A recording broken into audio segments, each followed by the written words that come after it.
the wind. Madame Chu didn't stop, but continued to use her magic power to condense a large amount of power in her hand. She brought it in front of Liang Kuei and said, "Young master, this is the soul force of the red-haired devil." After dealing with that devil, the two set off again. Madame Chu gave more advice. The underling devil general of King Chujiang, Big Head Devil, is also in Yang County, and there are Rakshasa Devil and Long Tongue Devil in Yun County. After a while, the two arrived at a rocky cliff. Madame Chu added more information. Big Head Devil is ranked 12th, and his strength is one level above the red-haired devil. He's in the cave below the cliff. Li Mu looked down below and commented, "He's really hiding deep. Madame Chu, you lure him up here, and I'll ambush him from above." Madame Chu immediately accepted the order and went to work. She jumped down below, and then slashed a sword right in front of the Big Head Devil's cave entrance. Madame Chu said loudly and impressively, "Big Head Devil, today this grandma has come to take your life." The big-headed devil with a huge body walked out of the cave, and said angrily, "Madame Chu, I haven't gone looking for you yet, and you've come to my door yourself." Madame Chu rushed up with her sword drawn, and said, "Enough talk, hand over your life," Big Head Devil said angrily. "If I take you, I can enter the top 5, and I'll definitely be valued by His Highness." After finishing speaking, he opened his mouth and released a dangerous demonic energy. Madame Chu skillfully dodged the ball. Following the plan, Madame Chu flew up to the top of the rocky cliff after provoking him. The big-headed devil chased after him angrily, shouting, "Don't even think about running." Just like that, the big-headed devil followed Madame Chu up above. Li Mu, who was ambushing here, looked down and smiled to himself. Finally here, without saying much, he shouted a familiar "Lin." The big-headed devil only realized something was wrong at this time, but it was too late. He was struck by Li Mu's thunder and turned back into dust above her. "His Highness will not let you go." Li Mu smiled slyly and said, "Next one," he thought with interest. "Although I can't kill King Chujiang of the 5th realm, dealing with his devil generals is as easy as turning my hand." In the forest, a demoness floated through the trees. Suddenly, someone came and made the demoness stop. The mysterious man stood there with his hands clasped respectfully and introduced himself. "I am the first devil general of King Chujiang. You have killed so many people, and the imperial court will definitely send strong people to eliminate you. Even if you have high cultivation, you can't beat the Great Zhou dynasty. Why not surrender to His Highness King Chujiang? His Highness will protect you completely." The demoness didn't even look at him and just said in a cold voice, "Get lost." He still stubbornly added, "You must think carefully." This sentence annoyed the demoness and angered her, and she said sternly, "Get lost!" Along with it, a powerful demon aura came out, pushing the first devil general back. He was shocked and thought, "What's going on? Her cultivation is so scary. In just a few days, her cultivation has become so terrifying. If this continues, I'm afraid even His Highness won't be her opponent." Seeing that he couldn't beat her, he had no choice but to let the demoness leave. At this moment, a little devil came running over in a hurry and reported, "My lord, it's over, it's really over." The first devil general turned his head angrily and shouted, "What happened? What's with the panic?" The little devil said with tears in his eyes, Red-haired devil, big-head devil, Rakshasa devil, they were all killed." The first devil general was shocked and grabbed the little devil's shoulders and said, "Say it again." The little devil closed his eyes and said fearfully, "The soul lamps of them are all extinguished." He gritted his teeth in confusion and thought to himself, 3 famous soul realm devil generals have spent countless resources to cultivate, but now they are all dead. Who killed them? How did he know where the red-haired devil and the others were? There must be a devil spy among us, he thought as he clenched his fist. Cut to Yu County Mountain Wilderness Ancient Tomb. Madame Chu stood in front of a neat cave entrance and shouted loudly, "Long-tongued devil, don't resist anymore, you will definitely die." Suddenly a scarlet tongue with the shape of a snake's tongue shot out from inside to attack the two. Madame Chu quickly ran over and blew away the tongue. Long-tongued devil also appeared, and he said angrily, "Madame Chu, you are actually protecting that human, you deserve to die." He roared in confusion, "You betrayed His Highness, have you thought about the consequences?" Madame Chu didn't answer, but directly rushed up to attack with her sword, and shouted, "Worry about your own ending first." Li Musi behind him also made a seal, and shouted, "Thunder!" The lightning bolts kept striking down, but he still dodged them very flexibly. Madame Chu took the opportunity to rush up and stabbed him fatally in the abdomen. Long-tongued devil broke out in sweat and roared, "Madame Chu, if you're so good, Don't cooperate with humans to deal with me. My magic power has been greatly exhausted by that human kid, he thought bitterly. Do you think I'm that big-headed devil woozy? I can't fight them now, I can only find a chance to run. But that thunder is really annoying to me. At this moment, an extremely large demonic aura enveloped the space, along with a very angry voice. You're looking for death. When Zhang Shigui heard the sound, he roared, Lord Hun, save me. Madame Chu also recognized the acquaintance. She looked nervously at the person called Lord Hun and thought to herself, why is it him? Madame Chu firmly thought. No matter what, first absorb all the soul power of the long-tongued devil, and then quickly take the young master away. Thinking about it, Madame Chu sucked the soul of the devil. Then Madame Chu chased after Li Mu, and kept urging, Benefactor, run quickly, he is the top devil general of King Chujiang, and has already advanced to Nether Soul. Li Mu glanced behind him and thought to himself, Nether Soul is equivalent to a cultivator's creation realm and golden body realm. Judging from his aura, he should be a little weaker than Grandmaster Puji of Golden Mountain Temple. I can't beat him in a fight, so using magic to buy time to escape is the best policy. Li Mu Sha muttered in his mouth.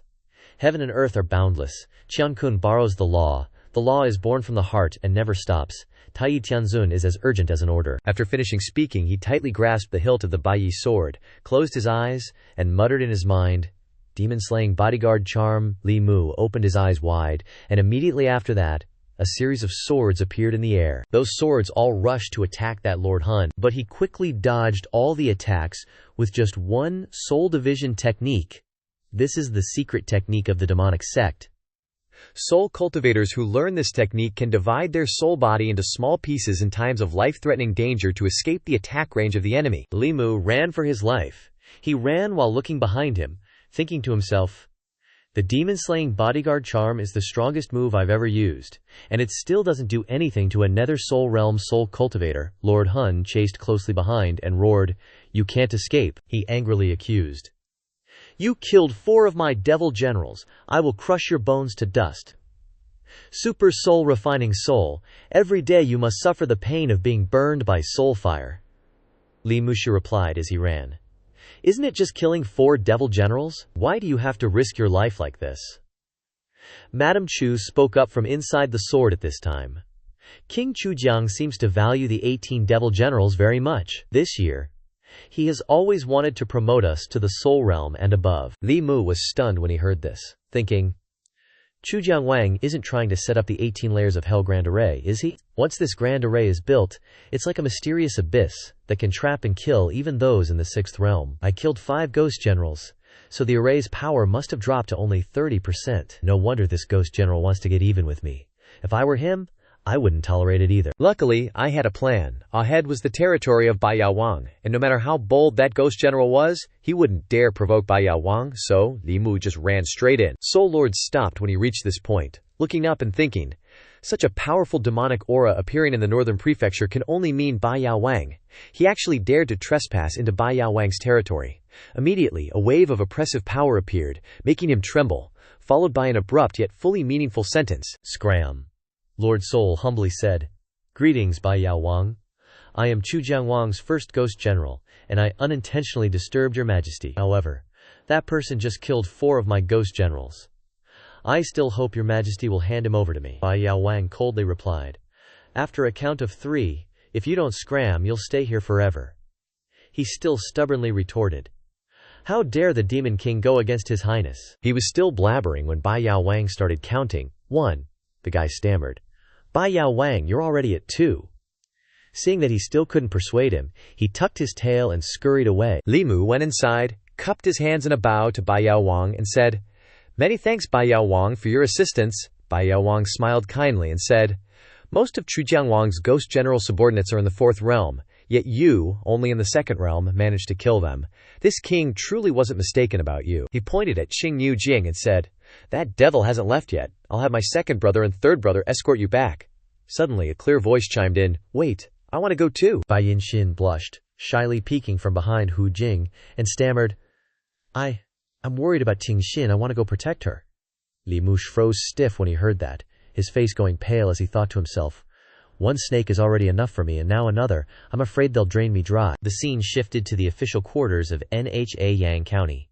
Bai Yinxin's voice rang out, You've already transformed into human form, So shouldn't you learn human etiquette? Haven't you ever heard the saying, men and women should keep their distance? Why were you in the same room with Li Mu for a whole hour, even if it was for the Buddha light? Ting Xin grabbed Bai Yinxin's hand, interrupting. Don't, big sister. How about I share half an hour with you? Li Mu, watching the sisterly scene, was utterly speechless. Bai Yinxin coldly said, Do you think I'll be tempted? Ting Xin moved closer, hugging Li Mu's arm, and said, I can't wait until we get to the inn. Let's just do it here. Bai Yinxin happily chimed in. Right. Let's make the most of the time. Li Mu, my sister, and I have settled it. We'll each take half an hour. With that, all three sat down. The two girls greedily absorbed the Buddha light from Li Mu's body. He tiredly said, This won't do. Are you two only satisfied after draining me dry? Ting Xin smiled and said, Li Mu, how about you come up the mountain with us? If you can give us Buddha light every day, our cultivation will advance super fast. The more she spoke, the more seductive energy radiated from Ting Xin. Li Mu immediately stood up, rubbing his back as he walked outside, saying, All right, what I promised is done. I still need to find the county magistrate. You two can manage on your own. After Li Mu left, Ting Xin mischievously said, Big sister, I feel my cultivation has increased a bit. Can't we really just take Li Mu home? No. Bai Yinxin calmly replied, Stop daydreaming. Father wouldn't let you do that. Ting Xin said, cupping her chin thoughtfully. How can we get this every day? Or maybe you could marry me to him. If I marry him, we can be together every day. Ah, too bad he already has someone in his heart, Bai Yinxin curiously asked her. What does the person he likes look like? Ting Xin crossed her arms over her chest and proudly listed in a loud voice, She's super pretty, with a huge chest and a curvy butt. The scene shifts to the mass grave in Jade County. That demoness was still standing in front of a dense cluster of gravestones. Suddenly, a cultivator appeared from behind, coldly saying, Demoness, the imperial court has ordered your death. Don't blame me. Be gone, body and soul. As he spoke, he swung his sword, gathering spiritual energy, then unleashed a slash straight at the demoness. The demoness didn't even bother to turn her head. Launching a counterattack, the two attacks clashed head-on, creating shockwaves. The cultivator was surprised and raised his hand to block, thinking to himself, This demon is truly powerful. Lord Soul, who was hiding behind a tree, also peeked his head out, grinning sinisterly as he said, See, this is the true face of the imperial court. These dog officials are harming you. They just stood by and watched you kill their dog officials who served them, and now they want your soul to scatter and for you to die by their hands. Why not join us and resist this hypocritical and unjust world? This multi-layered deception made the demoness even angrier. Death aura and demonic energy billowed fiercely around her. As she changed, the sky also shifted colors. The demoness coldly roared a single word, Die! Immediately, a bolt of lightning appeared directly in midair, accompanied by pristine white snowflakes falling down. The cultivator turned pale at this sight, inwardly exclaiming, This is a Daoist spell. The lightning quickly struck directly at the cultivator. He frantically tried to block it, thinking to himself, how can she create Daoist spells? Finally, with such powerful strength, a bolt of lightning successfully thrashed that guy black and blue, and the surrounding ground also exploded. Meanwhile, Li Muke and the county magistrate were on a magic boat floating in mid-air. The magistrate said with satisfaction, This official truly wasn't mistaken about you this time. This time, you've again killed 4 of Chu Jiangwang's ghost general subordinates. Once we return to the county yamen, go to the treasure vault and pick 4 spiritual treasures. Li Mu humbly replied, Many thanks, sir. He seriously continued, I wonder what level the battle between the imperial court's people and that fierce demon has reached. Bringing you here to observe a battle between powerful experts is a great opportunity. Remember, don't get too close. Before he could finish his sentence, strange snowflakes fell from the sky. Li Mu confusedly reached out his hand to catch them, wondering, why is it suddenly snowing? The county magistrate was sharper. He quickly erected a barrier and said, It's not snow, someone is using a Daoist spell. Lightning and flying snow? What kind of Daoist spell is this? Li Mu looked at the purple lightning bolts in the distance and was surprised, thinking to himself, It's as if I can make these lightning bolts vanish just by thinking it. Li Mu acted on his thought immediately. He silently mumbled in his head, Disperse. Instantly, a huge hole opened up in the sky. He quickly moved forward. Seeing this, the county magistrate said, Li Mu. He looked up at the sky, thinking to himself, Thunderbolt. Suddenly, a sky-shaking lightning strike fell directly on both of them.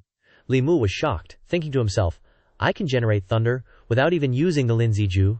This is truly baffling. The sole Grandmaster who was hiding in the corner seized the opportunity when that cultivator was knocked down and rushed up to attack, shouting, Die. But a burst of Buddha's light surrounding the cultivator stopped him.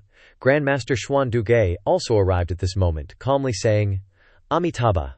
Seeing Xuan Duge, the sole Grandmaster was frightened and ran away, thinking to himself, Crap, I provoked the bald donkey. Xuan Duge watched his retreating figure thinking, He runs fast, doesn't he? The demonic woman also went crazy and launched an attack. With ghastly spirits with scarlet eyes appearing, Xuan Du wasn't flustered at all and said, Young lady, the sea of suffering is boundless. Turn back to the shore. The female ghost angrily roared, I can't turn back anymore. Die, die, you must all die.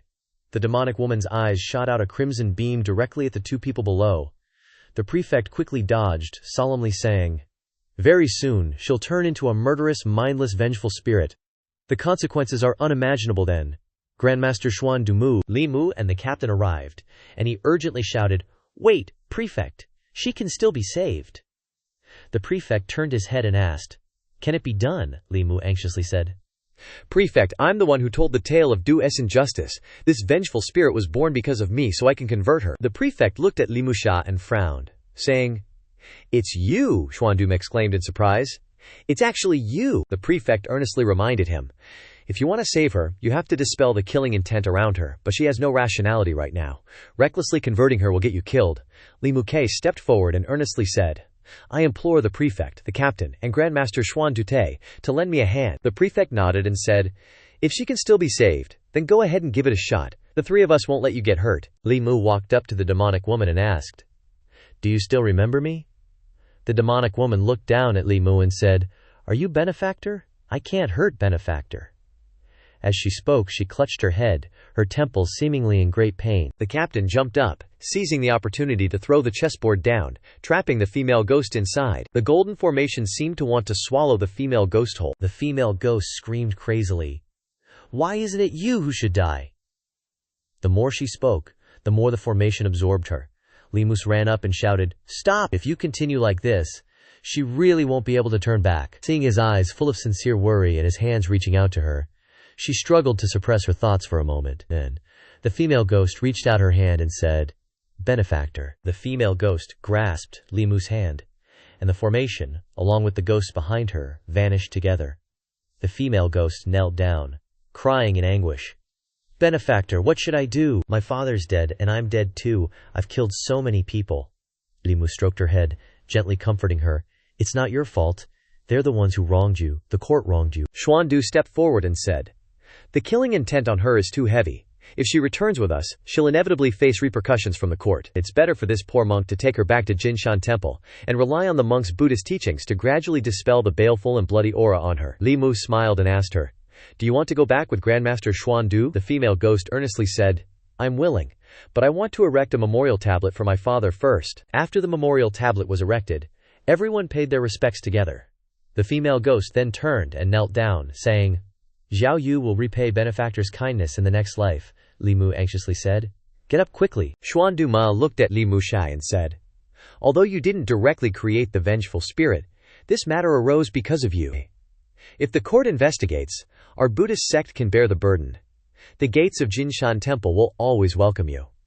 With that, he led Zhao Yu away. The prefect watched their retreating figures and said, Captain Shen, send the court-appointed Taoists back to the Yamen first. When he wakes up, tell him that the vengeful spirit has fled, and there's no trace of her in the 13 counties of the northern prefecture. The captain understood, and said, Yes, sir.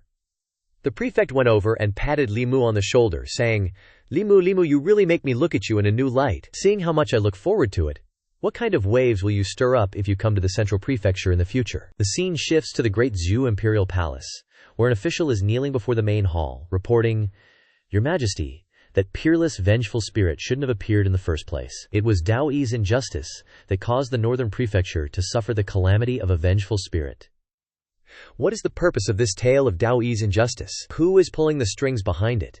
What are their movements? Who does that story satirize? What does it want to overthrow? What does it want to destroy? What does it imply? The emperor sat behind the screen, listening to the official's accusations in silence. The official was still babbling. Some people even say that good people are poor and die young, while evildoers live long and prosper. This kind of reckless talk is criticizing the government and blaming the court. Your Majesty, this person must be killed. The empress tapped her fingers on the throne and said, that vengeful spirit was created by heaven and earth, unless Feng Shilang wants to destroy the heavens and earth. The official, upon hearing this, cried out, Your Majesty, spare me. But this vengeful spirit is brutal, killing court officials and must be eliminated. The person behind creating the vengeful spirit must also be considered. Ignoring the official's dry-mouthed pleas, the empress firmly ordered, Presumptuous! Drag Feng Shilang out of here. There's no pity for corrupt officials who deserve to die. But what's wrong with that beggar?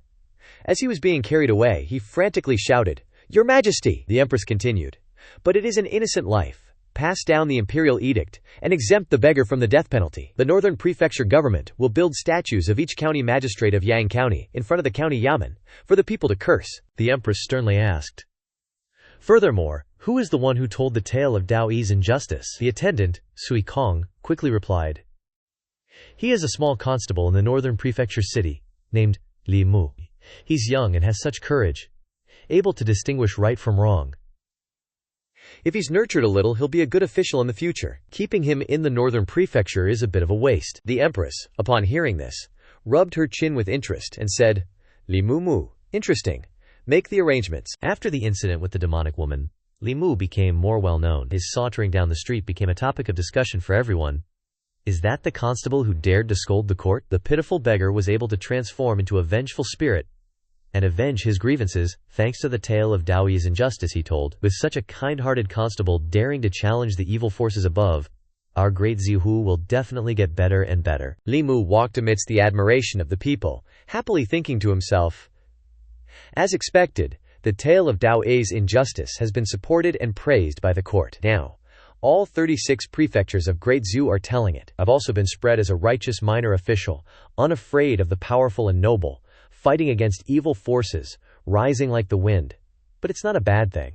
After all, I can gain so much faith like this. The rewards obtained from the yamen are enough for Liu Hanyan, Wan Wan, and Zhao Bai to cultivate. Zhao Bai has eaten the transformation pill, so he doesn't have to worry about being recognized as a demon outside in the future. While walking down the street, he suddenly ran into an acquaintance. Li Mu rummaged through his memories, thinking, Isn't this the old Daoist who told my fortune last time? The old Daoist, with a dirty face, sat by the roadside, his hair disheveled, muttering, How could that Li Mu smoothly create that Dao technique? I just wanted to learn a little, and unfairly bore a bolt of lightning. I have to see. Hearing him mention his name, he took the initiative to go over and ask, Senior, are you looking for me? The old Daoist exclaimed in surprise, You're Li Mu? The kid who curses heaven and earth and isn't struck by lightning. He quickly grabbed Li Mu's hand and continued, Come here, explain it to me clearly. How did you create the Dao technique? Do you have any experience to pass on to this old man? Li Mu honestly replied, Senior, I just told a story. What experience is there? The old Daoist scratched his head and said, You old woman, the story you told can create Dao techniques. I've been searching for 20 years and haven't even opened a fart. It's really unfair. How can I advance to transcendence like this? Li Mu thought with interest. This old Daoist is indeed a Dongshuan realm expert. From Dongshuan to transcendence is a transformation to the middle three realms. An ordinary cultivation guidance simply cannot overcome this distance. Only by creating one's own Dao technique, recognized by heaven and earth, and then using the power of heaven and earth to refine the body, can one break through that barrier. That Daoyo technique was born because of me, but it wasn't something I personally comprehended. Those 9-syllable true words Daoyo techniques, I'm just borrowing them. If one day I cultivate to Dongshuan, you gotta cultivate your own unique Dao technique, Just one more step into the upper 3 realms of cultivation and bam, you become a super OP expert. Scene change to the yamen. Li Mu heads to the office to find Zhao Bu Tao. The dude looks at him and asks, You trying to find more unsolved cases or what? Li Mu happily replies, I want more stuff to do. Li Mu thinks to himself, Right now I'm only in the lower 3 realms, so skills like wind riding, fire breathing, air sealing, and invisibility, I need to reach the divine power realm to learn that stuff. If I want to speed up reaching the divine power realm, I gotta rack up more achievements for the yamen so I can get more cultivation resources. Zhao Bu says with a serious face, Everyone else is running away from cases, but only you aren't afraid of more work. No wonder you became a deputy constable in just 2 months. But let me give you a heads up. This whole thing made you kind of famous in Daizhou, but the court publicly promoting the Yang County case like that is to put pressure on the local officials. It might seem like it's just about the northern prefecture, but it's actually tied to the power struggle between two reformist factions in the court, Li Mu asks, confused. Two reformist factions, Zhao Biu Tu quickly explains. The new party supports all of Her Majesty the Empress's moves. The new old party relies on influential nobles led by the Shao clan. They always want Her Majesty to give the throne to the Shao family. Over the years, these two parties have been fighting, turning the court into a total mess. Li Mu crosses his arms and muses. What's this got to do with a small fry like me? Zhao Biu Tao sighs and replies, Of course it involves you. He starts to explain. When Her Majesty was still the crown princess, she wasn't favored by the crown prince. After the late empress passed away, and the crown prince ascended the throne, becoming the emperor, she was still just a palace maid. Then she used some sneaky methods to plot against the new emperor, and tricked the ancestral temple into recognizing her. After getting the ancestral temple's imperial energy, she reached transcendence at just 10 years old. From there, she snatched the imperial power from the Shao clan's founding ancestor, becoming the strongest controller of the Zhu Zhao land. A woman ascending the throne goes against the norm. The old party outside doesn't dare to oppose Her Majesty openly. But they're doing a lot behind the scenes. Their power is complex and deeply rooted in the court. Even Her Majesty feels powerless. Zhao Biu Tu walks over, pats Li Mu's shoulder, and continues. Her Majesty using your case isn't just to rally the people of the northern prefecture, but also to intimidate those 36 regional officials. The old party definitely doesn't want to see Her Majesty uniting the people. They can't directly mess with you, but you still gotta be careful. Because whether you like it or not, in the old party's eyes, you're already on Her Majesty the Empress's side. Li Mu jumps back, exclaiming, Her Majesty the Empress's side, he says confused. I'm just a small constable. I don't want to get involved in this stuff. Scene change to a ruined, dark mountain valley. A voice echoes from a cave. Your Highness, this subordinate was ineffective and failed to lure the vengeful spirit. The person inside says, That vengeful spirit wasn't part of the plan anyway. It's better if we have her, but it's fine if we don't. We just need to gather the 18 ghost generals. The first ghost general of King Chujiang bows his head and hesitantly reports. The 18 ghost generals had an accident. Besides the green-faced ghost and Madame Chu, the red-hair ghost, big-head ghost, Rakshasa ghost, and long-tongue ghost have all been killed by a human cultivator. The person inside the cave angrily growls. So you're saying that out of my 18 ghost generals, only 2 or 3 are left? Do you even know what I've been planning for years? The first ghost general kneels down in a panic. Your Highness, rest assured, this subordinate will definitely gather the 18 ghost generals quickly. Suddenly, King Chujiang speaks up. You've been by my side for years, haven't you? As soon as he says this, the first ghost general is covered in cold sweat. King Chujiang reveals his glowing green eyes, staring at him, and says in a deep, hoarse voice, I'm actually a little reluctant. Adding your soul energy should be enough to sacrifice to the 18 ghost generals. As soon as he finishes speaking, the inside of the cave suddenly lights up, and the ghost soul is quickly sucked inside. The ghost general screams in fear, Your Highness, spare me. Then comes a tragic scream from that ghost soul. Scene change to the yamen. The prefect sits in his chair, his hands clasped together, and says thoughtfully, The hidden agents sent news that King Chujiang might deploy the 18 Underworld Hell Formation in Yang County, but we don't know exactly when. Li Mu frowns, thinking to himself, As expected, in the memory of Celestial Xuan, the 18 Underworld Hell Formation requires the combination of 18 ghost generals in the Soul Realm. King Chujiang spent so much time cultivating the 18 ghost generals. His intention is as clear as day. He thinks for a moment, then speaks up. 8 days from now is a yin day and a yin month. King Chujiang will definitely choose a yin hour on that day to strike. The prefect asks in surprise, You know a lot about the 18 Underworld Hell Formation. Li Mu doesn't hold back as he explains. The 18 Underworld Hell Formation is formed by 18 elite vengeful spirits of the Fourth Realm. It can borrow the immense power of heaven and earth. Even an expert in the cave profound realm will be trapped and killed inside. Moreover, once this formation is formed, even if several Fifth Realm experts join forces, they can't break the formation from the outside. Only by stopping it at its roots can we ruin his plan. This time, we know more than before. We absolutely can't let his plot succeed. After hearing the details from him, the prefect stands up and orders, Li Mu, you go to Yangqiu County and inform the magistrate there to prepare well, and then contact us. Scene change to Yangqiu County. Bai Yao Wang, Xuan Du, a Fulu sect Daoist, and the demoness from before are standing together on the city wall. All four of them are waiting for news from the prefect. Bai Yaowang speaks first. Everyone, have you found any news about the Wraith? Xuan Du shakes his head and says, nothing yet. The Fulu sect Daoist also asks, puzzled, why not? The demoness continues, there's no Wraith's aura here, and no other ghosts either, only a vengeful spirit. As she says that, she points forward, toward a village far in the distance. Scene changed to another side. The prefect arrives at a house.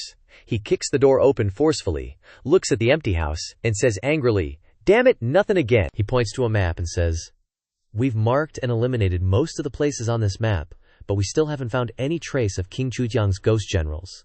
The county deputy frowns and says, let's go to the next place. The two of them move to another location. The prefect walks forward and says, there's soul energy here. The county deputy breathes a sigh of relief and says, so it's here. The prefect quickly goes in and slams the front door open. Inside, faint soul energy is nailed to the wall of a man. The man, looking tattered, says, Lords. The prefect exclaims in surprise, Quan, why is it you? The prefect goes over and shakes the man vigorously, asking anxiously, Quan, what happened to you? Quan says weakly, Lord, never mind me, quick, go to the prefectural city. I've been discovered. Their target is the prefectural city. Hearing this, the county deputy's face darkens and he says, crap. We fell for King Chujiang's scheme of luring the tiger away from the mountain. The prefect sweats and continues, he discovered long ago that Quan was our hidden agent. He deliberately faked information to make us think we knew his plan. Master Xuan Du Kana enters at this moment and says, Amitabha. The prefect says in a panic, all the experts from the northern prefecture are in Yangqiwei County now. The Fulu sect Daoist frowned and said, the city is empty. No one can resist Chujiang Wang and the other ghost generals. Bai Yaowang exclaimed nervously. Yin Xin and Ting Xin are still in the city. Li Mu is there too. You have to go back immediately. Lord Cheng, the city magistrate, said in a deep voice. It's too late. Even at our fastest speed, it'll take half an hour to get to the city. By then I'm afraid it'll all be over. The Fulu sect Daoist took out his magic weapon and said, we're going back to the city immediately. Hopefully they can hold out a little longer. Cut to the duty room at the city Yamen. Li Mue was reading a book and thinking, today's the day that Chujiang Wang chose. I wonder how Yangqiu County is doing. Xuan Du and Bai Yaowang have gone to Yangqiu County. Even the city lord, who rarely appears, has taken Chenjun Cheng and Shenjun Wei there. Logically speaking, there shouldn't be any loopholes. But why do I feel so uneasy? Those demonic cultivators are cunning and treacherous. If the Yamen hadn't arranged spies, I'm afraid Chujiang Wang would have been able to sacrifice the entire Yangqiu County within half an hour. Giving the Yamen no time to react, Li Mu's thought, folding the book in his hand. Zhao Butu walked in and said, Li Mu, don't you want to be with Miss Liu? It's been a while since you got off work. Why are you still at the Yamen? Li Mu smiled and replied, I'll wait a bit longer. Zhao Butu said calmly, don't worry, it's Maoshi hour now. The lords must have dealt with that Chujiang Wang and are on their way back. You should go home early. Come tomorrow to hear the good news. Li Mu thought that was true. 5 against 1. Unless Chujiang Wang advances in realm, he wouldn't even have a chance to run. I'm overthinking it. Li Mu rubbed his head and replied, then I'll head back, Zhao Butao. See you tomorrow. As he walked outside, a red light covered the sky, making Li Mu confused. Red light. He looked up at the sky for a while. The red lines shooting straight down from the sky surprised him. It wasn't just one pillar of light, but countless pillars appearing, shooting straight down onto the land of the city. Li Mu exclaimed in shock. He didn't go to Yangqiu County. His target is the city. He shouted in fear and anger, Chujiang Wang, you son of a bitch. Zhao Butu looked up at the red sky in shock and exclaimed, what is this? Li Mu shouted tensely. Summon all the Butu, quickly. The formation is starting to activate. Dark shadows in the sky quickly activated, enveloping the sky. In an instant, Li Mu was trapped.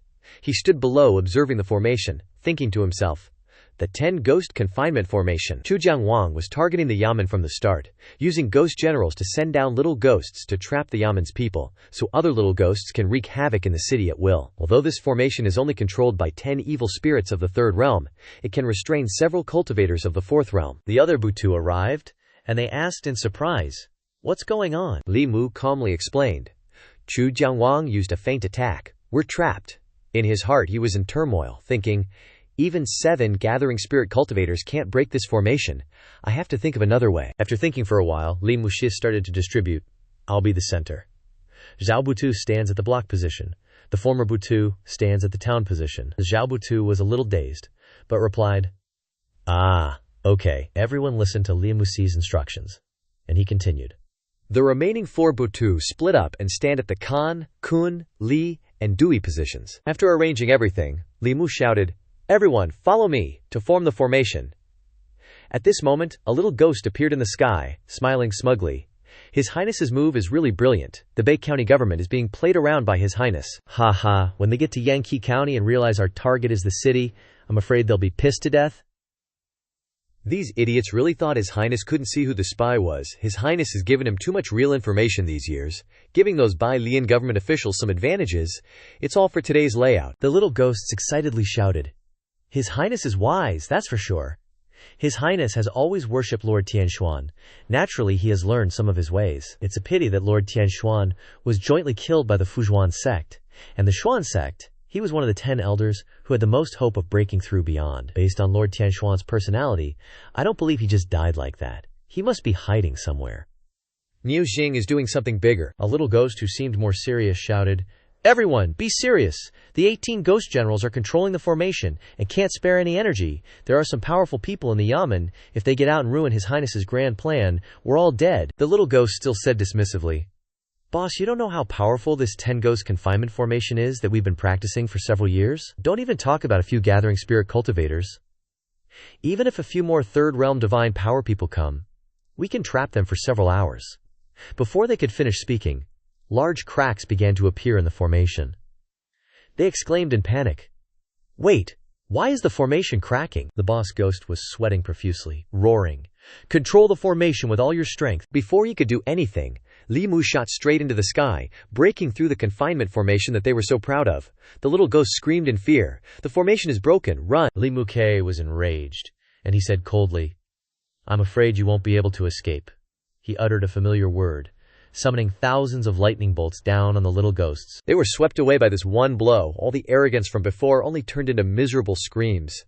Li Mu finished and landed. He said in a deep voice, "Evil ghosts pay the price. The other ghost generals of Chujiangwang are trapped by the formation. The rest are just evil spirits and vengeful spirits. You guys act in groups of 3. You must stall them until the Lord's return." Zhao Butu asked him worriedly, "What about you?" Li Mu replied with a serious face, "I'll try my best to hold back Chujiangwang." With that, he took Qingbai Yi and flew away. Li Mu slashed through the ghost Karen, fighting and saying, "Lady Chu, can you sense where Chujiangwang is?" Lady Chu replied in fear, He is in the northwest." Li Mu was startled and muttered for a moment. "Northwest?" Li Mu frowned, thinking, "Not good, it's Yunyan Pavilion." Cut to Yunyan Pavilion. 15 minutes ago, dark shadows flew in from outside, causing chaos in the tea house. Bai Yin-jin stood out and destroyed the ghosts, shouting, "Chu Jiangwang chose the city as the location. Father, they were tricked." Ting Xin trembled under the tea house table, her eyes filled with tears. It's over. Are we going to be sacrificed?" A dark shadow slipped through Bai Yin-jin's defense from outside, flying straight towards Ting Xin, causing her to scream in panic. But in that critical situation, the dark shadow suddenly stopped. Even he himself wondered in surprise. "Why can't I move?" The reason was Wanwan's special pupils, Xiaobai, seized the opportunity and rushed up to finish off the ghost. The guests in the tea house hid and talked. "What's going on? Why haven't the Yamen people appeared yet? I just ran over from the Yamen side. It's full of bone lamps. I don't even know what's going on there. We can barely protect ourselves." Liu Hanyan heard the whole conversation, and her face darkened. She thought to herself, "Li Mu!" Without saying much, Liu Hanyan shouted, "I have to go find him!" Bai Yin-shin ran over and grabbed Liu Hanyan's hand, stopping her. "It's very dangerous outside. You can only wait for him if you stay here." Liu Hanyan thought about it and nodded in agreement. "Then I'll wait for him here, and then kill all these disgusting things." Liu Hanyan took out her hairpin magic weapon and prepared to fight. Following behind were Wanwan and Bai Yin-xin. Jiangwang of Chu had also appeared in the sky above the city, surrounded by ghosts flitting about. From the sky, Jiangwang of Chu looked down at the Yunyan Pavilion and said, "2 that can take human form and 1 at the core formation stage. No wonder those little devils couldn't break in." Bai Yin-xin stood in front, saying, "Ting Xin, I'm afraid we won't survive until father comes back." Ting Xin started sobbing when she heard this. The teary-eyed girl said, "I haven't waited for Mom to wake up, and I haven't even found love yet. Is there anyone who will come and save us?" The girl shouted at the top of her lungs. "Hero saves the damsel in distress. That's just a load of bullshit. They write in books. I swear, if someone comes to save us now, I'll definitely marry him." Liu Hanyan firmly asked, "Wanwan, Xiaobai, are you afraid?" Xiaobai replied resolutely, "I'm not afraid, but I won't be able to avenge Grandma," Wanwan added. "I'll go wherever Miss goes." Wanwan isn't afraid of anything. Jiang Wang of Chu, who had been in the sky, had now descended. He observed Liu Hanyan and the others and asked, "Snake Demon, what is your relationship with the White Demon King?" Ting Xin frowned and replied, her face darkening. "The White Demon King is my father. If you dare to hurt us, my father will definitely not forgive you." He seemed amused and replied, "Very well, this king had no intention of letting him off anyway. I shall kill his 2 darling daughters first." With that, he used his magic power to lift up the 2 Bai Yinxin sisters. And Ting Xin struggled, shouting, "Let me go." At that crucial moment, a familiar bolt of lightning struck down from the sky towards Jiang Wang of Chu, and he quickly used his hand to block the lightning bolt. He looked at the burn mark on his hand, thinking with some doubt. "This lightning," Bai Yinxin and Ting Xin exclaimed with joy. "It's him! He's here!" At the same time, Li Mue was also running from afar towards Liu Hanyan and the others. Seeing Ling Mu approaching, the girl couldn't help but be moved, but still shouted worriedly, "Ling Mu, run away quickly, don't come here!" Li Mu ran to Liu Hanyan's side, relieved, and said, "It's good that you are all okay." Liu Hanyan said with tears in her eyes, "Why did you come here to die? That Jiang Wang of Chu is so powerful. We are no match for him." Li Mu calmly reassured her, "Don't worry." He pushed Liu Hanyan into the Yunyan pavilion and said, "Leave this place to me, you all go inside first." Liu Hanyan was reluctant, but in the end, she had to comply. He quickly closed the door and pasted a talisman outside. Jiang Wang of Chu stared at Li Mu from behind and assessed him. "Gathering Spirit Realm? Interesting, you've got some nerve, not considering your own strength." Li Mu didn't turn his head back, but just interrupted him silently. "Even if one has big guts, it can't compare to Zhang Dadan, you." This sentence made Jiang Wang of Chu gape and exclaim, "Who are you?" This feeling. Li Mu questioned him with a somewhat evil face. "Zhang Dadan, you really don't recognize this seat?" Jiang Wang of Chu broke into a cold sweat, thinking, "This name, Zhang Dadan, I threw it away 10 years ago except for the Holy Lord. No one else in the 10 halls of Yama knows it." After thinking for a while, he suddenly exclaimed, "You? You are Lord Tianshuan? No, impossible. Lord Tianshuan was killed by the Fuzhuan sect. You can't be Lord Tianshuan." Li Mu chimed in, excitedly saying loudly, "Very good. It seems that even the devil sect thinks I'm dead. That clone died quite usefully." His words made Jiang Wang of Chu involuntarily speculate. Among the 10 great elders of the devil sect, whether in terms of strength or scheming, Tianshuan was the best. Even the underworld Holy Lord was inferior to Tianshuan, though. It was highly possible that he hadn't died. Only, at the crucial moment I activated the Grand Formation, why did Tianshuan suddenly appear? What is his purpose? Will my 5-year plan be ruined like this? He couldn't figure it out, so he pointed at Li Mu and asked, Are you really Lord Tianshuan?" Li Mu patted his face and asked back with a smile, "Could it be that you think this seat was completely killed by the Fuzhuan sect?" Jiang Wang of Chu replied obsequiously, "This little devil wouldn't dare." He broke into a cold sweat, thinking, "The tone and demeanor are exactly like Lord Tianshuan, and only people above the level of the underworld Holy Lord know my real name. If he isn't Lord Tianshuan, how would he know my real name?" He asked curiously, "But why does Lord Tianshuan want to save these people?" This question made Li Mu feel a little awkward. But then, Li Mu turned that unease into anger, pouring it straight onto Jiang Wang of Chu's face. He frowned and asked him, "This seat's business. Are you allowed to ask about it?" Jiang Wang of Chu knelt down in fear and said, "This little devil is too talkative." He trembled, thinking, Lord Tianshuan possessing this person must have his reasons. Maybe there's a conspiracy in it that someone like me isn't qualified to know. Li Mu flexed his face muscles and said, "These people are important segments in my plan. The mother of those 2 snakes is from the dragon race. If I can successfully scheme against the dragon race, this seat will have hope to break through to transcendence. But you foolish name, ruined this seat's plan. If it weren't for the sake of the underworld, you would surely have your soul scattered today." Jiang Wang of Chu heard a buzzing in his ears, thinking, "Dragon race transcendence?" After figuring it out, he knelt down in fear and said, "Thank you, Lord, for not killing me." Li Mu then added, "Under the ground of North District, relying on the vitality of the people of the entire city, It is suppressing a seventh realm fierce spirit. If you sacrifice the people of the entire city, that fierce spirit will lose its restraints and break through the formation and come out. At that time, even if you succeed in breaking through, you will become nourishment for him. Li Mu pondered. The only way to stop Jiang Wang of Chu now is to impersonate Tian Xuan, while waiting for the strong cultivators from Yanqiu County to arrive. Until then, I am Tian Xuan. Jiang Wang of Chu asked in confusion. Why don't I know that there is an unmatched fierce ghost in North District? The little ghosts have been scheming for 5 years, and their goal is to break through to the 6th realm. Li Mu frowned and replied in a deep voice. Are you implying that this seat is deceiving you? He put his hands behind his back, slowly uttering the words. This matter is related to the ancient secrets of the Devil Sect. Even the 10 great elders may not know everything. You are not qualified to know. Li Mu thought to himself, Jiang Wang of Chu is clearly unwilling to give up. Forcing him will only backfire. Might as well. Li Mu turned the tables and stared at Jiang Wang of Chu, saying, This seat can help you seal that fierce soul for half an hour, but there is one condition. Jiang Wang of Chu replied anxiously. Lord, please speak. Li Mu said leisurely. I want you to be my subordinate after you break through. I will inform the underworld about this. Hearing this, Jiang Wang of Chu was overjoyed.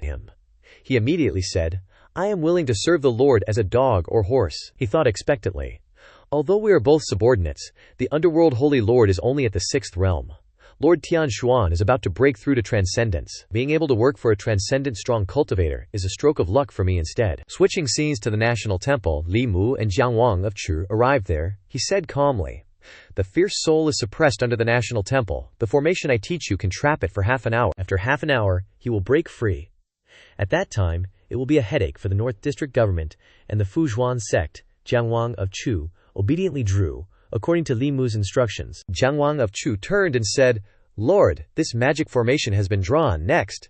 He smiled and continued to order, Sacrifice the soul power of the little ghosts under your command into it. Jiang Wang of Chu obediently replied, I'll do it right away. After finishing speaking, he raised his hands high, and at the same time shouted loudly. The little devils around him were quickly sucked into the formation, screaming in disbelief. My lord, Jiang Wang coldly shouted. Those who accomplish great things must have a ruthless heart. In the path of cultivation, the strong prey on the weak, and the strong are revered. He sucked and absorbed those little devils, with only a handful left in his palm. After a while, the group of little devils was completely refined in Jiang Wang's hand. He poured their souls into the formation, yelling loudly to boost his morale. The big fish eats the small fish, and the small fish eat the shrimp.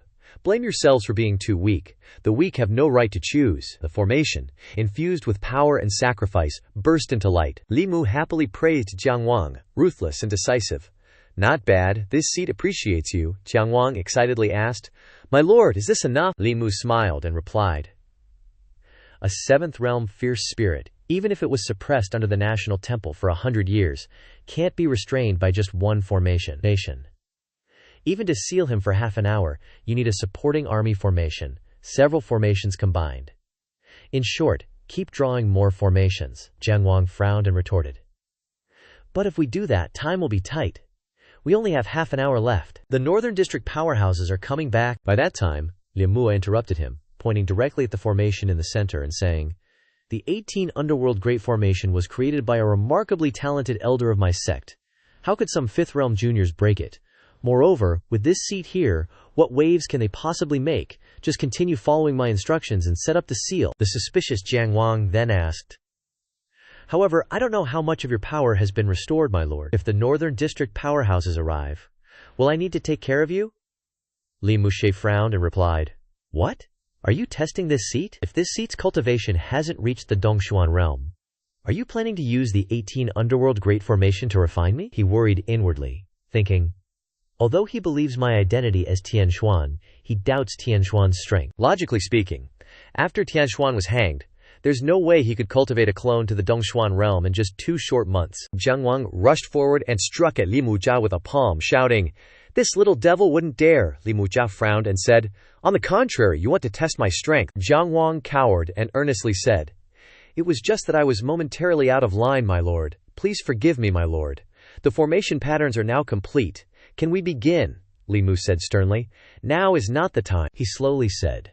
In the final moment of the yin hour, The yin qi of heaven and earth is at its thickest, and then it transforms from extreme yin to extreme yang. At that moment, the 18 underworld great formation will exert its greatest power. Just 3/4 of an hour. Hearing this, Jiang Wang said with dissatisfaction, "We still have to wait 3 more quarters of an hour?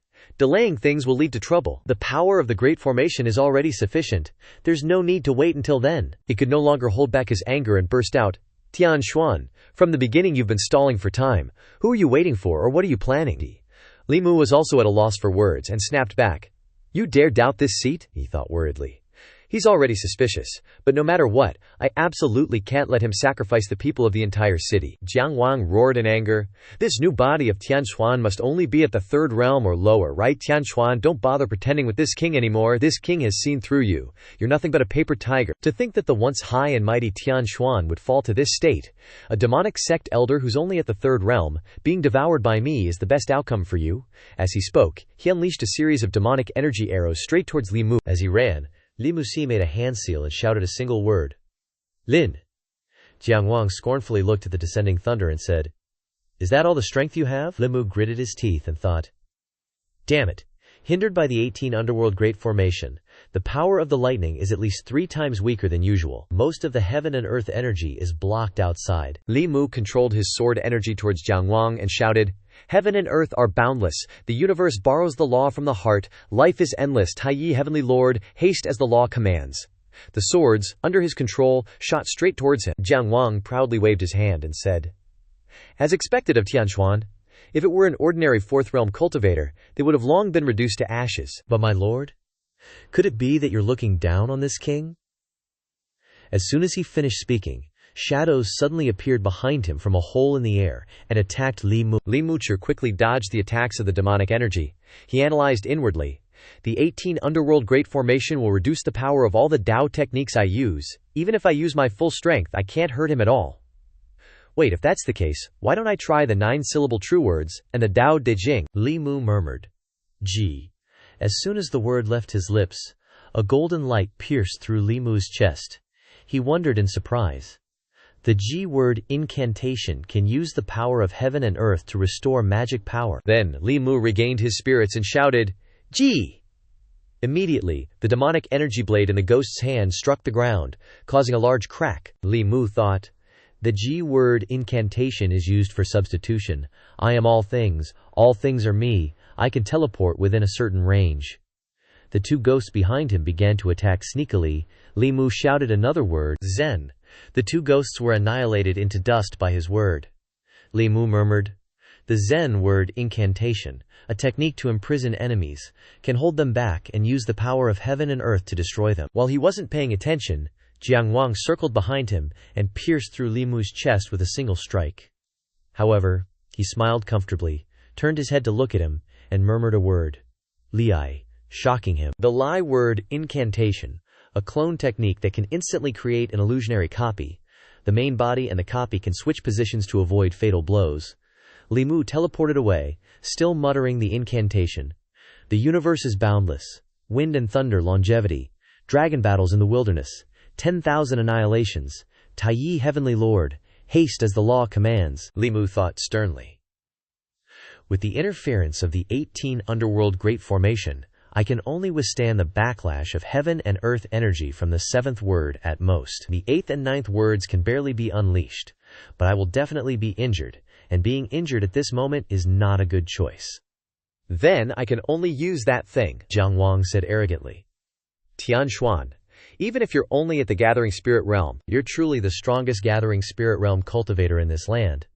But I have more important things to do. I don't have time to play with you anymore." He laughed gleefully, looking at the 18 underworld great formation, and said, "Once I break through to the 6th realm, no matter how wondrous your Tian Xuan supernatural powers are, you will surely die." Li Munit indifferently raised his hand and chanted the incantation, "Dao ke Dao Fei Heng Dao." A golden light descended straight down onto the great formation.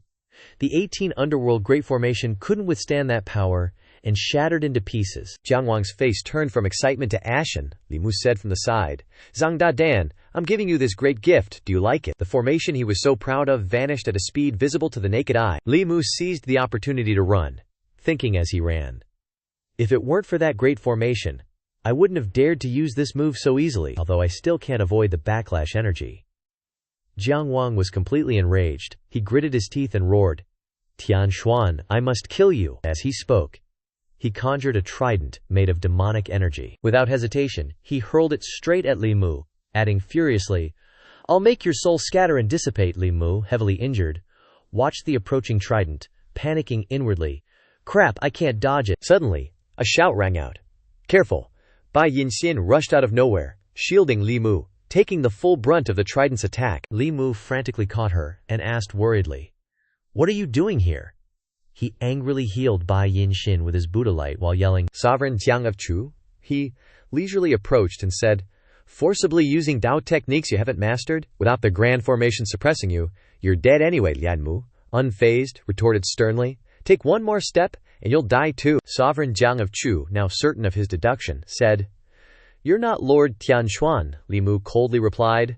"Tianxuan has already been killed by me." Sovereign Jiang of Chu anxiously asked, "Just who are you?" Li Mu smiled confidently and responded, "You won't have another chance to know." As he finished speaking, several streaks of light appeared in the sky, flashing past. Sovereign Jiang of Chu felt a twinge of unease, thinking, "Not good, they're back." At that moment, Xuandu, the White Demon King, and cultivators from the Fulu sect appeared.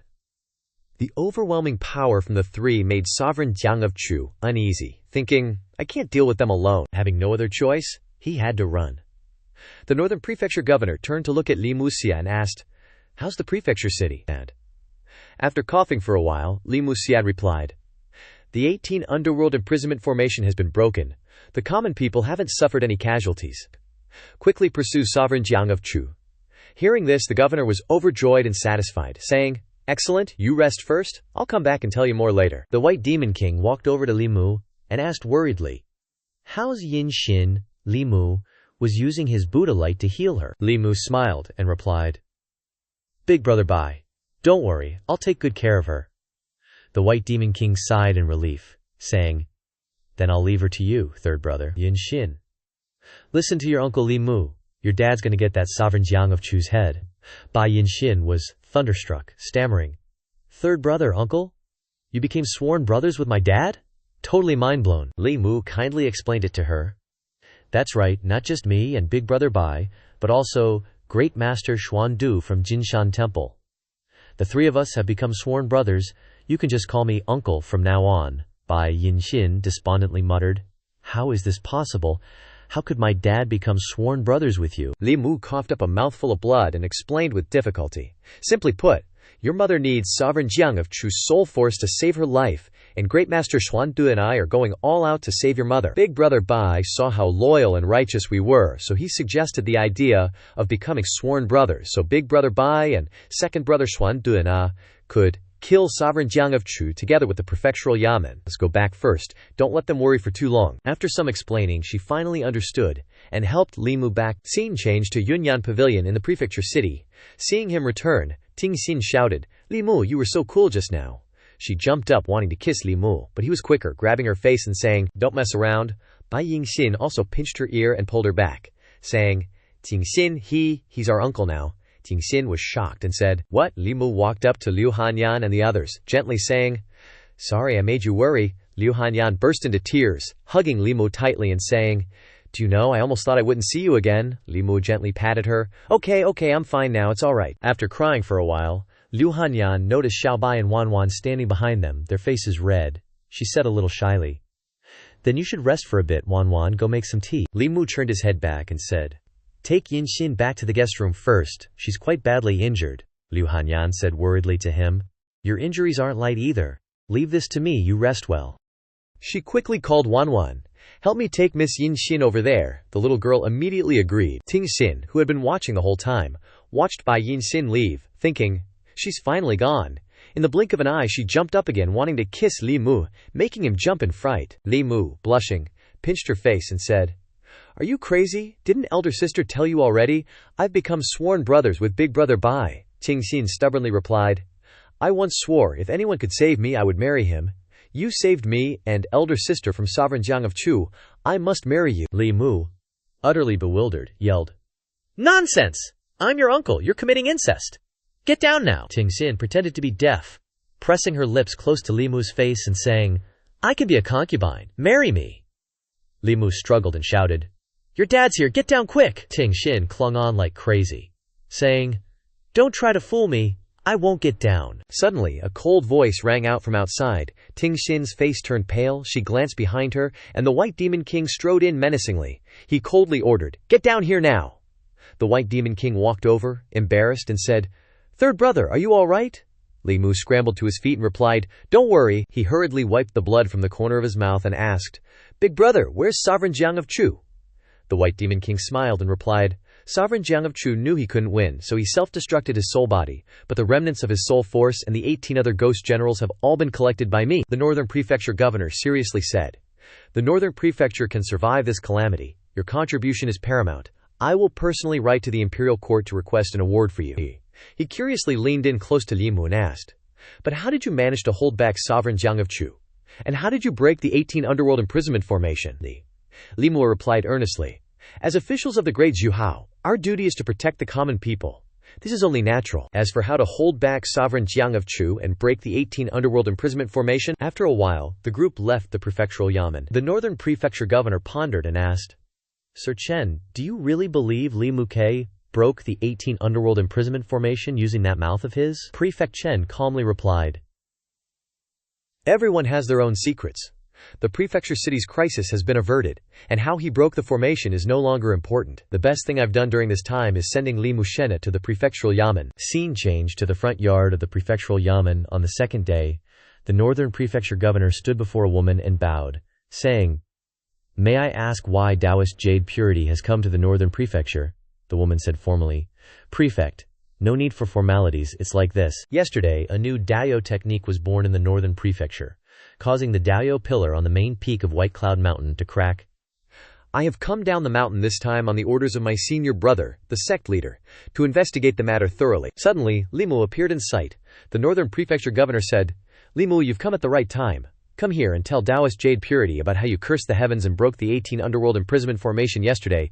Li Mu nodded vaguely and walked over, thinking as he walked, Jade Purity, are you from the Fuzuan sect? Then I'll wait a bit and go find Big Brother to treat Big Sister-in-law first, and see what Jade Purity's purpose is. Daoist Jade Purity said, Throughout history, there have been many who curse the heavens and the earth, but you are the first to curse the heavens to this extent. Although the Tao of heaven has spirituality, it cannot be responded to except by relying on Dao techniques, let alone leading the power of heaven and earth to the point of breaking the 18 underworld imprisonment formation. How about proving it again? Li Mu scratched his head and replied, Proving it again isn't difficult, but without the 18 underworld imprisonment formation to block it, I can't withstand the backlash of the power of heaven and earth alone. Jade Purity smiled and replied, Don't worry.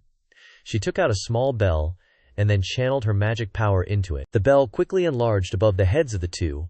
Daoist Jade Purity calmly said, This bell is a heavenly-grade magic treasure that can withstand a blow from a transcendent powerhouse. Just relax. Li Mu looked at the bell above his head, thinking to himself, Well, this actually gives me a chance to clear everyone's suspicions. Li Mu then began his act, pointing up at the sky and shouting curses loudly, Earth, you can't even tell right from wrong. Heaven, mistaking good people for bad is a waste of being human. While cursing fiercely out loud, he secretly chanted a mantra in his heart. The Tao that can be told is not the eternal Tao. The giant bell immediately reacted to the mantra he was muttering in his head, with just a slight tremor, causing Li Mu to spit out blood. He clutched his throbbing chest, thinking, Didn't I say I wouldn't let myself get hurt? Daoist Master Yu Zhenzi walked over, helping Li Mu up and saying, This is a heaven-grade magical treasure, and you actually managed to crack it open with such powerful heaven and earth energy. Li Mu tiredly said,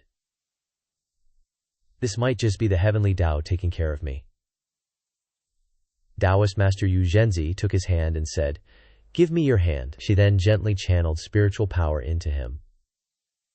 Li Mu, still feeling regretful, thought, My Tao bell. At this moment, Liu Hanyan arrived at the main gate of the county office, anxiously calling out, Li Mu, you're still not well, why did you run out? As soon as she stepped inside, she saw Li Mu being held by the hand by a strange woman, and Liu Hanyan immediately went into defense mode. She quickly walked over, supporting Li Muti and asking, Are you okay? Seeing her, Li Muchi's eyes welled up with tears as he thought, They all only care about how I broke the grand formation. Only Miss Liu cares about my health. Suddenly, Daoist Master Yu Zhenzi spoke up. Wait a moment, young lady. You have a pure yin physique, don't you? Would you like to cultivate with me? She quickly glanced at Li Mu, seeking information about the woman in front of them. He quickly caught the hint and replied. This is Daoist Master Yu Zhenzi from the Talisman sect, a peak expert of the profound cavern realm. Li Musa looked at her extremely enthusiastic gaze and thought, it seems this Yu Zhenzi has taken a liking to Miss Liu's pure yin physique. She didn't even ask me to compensate her for damaging the heaven-grade magical treasure. This Yu Zhenzi probably isn't a bad person. Liu Hanyan politely stepped forward and said, Greetings, Daoist Master Yu Zhenzi. She replied, You must have sensed it. I too possess the pure yin physique, just like you. Hence, if you're willing to inherit my legacy and cultivate pure yin cultivation methods, you could reach the middle 3 realms within a year, and there's even hope for reaching the creation realm within 10 years. Liu Hanyan was a bit curious hearing that, but Li Mu, flustered, quickly stepped in front of her and said, Senior, she's my fiancée and she has no intention of joining any sect. We appreciate your kind offer. In his heart, he thought, so she wants to steal my wife, huh? Daoist Master Yu Zhenzi looked at him, thinking, this brat. Liu Hanyan also peeked out to observe. Daoist Master Yu Zhenzi rummaged through her robe and said, All right then, I'll wait for you for 3 days. Within these 3 days, no matter what you decide, just crush this spirit jade and I'll come find you. Liu Hanyan obediently took the spirit jade. A moment later, they walked side by side on the road. Li Mu walked, trying his best to remind her, don't let her trick you into going with her. Even though she's not a bad person, still, Liu Hanyan took Li Mu's hands and softly said, All right, I'm not a 3-year-old kid anymore. She tilted her head up, looked at Li Mu and asked, How's your body feeling? Limri smiled and replied, Daoist Master Yu Zhenzi just happened to help me heal my injuries, so I'm fine now. Oh. Right, later I need to go to Senior Brother Bai's place to heal his wife. You go home first, and wait for me to come back. Li Mu gently kissed her forehead and promised, Don't worry, I'll cultivate diligently. From now on, I won't make you worry or be afraid anymore. Watching Li Mu's back as he walked away, she thought to herself, when things happened, besides hiding, I could barely do anything for him. As she thought this, she looked at the spirit jade in her hand. The scene shifts to a cave in North County. Li Mu and Xuan Du were together, channeling Buddha light into the ice coffin. Li Mu frowned, thinking, the more solidified senior sister-in-law's soul becomes, the greater effect the Buddha light will have. She'll probably wake up very soon. The person inside the ice coffin stirred slightly, and then the eyes that had been closed for so many years slowly opened. The ice coffin suddenly shattered. The woman inside gently spoke. Husband, White Demon King burst out. Yakir. He walked over, hugging the woman tightly, tears streaming down his face as he said, Yakir, you're finally awake. Lady Yaka also spoke with immense emotion. Husband. Ah. The couple lovingly embraced each other passionately. Li Mu also wiped away sweat and happily said, Congratulations, senior brother, on your family reunion. White Demon King respectfully replied, If it weren't for you two, junior brother and junior brother, Yavar and I might not have had the chance to meet again. You absolutely must accept this gift. Li Mu politely responded, Senior brother, senior sister-in-law, please don't say that. This is just what we should do, White Demon King joyfully ordered. Today is a great day, let's just eat and drink to our heart's content. What followed was a typical celebration, with everyone happily having fun. Ting Yin held a cup of wine and came up to Li Mu, saying, Uncle, have a couple more drinks. This is good wine Dad's been saving for years. Li Mu, completely drunk, waved his hand in refusal. Can't drink anymore. Seeing this, Ting Xin seized the opportunity and said, Dad, Uncle Li Mu is drunk. I'll help him go rest first. Back in the room, Li Mu was sound asleep on the bed, completely drunk. Ting Xin stood by the bed, seemingly intrigued, and said, Finally got him drunk. She slowly leaned closer to Li Mu, thinking to herself, This time, no one's around, so I can do whatever I want with him. With that, her warm lips touched Li Mu's. He groggily opened his eyes, not understanding what was happening, as Ting Xin climbed onto Li Mu's body and casually undid his clothes. The scene shifts to the next morning. Ting Xin said irritably, If it wasn't for you pulling me away yesterday, I would have legitimately become Li Mugina's woman today, Bai Yinshin helplessly replied. Be careful, if Dad finds out, he'll punish you with seclusion and won't let you out. Ting Xin simply looked toward White Demon King in the distance. He stood in front of Xuan Dugund happily saying, "This relic of a 7th grade advanced Prajna realm expert is for you, junior brother." Xuan Duke accepted it without formality and said, "Thank you, senior brother." White Demon King smiled and handed a box to Li Mu. "These twin heaven vessel magical treasures are for you and junior sister-in-law. The space inside is the size of a house, usually used for storing items." Li Mu exclaimed in surprise, "Senior brother, this is too precious." He thought to himself, heaven vessel magical treasures are heaven-grade treasures, and senior brother just gives them away to me like that. White Demon King cordially said, "Take them. They're just minor magical treasures, nothing special." He held the ring in his hand, thinking, but this ring actually solves my urgent needs. A moment later, on the main road, Li Langmu was striding along when he suddenly sensed something. He thought, something's not right. Someone's secretly following me. King Chujiang is dead, so who could it be? Li Langmu stopped completely and spoke in a deep voice, "Come out." Immediately, a group of shadowy figures, led by an old man, stepped out. The old man said disdainfully, "I didn't expect you to actually discover us," Li Mu sternly asked. "Who are you people?" That old geezer pointed aggressively at the dark-skinned dudes behind him and said, "You'll die without needing to know so much," Li Mu, while dodging, mumbled incantations in his mouth, analyzing as he fought. "These 4 lack intelligence, and don't have the aura of corpses either. Could they be puppets? Though they possess souls, they're unconscious, emotionless, and unafraid of death. Among the 10 demonic sects, there's the puppet sect, specializing in crafting various puppets. After special refinement, their physical bodies become comparable to magical treasures, making them the best death squad material." After realizing Li Mukai had figured it out, the old man charged with his sword, yelling, "Not old, but knows quite a bit, huh?" Li Mu quickly dodged the attack, thinking, these 4 puppets are comparable to divine power cultivators, all controlled by that old fart whose realm I can't even fathom. Gotta subdue him first.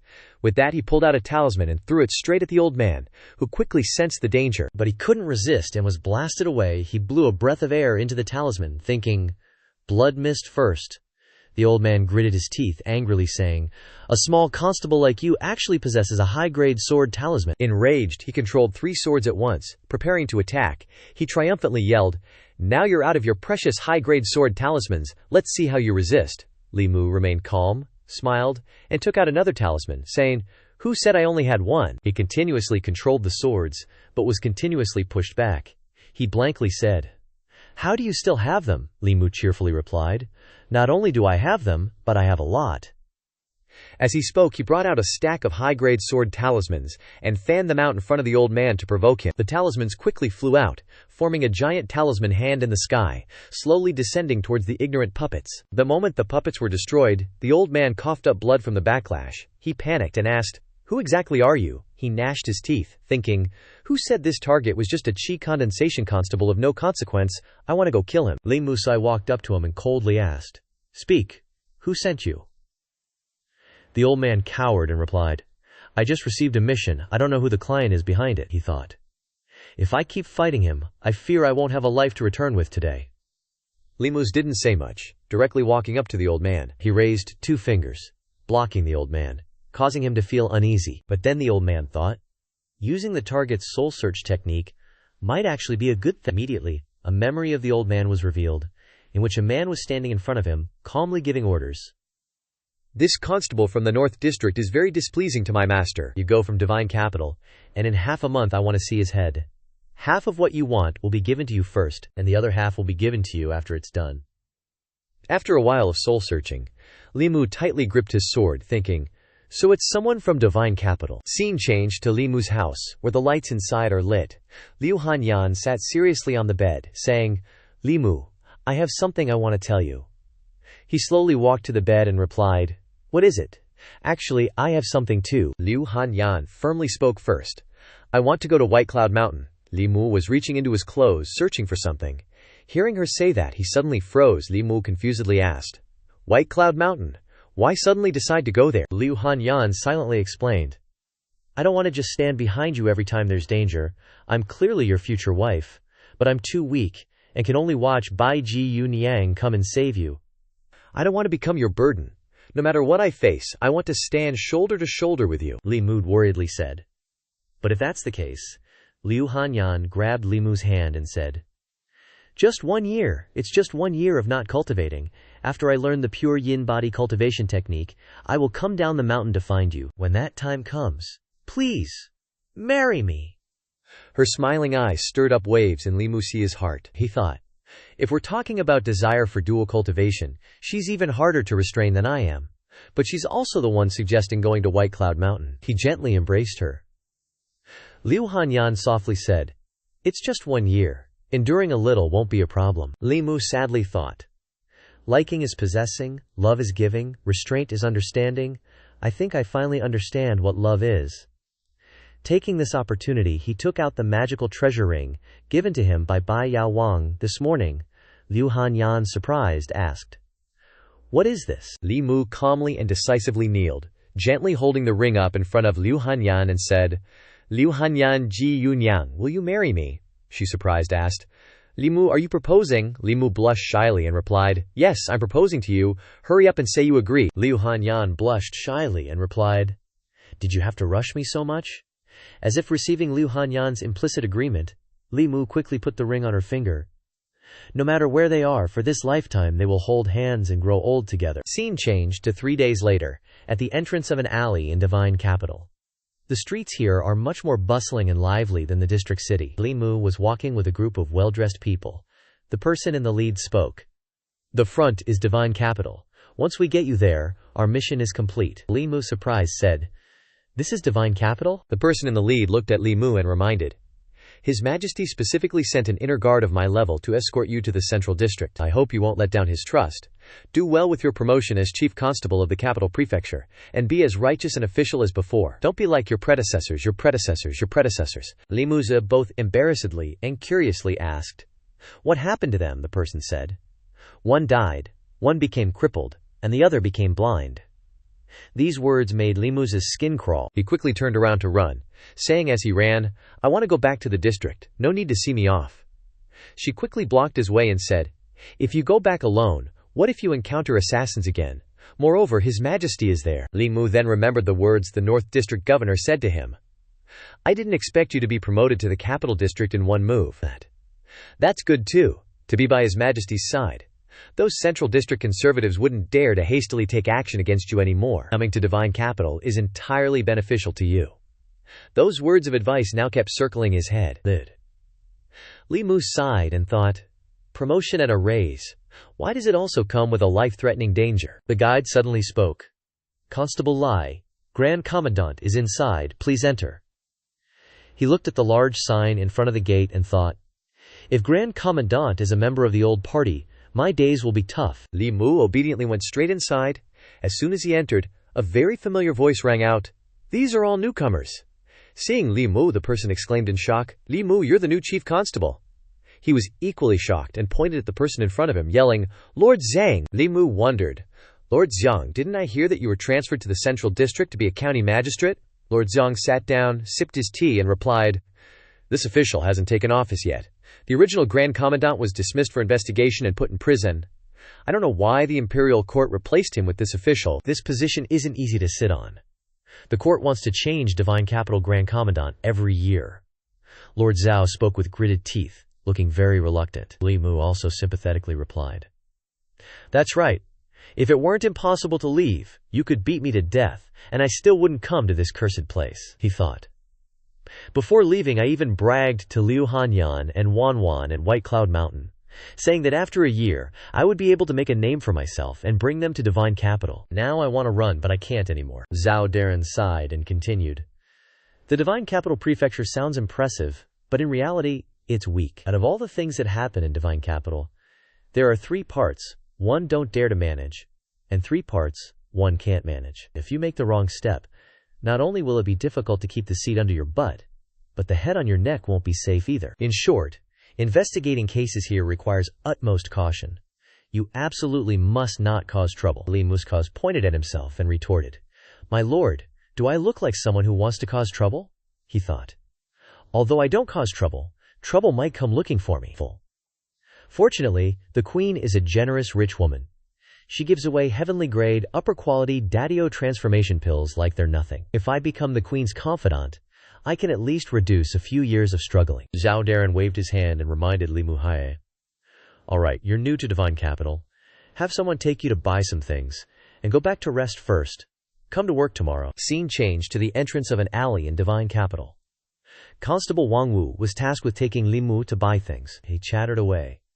My lord, Divine Capital is not like the North District. If Constable Lai doesn't want to offend the Conservatives or the New Party, you have to turn a blind eye to many things, or pretend you don't see them. Suddenly, a shout rang out from behind Li Mu. Someone's being beaten! Someone's being beaten! He curiously went over to watch, and a strong man shouted, I saw clearly that you were bullying this young lady and trying to deceive her, so I stood up. Moreover, I didn't hit you, you knocked yourself down. The bald old man still hugged the man tightly, shouting, Don't even think about leaving! Is there any justice left? There's a fight happening at the entrance of Shendu Lane. Just as Li Mu was about to step forward, Wang Wu stopped him. He said seriously, My lord, there are many yamen in Shendu.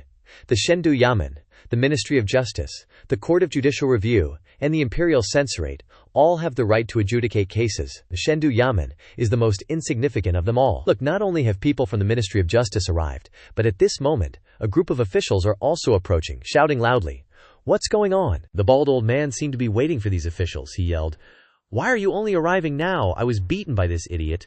Quickly arrest him and bring him to the Ministry of Justice for punishment. And this girl, she hurt me and slandered me. Arrest her too, one of them whispered into the ear of the person beside him. It's Assistant Liu's third uncle. And so, without knowing what was right or wrong, the group of officials pointed at the man and ordered, You bullied the old and weak in the streets. Come with us to the Yamen. The girl next to him said with tears in her eyes, That's not how it is. This big brother is a good person. The official didn't bother to listen to the explanation and said, Take them all away! The innocent girl repeatedly shouted, Let me go! The crowd of onlookers seemed unsurprised by this scene and began to gossip. That old man is related to the assistant in the Ministry of Justice. That guy is done for. Never stick your neck out like that. Li Mu couldn't wait any longer and stepped forward, saying, Hold on. The official from the Ministry of Justice frowned and asked, Who are you? Li Mu clearly took out his badge and said, Li Mu, a constable of the Shendu Yamen. My Yamen is taking over this case. The two of them heard this and said contemptuously, Didn't one of the constables of the Shendu Yamen just die, and the other two are crippled? Are you new here? You don't understand the rules at all. You'll die without knowing how. Saying that, he walked past Li Musiu and said, Get lost, don't delay us from doing official business. He waved his hand and coldly ordered them to be taken away. But as soon as he finished speaking, a flash of silver light appeared. Li Mus didn't hesitate at all. Holding his sword to the neck of the Justice Ministry official, he said coldly, You can go, leave the people behind. The Justice Ministry official asked in shock, You really want to do this? The surrounding common people also gathered around to discuss. Li Mu pressed the sword closer to his neck, asking in a challenging tone, What do you think? Switching scenes to the court, the young woman pointed directly at the bald old man and recounted his crimes. My lord, just now when I was walking on the street, this person made frivolous and rogue advances towards me, and instead slandered me, forcing himself upon me. Fortunately, this big brother came to my rescue. I beg you to seek justice for me. The man also chimed in. This humble citizen saw clearly that it was the old man who made advances on the young lady first. The bald old man brazenly raised his neck and retorted, You two are in cahoots. It was clearly she who touched me first, and now she's slandering me for indecency. My lord, don't be fooled by them. Lord Zhang tilted his head and looked at Li Mu, whispering, Didn't you promise me that you wouldn't cause any more trouble? How have you already offended the Ministry of Justice in just over half an hour, and brought me such a big case? Li Mu quickly replied. That man saw injustice on the road, rescuing that young lady from being harassed by the old man. It's truly rare. Shendu needs people like that. You can't ignore this, my lord, right? Li Mu whispered again into Lord Zhang's ear. Those who are paid to serve the people must not let them freeze to death in the wind and snow. Those who pave the way for justice must not be entangled in thorns. Li Mu's meaningful words struck right into his heart. Lord Zhang looked at Li Mu and thought to himself, Well said. Those who pave the way for justice. I didn't expect Li Mu to say such words. Lord Zhang thought it over and spoke. You are right. If good people are not rewarded, it will not only wrong them, but also make the people lose heart. He quickly shouted loudly. Apart from this man, if there are any other witnesses, they can directly come to the court to present their testimonies. The crowd, which had been buzzing with discussion, suddenly fell silent. After a moment, people whispered among themselves. That old dog relies on having relatives in the Ministry of Justice. and harasses and threatens women on the streets all day long. If we dig up all the things he's done, who knows how many young ladies have suffered in his hands. That young constable isn't wrong either, holding his sword to the neck of a person from the Ministry of Justice, bringing a living person back. But this captain is new. He probably doesn't want to offend the Ministry of Justice. But he's about to turn a big problem into a small one. Forget it, lest we be implicated and bring trouble upon ourselves. The bald old man saw that everyone was silent and proudly put his hands on his hips, saying, "See, there's basically no one to testify. According to the law, the crime of slander will be punished with caning." These words of his completely enraged Lord Zhang. He slammed the table and used his soul-seizing technique on the bald old man, asking, "What is the whole truth? Tell me honestly." The old man who was hit by the trick became obedient. He began to say blankly, Yes, I saw that this young lady was quite beautiful, with a full chest, so I deliberately touched her chest." As if waiting for this moment, Lord Zhang waved his hand and ordered, "Harassing women on the streets, refusing to admit his guilt, causing a disturbance in the court, punishing him for multiple crimes, drag him down and beat him 20 strokes." The punishment was carried out immediately, and 2 constables dragged the old man down, who shouted in protest, "You can't do this to me!" Following that was the sound of the stick hitting him, mixed with his painful screams. The surrounding common people watched the beating with excitement, shouting, "That's satisfying! Beat him well!" Li Muka looked at Lord Zhang and thought to himself, Lord Zhang's soul-seizing technique has improved a lot. It seems he has broken through to the 4th stage. But he is showing such a rough appearance this time. He was clearly very afraid of this happening before. Just as the punishment was being carried out, a loud shout came from outside the door. "Stop." A group of officials from the Ministry of Justice walked in, saying, "Who is it that snatched away our Ministry of Justice's people?" One of the Justice Ministry officials pointed directly at Li Mu and said, "It's him, that constable." The arrogant leader said, "Obstructing the Ministry of Justice from handling a case. Arrest him for me." Lord Zhang was angered once again. He sternly questioned the man. "You want to arrest my people? Have you asked me yet?" Lord Zhang stepped down and approached the Justice Ministry official, asking, "Are you the assistant of the Ministry of Justice?" He clearly said, "I am," he said loudly. "Is there anyone in your Shendu Yamen that I can't arrest? Moreover, he is fighting over a case with our Ministry of Justice. He should be arrested for investigation." Lord Zhang was not happy. He sternly pointed at the face of the Justice Ministry assistant and questioned, "What qualifications does a 9th-rank petty official like you have to address me directly and want to arrest me to the chief constable of the Shendu Yamen?" He choked and stammered without success. Lord Zhang pointed again at the bald old man being beaten in the courtyard, clearly saying, "I have already finished handling this case. This person relies on his old age to be immoral, first harassing women in the streets, then causing a disturbance in the court. I have already punished him with 20 strokes. If the Ministry of Justice feels it is not enough, you can take him back to the Ministry of Justice for further punishment." He choked and thought to himself, "The Shendu captain is a 6th-rank official. His position is indeed higher than a 9th rank like me, but this Shendu captain doesn't give me any face at all," he stubbornly replied. "There are still suspicious points in this case, Captain. You closed the case so quickly. Don't you think it's a bit perfunctory?" Lord Zhang didn't bother to argue with him and directly asked the people nearby. "When I was trying the case, there were people here.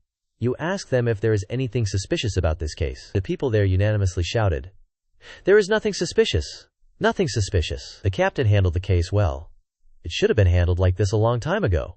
Nothing suspicious." The Justice Ministry officials were so angry that their faces turned red, but they could only leave in a huff. After the Justice Ministry officials left, the 2 people who were wronged knelt down and said, "Thank you, Constable. Thank you, Captain." Livid.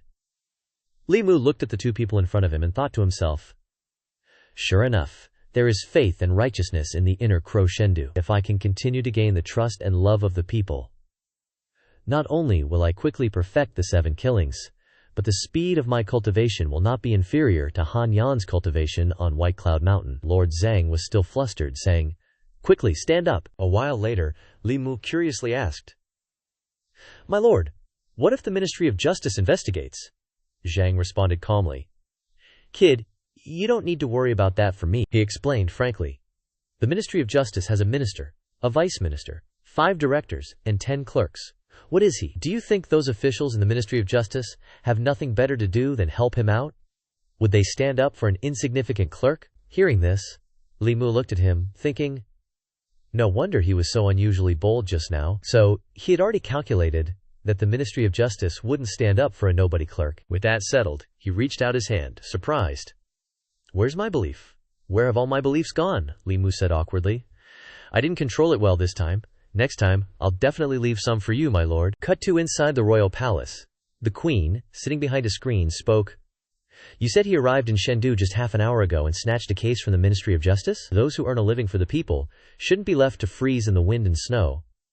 And those who pave the way for justice shouldn't be entangled in thorns. He said this too? The attendant replied. Reporting to your majesty, he did say that. Many people witnessed it. Also, the mastermind behind the assassination in North County has been found. It's the Zihu family. The queen frowned and said to them, If there's a next time, I won't show any mercy. The queen then said with interest, That junior official's name is Li Muha, right? The queen tapped the table and ordered, Fearless of heaven and earth, fearless of power, I hope he will work for the people and pave the way for justice. Convey my oral decree. Cut to the Chengdu bureau. Court officials had arrived to convey the queen's decree. Li Mu, head constable of the Chengdu bureau, eliminates evil and eradicates wrongdoing, clears grievances for the people, and stops the unhealthy trends in Chengdu. Home. A 4-courtyard residence and 8 maids. Li Mu, in a brand new outfit, clasped his hands and replied, This subordinate receives the decree, thank you. Zhang was excited at the long list of rewards, thinking, even a constable gets such awesome rewards. Then, as the chief clerk, the biggest contributor to the case, maybe my rewards will be even bigger. But life isn't a dream. The official finished reading and put away the imperial decree. Zhang blankly asked, That's it? The official honestly replied. Her Majesty's decree only has this much. Li Mugai walked up to the official and said, This sister, my salary is meager, so just the house is enough. Please take the maids back. Zhang behind him was in tears, thinking, I endured the most pressure, but I didn't get any rewards. The faith, the house, and the maids all went to Li Mu. Facing the official's somewhat blank expression, Li Mu thought. It seems the queen has noticed me. This time it's maids and a house. Next time it'll probably be cultivation resources. But forget about the 8 maids. Liu Hanyan will find out about my good times. The female official seemed pleased and said, I will report clearly to Her Majesty. Also, be careful of the Zhu family. Hearing this, Li Muji was startled, thinking, The Zhu family?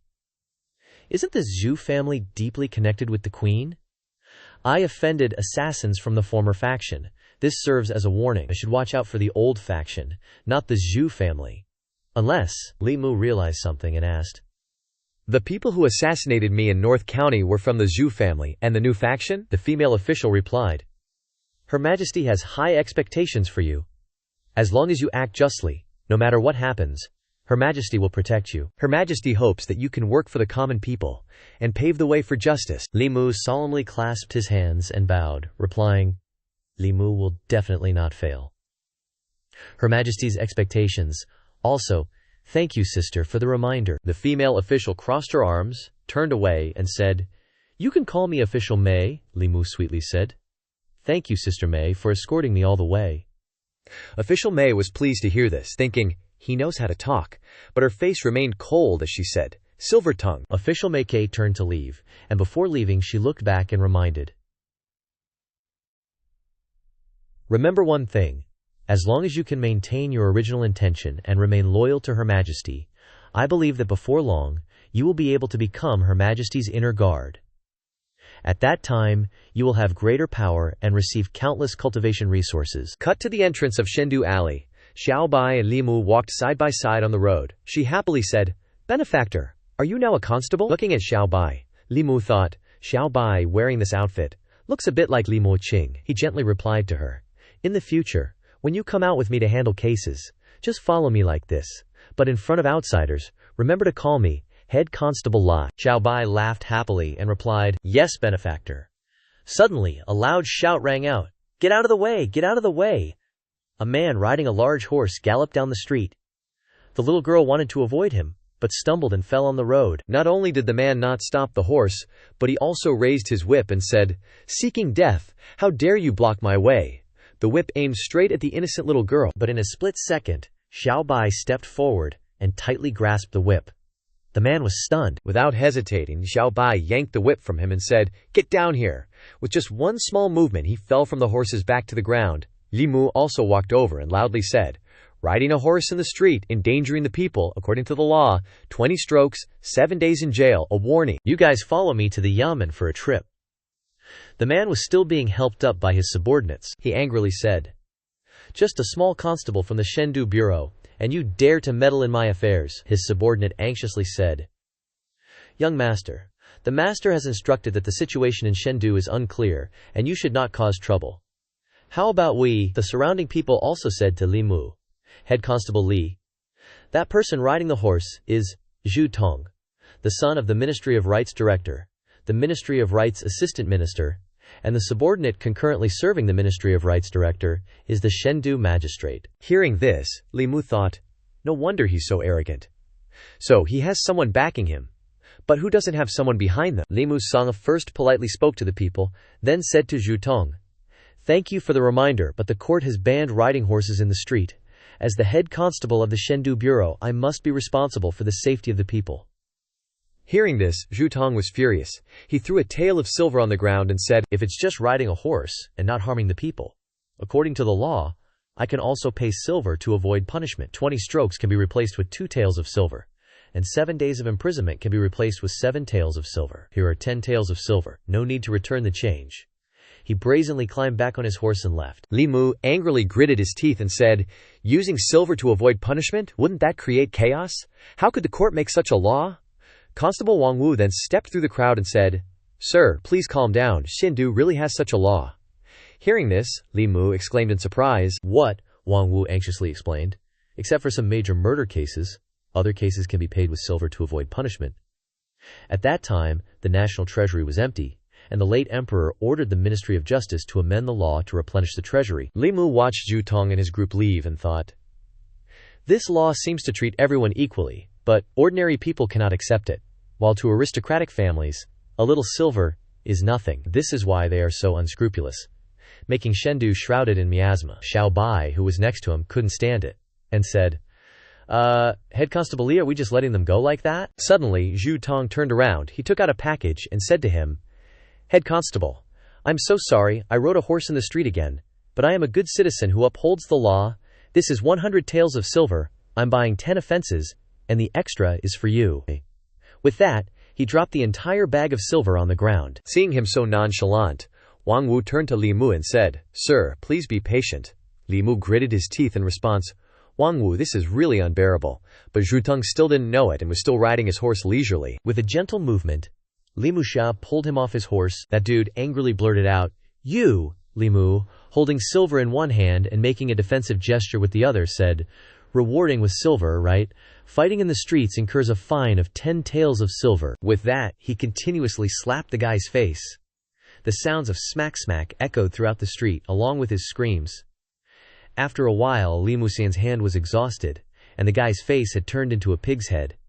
He gently placed 10 taels of silver on him and said, "Keep the change, we're not strangers, don't be shy with me." The guy was beaten so badly he couldn't resist. The 2 servants following him loudly said, "He's the son of a doctor, and you dare?" Li Mu coldly questioned, "Does this imperial capital only allow officials to light fires, but not allow others to light lamps?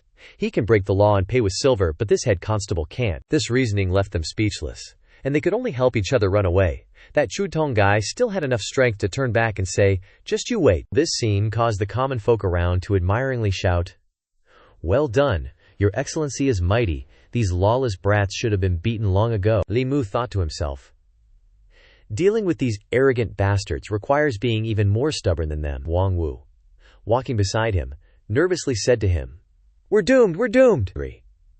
"Your Honor, brawling with Zhu Tong, venting your anger is one thing. But the Ministry of Rights and the Ministry of Justice are in cahoots. This gives the Ministry of Justice a reason to prosecute you." Mei Da-ren, standing in the crowd, transmitted her voice to Li Mu. "Let them prosecute if they want to. What's there to be afraid of?" Li Mu keenly glanced towards the crowd and thought, "Telepathy. Mei Da-ren." She continued to transmit her voice to Li Mu. "Don't forget that you are His Majesty's man. When you get to the Ministry of Justice, speak provocatively. Don't let His Majesty lose face. If anything happens, the Imperial Guards will help you clean up." Li Mu, assured that he had backup, replied via telepathy, "Understood." Cut to the Ministry of Justice's court, and, as expected, he was summoned. An official from the Ministry of Justice slammed his hand on the table and said, "You audacious constable! You dared to brawl with the son of an official in the streets. Do you know your crime? Within the Ministry of Justice there was a minister and a vice minister, both of whom held esteemed positions and could directly participate in political discussions. They rarely managed affairs within the ministry, and all cases, big and small, were previously judged by the two department directors of the ministry. The one who had been shouting until now was the department director of the Ministry of Justice. Li Mu pointed at Chu Tong and said, "May I ask, Your Honor, this man has repeatedly ridden his horse recklessly in the streets, shamelessly taking pride in it, arbitrarily trampling on the law, and insulting the dignity of the court. Is he not deserving of a beating?" The department director of the Ministry of Justice snapped. "Even if that's the case, it should be handled by the Yamen. What qualifications do you, a mere constable, have?" Li Mu pondered for a moment, then heroically pointed directly at the department director of the Ministry of Justice and questioned, "You, dog official, don't go after the guy trampling on the law and insulting the people of the court, but instead judge me? What qualifications do you have to wear that official robe? What qualifications do you have to sit in that seat?" Chu Tong, seeing the scene of scolding, gaped in astonishment and said, "This is too arrogant."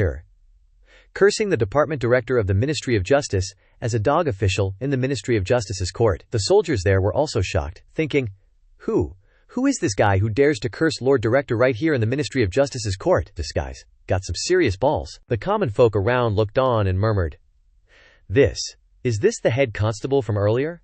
There's something we didn't know. This constable is the one who wrote The Injustice to Daoist. He dares to curse even heaven, let alone a mere official of the Ministry of Justice. But he's not finished yet. To insult an official of the court right in court is a serious crime. Alas, it's rare to get a good head constable. What a pity. Mei Da-ren, standing in the back, thought approvingly. As expected of him, the department director of the Ministry of Justice angrily pointed at Li Mu and shouted, "You dare, Li Mu!" "Not to be outdone," retorted. "You're the one who dares." He pointed directly at him and cursed, "You can't distinguish right from wrong, reversing black and white, you dog official. Do you still have the court, His Majesty, or justice in your eyes?" The guy shrank back from the scolding. He slammed the table and shouted loudly, "Guards, drag this guy down and give him 50 strokes. Just then, a soldier came up and said, "My lord." He leaned close to the department director of the Ministry of Justice's ear and whispered something secret. After he heard it, his facial muscles relaxed, and then he waved his hand and said to Li Mu, "You can leave now." Li Mu was also stunned, thinking, "How strange." Li Mu showed his displeasure, thinking, Mei Da-ren's intention is to use me to provoke the Ministry of Justice, and then catch their handle of officials helping each other disregard the law. But why is this department director of the Ministry of Justice playing out of the ordinary? It seems I have to try a little harder. With that thought, he took a stance, Li Mu stance, crossed his arms in front of his chest and said, "You want me to come? I come. You want me to leave? I leave. What do you take the Ministry of Justice's court for?" The department director of the Ministry of Justice frowned, thinking, "A mere constable from the capital Yamen is so arrogant. If it weren't for the official report ordering me not to." He had to grit his teeth and ask, "Then what do you want?" Li Mu pointed directly at Chu Tong and said bluntly, "Chu Tong has ridden his horse on the main street 5 or 7 times, ignoring warnings, seriously endangering the safety of the common folk in the capital. How do you plan to deal with it?" He was trembling with anger but had to grit his teeth and say, "Chu Tong has repeatedly violated the law by riding a horse on the streets of the capital. He will be given 40 strokes and fined 200 taels of silver." Li Mu, head constable of the capital Yamen, enforced the law fairly. Although the method was inappropriate, it was also to protect the dignity of the court, and does not deserve to be charged with a crime. "You can go," Li Mu bluntly asked back. "You're not going to beat me?" The department director of the Ministry of Justice said helplessly. "No. Go quickly." Li Mu's mouth, hearing this, smiled and said, "Then I'll watch you finish the beating before I leave." And so, Li Mu stood there and witnessed the entire execution process of that Chu Tong guy. While watching, he thought, "I've been arrogant enough, but this department director of the Ministry of Justice really isn't scheming at all, and even started acting according to the law. I can't dig up anything. The mission Mei Da-ren gave me might not be completed." After watching the beating, Li Mu turned around and left without saying goodbye. Many common folk were standing outside, and he seriously walked between the 2 rows of people. The common folk shouted continuously, "Head Constable, you're amazing! With a constable like you, our days will be better." The faith of the common folk poured out like a waterfall at this moment. Li Mu, while absorbing it, thought, "Too much, really too much." When he came out of the Ministry of Justice, Mei Ren was already waiting in the corner and pulled Li Mu away. "You come over here," he exclaimed in surprise. "Sister Mei?" The two went to a hidden corner, and he scratched his head, saying awkwardly, "I'm sorry, Sister Mei. I wasn't arrogant enough just now, and couldn't complete the mission." Mei Ren smiled and replied, "I heard everything outside.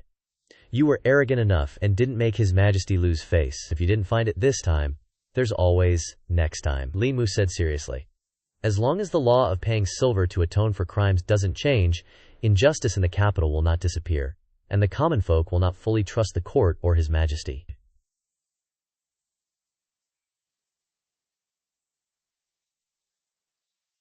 It will be difficult to unite. Ren looked up at the sky and said with concern, "His Majesty also wants to change, but His Majesty has only been on the throne for 3 years and has already overturned the laws set by the late emperor.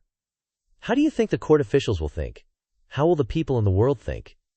Many people have wanted to change it, but in the end, they all failed." After hearing these things, Li Mu seriously thought, "His Majesty is my strongest assistant, so I should also think of ways to deal with some of the problems in the rear." Back at the capital Yamen, Li Muyo took a box and went to see Lord Zhang and said with enthusiasm, "My lord, this time His Majesty rewarded me with tea leaves. I heard they were sent from Nanyang County. I'm not used to drinking tea. I know Lord Zhang likes to use tea, so I'm giving you these 2 boxes of tea." Lord Zhang happily thought, "The tribute tea from Yangnan is famous throughout the world. This official really hasn't tasted it yet." Suddenly, he thought of something and asked, "But why are you suddenly giving me such good tea? Don't tell me you want me to help you with something." Li Mu smiled, handed out the box of tea, and said enthusiastically with a smile, "It's not a big deal. I just want to ask you to write a memorial, requesting the abolition of this law, of paying silver, to atone for crimes." Lord Zhang immediately turned around and left, leaving only one sentence, "Can't help.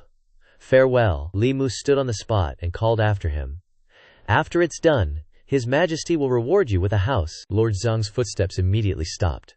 He quickly walked over, leaned close to Li Mu's ear, and whispered, "One memorial really can be exchanged for a house?" Li Musio nodded and replied, "It can definitely be exchanged." He thought to himself, although Lord Zhang is not qualified to attend court, he is qualified to impeach. As long as Mei Ren is asked to pass the book proposing the abolition of paying silver to atone for crimes to the top through the imperial guards, the people who obstruct the cancellation of the bill will take the initiative to jump out. At that time, I will attack again. Lord Zhang was finally bought off by a house. He took the box of tea, took out a memorial from his body, gave it to Li Mu, and said, "This official trusts you once. Don't lie to me. Take the memorial and write it yourself." Li Mu, having achieved his goal, happily bowed and said, "Thank you, my lord." Cut to 3 days later, in a luxurious restaurant. The sounds of invitations were endless. Li Mu's group sat down at the table and comfortably ate and drank. Wang Wu asked him in surprise, "Brother Li, these dishes are so expensive. Can we really eat them?" Li Mu said leisurely, "Of course we can. It's all at the expense of the state anyway." At this moment, Li Mu suddenly noticed a group of people in the distance. Mei Ren's words flashed in his mind again. The leader who opposes the abolition of the bill up there. The real people who oppose this matter are all 5th and 6th rank officials. It's very difficult to deal with them if their positions aren't high. Do you have a way? Li Mu looked at the people in front of him and thought to himself, Wei Peng is the only son of Wei Yuanlang, the department director of the Ministry of Revenue. He has a stubborn personality and loves delicacies. There's nothing better than starting with him. That Wei Peng guy still doesn't know what's coming, the two of them just glaring daggers at each other. The dude quickly asks his lackey next to him, "Is this Constable a newbie or something?" The lackey quickly replies, "Seems like it." Li Mu, taking the initiative, stands up and asks Wei Peng directly, "What cha-cha looking at?" The dude puffs out his chest and retorts, "So what if I'm looking at you?" Li Mu throws a punch straight into his face and says, "How's that for looking at me?" One punch sends him flying, knocking over all the tables and chairs behind him. Wei Peng, clutching his face in anger, yells, "I just looked at you, and you hit me for that." The onlookers are like, whoa, thinking to themselves, Wei Peng's usually such a cocky jerk, and he got clocked just for looking. The goons following Wei Peng can't stand it anymore and start to look like they're gonna rush him. "You little punk." Li Mu doesn't hesitate to show off his power, coldly asking, "What are you looking at?" The two goons shrink back, thinking, "He's a third-stage expert." The two scared goons wave their hands, stammering, "Nothing, nothing." They turn to Wei Peng and try to reason with him. Young master, he's at the 3rd stage. We're no match for him. Let's go. Of course that dude isn't having it, and screams, "Let me go," Wei Peng yells furiously. "Go get the guys from the Ministry of Justice. I'm reporting this." Li Mu, meanwhile, is back at his table, calmly eating like nothing happened. Wang Wu says worriedly, "Boss, why'd you hit Wei Peng? The Ministry of Justice is gonna come, and we'll have a hard time explaining ourselves." Li Mu replies leisurely, "You'll see soon enough." A moment later, some Ministry of Justice guys show up. Wang Wu blurts out nervously, "They're here." The MOJ official comes up behind him and says, "Constable Li, Wei Peng says you hit him for no reason. Is that true?" Li Mu calmly wipes his mouth and replies, "He asked for it by looking at me." He points to Wei Peng, continuing, "Besides, he's done this kind of thing plenty of times himself, hitting people just for looking at him." Hearing this, the official happily replies, "If you admit to it, then this is going to be easy." He turns to his subordinates and orders, "Take him back to the Ministry of Justice, give him 20 heavy lashes according to the law, and throw him in the dungeon for 7 days. Li Mu remains composed and speaks. According to the Great Zhou's Supplementary Law, Volume 2, Article 13, assault can be settled with a fine. Furthermore, based on Great Zhou Law, Volume 50, Article 1, regarding paying to erase punishment, 1 wen of silver can reduce 1 rod of punishment, 10 rods equals 1 lingang of silver. Li Mu straight up slams a silver tael on the table, nonchalantly saying, "Keep the change." The MOJ official is speechless. The official scowls at Li Mu, but Li Mu, with the most punchable face, questions him. "Got a problem with that? If not, we'll be going now. See you next time." After he's done speaking, he pulls Wang Wu and the rest of his crew away, without even looking back. One of the subordinates beside the MOJ official grumbles unhappily, "Are we just going to let him go like that?" The official replies helplessly, "No choice. According to the law, he paid the fine, so he can get away with it." Scene change. 2 people are walking down the street. One of them says, "Heard some constable beat up old Wei's son." The other replies, "Shendu, how could anyone be so reckless here? To dare hit the relative of an official just for a look?" Speak of the devil, Kazo arrives. The guy in blue bumps straight into Li Mu, who's walking towards him. He grits his teeth and yells, "You!" But before he can finish, Li Mu, with a fierce look, cuts him off. "What about me? You're the one who's going to get punched." As he speaks, a fist knocks the guy flat on his face. The guy's eye is swollen up like a panda's. Furious, he orders his underlings, "Seize him!" Li Mu shouts sternly. Outrageous. He pulls out his sword and points it at the group of underlings, saying clearly, "Daring to gather and fight in the streets of Shendu. Have you guys thought about the consequences?" The underlings, at a loss for words, ask, "Then why did you hit someone for no reason?" Realizing Li Mu's strength, the 2 are covered in cold sweat, thinking, 3rd stage, we're no match, but this guy's so cocky. Could he be the son of some Ministry of Justice vice minister? Li Mu replies casually, "Who told him to block my way, and what's with the staring?" The guy, clutching his swollen face, points at Li Mu, questioning, "You hit someone just for looking at you?" Li Mu tilts his head, replying, "Wasn't there someone you beat up just for blocking your way half a month ago?" The guy is speechless, and is forced to depend on his connections to yell, "You, as a constable, are hitting me without reason. Come to the Ministry of Justice for questioning." Just as he was hoping for, Li Mu replies, "Let's go then, who is scared of you?" Scene change. At the Ministry of Justice Hall, the Vice Minister of Justice angrily slams his desk, questioning Li Mu. "You, surnamed Li, what exactly do you want to do? It wasn't enough to hit Wei Peng, and now you hit my son. Committing disorder twice in 1 day. As a constable who knows the law, you are breaking it as well. Your punishment will be increased. 20 lashes are not too much, right?" Li Mu slowly replies, "It is not too much, of course." He pulls out a tael of silver and walks in front of the vice minister, and speaks, "But the laws of the Great Zhou do not state that paying with silver is only limited to once per day, so vice minister, please accept these 2 taels of silver." The vice minister scowls uncomfortably, questioning him, "Do you really think you can do anything you want with money?" Li Mu smiles, and answers, "It is true that you can do anything you want with money. Isn't that always how you guys are?" Li Mu leaves by turning his back, only leaving behind one sentence. "The money for the fine has been given. I will leave first. If there are no other issues, we will meet again." The guy who was punched is unsatisfied and says, "Father, how can we let him leave like this?" "Father?" The Vice Minister of Justice is angrily mumbling to himself. In the past, I used the law that let people pay to erase their punishment, but it was easy to apply because these rules were made for people in power like us. That little rascal is using this rule as a tool, and I don't have any solutions. 30 minutes passed, and a constable in the Ministry of Justice runs over in a panic, announcing, "Sir, the grandnephew of the Vice Director of the Court of Imperial Sacrifices is being beaten up on the streets. The Vice Minister of Justice can't sit still in his seat," and shouts, "What could it be?" The constable quickly responds, "The person beating him is still that Li Mu." The Vice Minister of Justice holds his face in helplessness, muttering to himself, continuously assaulting the descendants of the Vice Director of the Ministry of Rights, the Vice Director of the Ministry of Revenue, the Vice Minister of Justice, and the Vice Director of the Court of Imperial Sacrifices. Is he crazy? Suddenly, he realizes something, as he thinks, that's not right.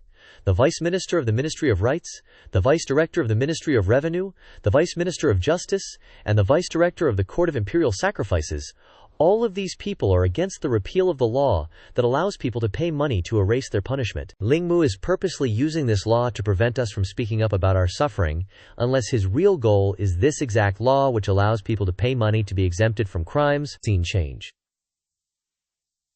2 days later, at the court assembly, one official stood out and made a proposal. "Your Majesty, I believe that the court should repeal the law of being exempted of crimes by paying money. Instead, we should use a better method, such as applying both the punishment and having to pay money." The other officials hear this and say together, "I agree, I agree, I agree." The historian who is in charge of records hears this and is confused and says, "Lord Wei, didn't you say that the cost of repairing the imperial palace, the salary of the officials, and the money distributed for the disasters all came from the money that was paid to be exempted from punishment? Without the law to pay money, then where will this money come from?" The Vice Director of the Ministry of Revenue evilly answers, "Even though the law that allowed us to pay to be exempted from punishments has been removed, in the future, if people break the law, they will have to both be punished and pay money. But the amount of money being paid is much higher than before, so there are no worries that the income of the Ministry of Revenue has been reduced. So this matter has been solved smoothly." The Empress seriously speaks. "The law that allows people to pay to be exempted from punishment was created by the late emperor. If we easily overturn this, then wouldn't we be showing disrespect to the late emperor?" The Vice Director of the Ministry of Rights hears these words and feels slightly guilty, as he thinks, "These are the words that I said in court a half-month ago." He quickly changes his face and answers, "Reporting to Your Majesty, the situation in the past is very different from our current one. I am an official in the court, so I can't be conservative. I must adapt to change. This way, I can help Your Majesty and govern the country better." The Empress thinks while looking at the officials under her, and then directly gives the order, "If there are no more objections, then let's immediately remove this law.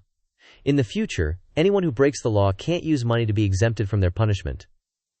The officials below all follow her order without a single word of complaint. Scene change to the streets of the divine capital.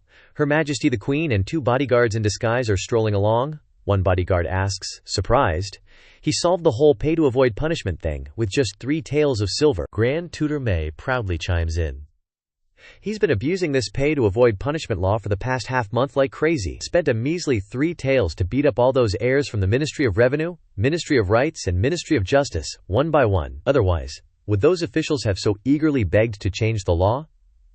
Her Majesty the Queen asks curiously, "They didn't target him?" Grand Tutor Mei chuckles. "Targeting him would be useless. Everything he did was within the bounds of the law. They wouldn't dare blatantly disregard the law." Another bodyguard adds, "Moreover, after Guardia abolished the pay-to-avoid-punishment law, the reaction from the citizens of the divine capital was intense. Everyone rushed to the streets, and the common people all went to the national temple to pay their respects." Her Majesty the Queen nods, satisfied. The most effective way to deal with evildoers is to be even more evil than they are, but his way is pretty smart too. The 3 of them walk a little further and run into Li Mu and Wang Wu sitting at a roadside stall. Grand Tutor Mei points and says, "Your Majesty, that's Li Mushai." Her Majesty the Queen looks in the direction he's pointing, a smile of approval gracing her lips.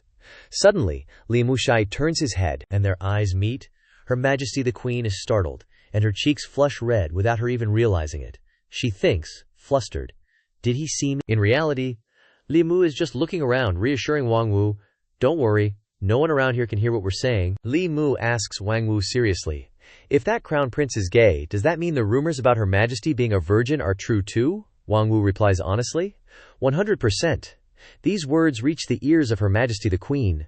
Her expression instantly changes from cheerful to ice-cold, filled with murderous intent. Li Mu suddenly feels a chill, shivering, and thinks, why is it so cold all of a sudden? Am I imagining things? Her Majesty the Queen smiles, saying, that's him. The bodyguard next to her says angrily, this guy has some nerve. Disrespecting Her Majesty behind her back, I'll throw him in the Imperial Guard's jail. Her Majesty the Queen says benevolently, forget it. He just performed a meritorious deed by abolishing the pay to avoid punishment law. If we throw him in jail, how would we explain that to the people? Considering his contribution to the Great Zhou, let's give him a pass this time. Scene change to Li Mu's house. He and Xiao Bai, in his fox form, are sleeping soundly. Suddenly, misty smoke appears out of nowhere, and Li Mu is pulled into it. He looks around blankly, thinking, am I dreaming? Li Mu thinks, ever since I refined my 3 souls and 7 spirits, it's been a long time since I've willingly entered a dream. Could there still be something in my subconscious that I don't know about? Suddenly, a female figure appears, surprising him. Is that Liu Hanyan or Li Qing? Suddenly, the woman with a black mask on her face turns to look at Li Mu. He cautiously asks, who are you? Before he can even greet her, the woman kicks Li Mu squarely. He angrily whirls around, but before he can even curse, the girl swings her whip. He wants to resist but can't, so he takes the full force of the whip across his back. It stings like hell. Li Mu thinks in confusion. Why can't I move? Li Mu shouts, utterly baffled. What do you want? The woman walks over and shoves Li Mu hard, sending him sprawling. The woman doesn't say a word from beginning to end. She calmly steps on Li Mu's chest. He cries out in pain and discomfort. I've never met you before, and I don't think we have any grudges. What do you want exactly? The woman gives a faint smile, then begins to pull the whip taut, lashing Li Mu's chest repeatedly, causing him to cry out in pain. Li Mu is dazed from the beating, blushing, and thinks, being beaten by a strange woman with a whip, why am I dreaming this kind of dream? Am I that type of guy? Li Mu is jolted awake from the dream. Xiao Bai, sitting beside him, has also woken up. She asks worriedly, benefactor, what's wrong? Li Mu touches his chest, checking for injuries, and thinks, no scars. Seems like it really was just a dream. He turns to Xiao Bai and says, nothing, just had a weird dream. Li Mu thinks, I think I have been watching the authorities flog people for too long and unlocked a weird attribute in my psyche? Never mind. Time to get back to sleep. With that thought, Li Mu lies back down. Li Mu is once again pulled into the dream world. Li Mu stares at the strange woman in his dream and thinks, she's still here. The woman then speaks up. You dare come back? Li Mu frowns, thinking seriously. I'm being bullied in my own dream by some random woman. How can I let you do whatever you want in my dream, tie you up and see how you escape? Immediately, a flurry of ropes shoots out towards the masked woman, but the ropes all fall to the ground in pieces when they reach the woman. The woman says dismissively, that all you got? He exclaims in surprise. Why are the ropes breaking?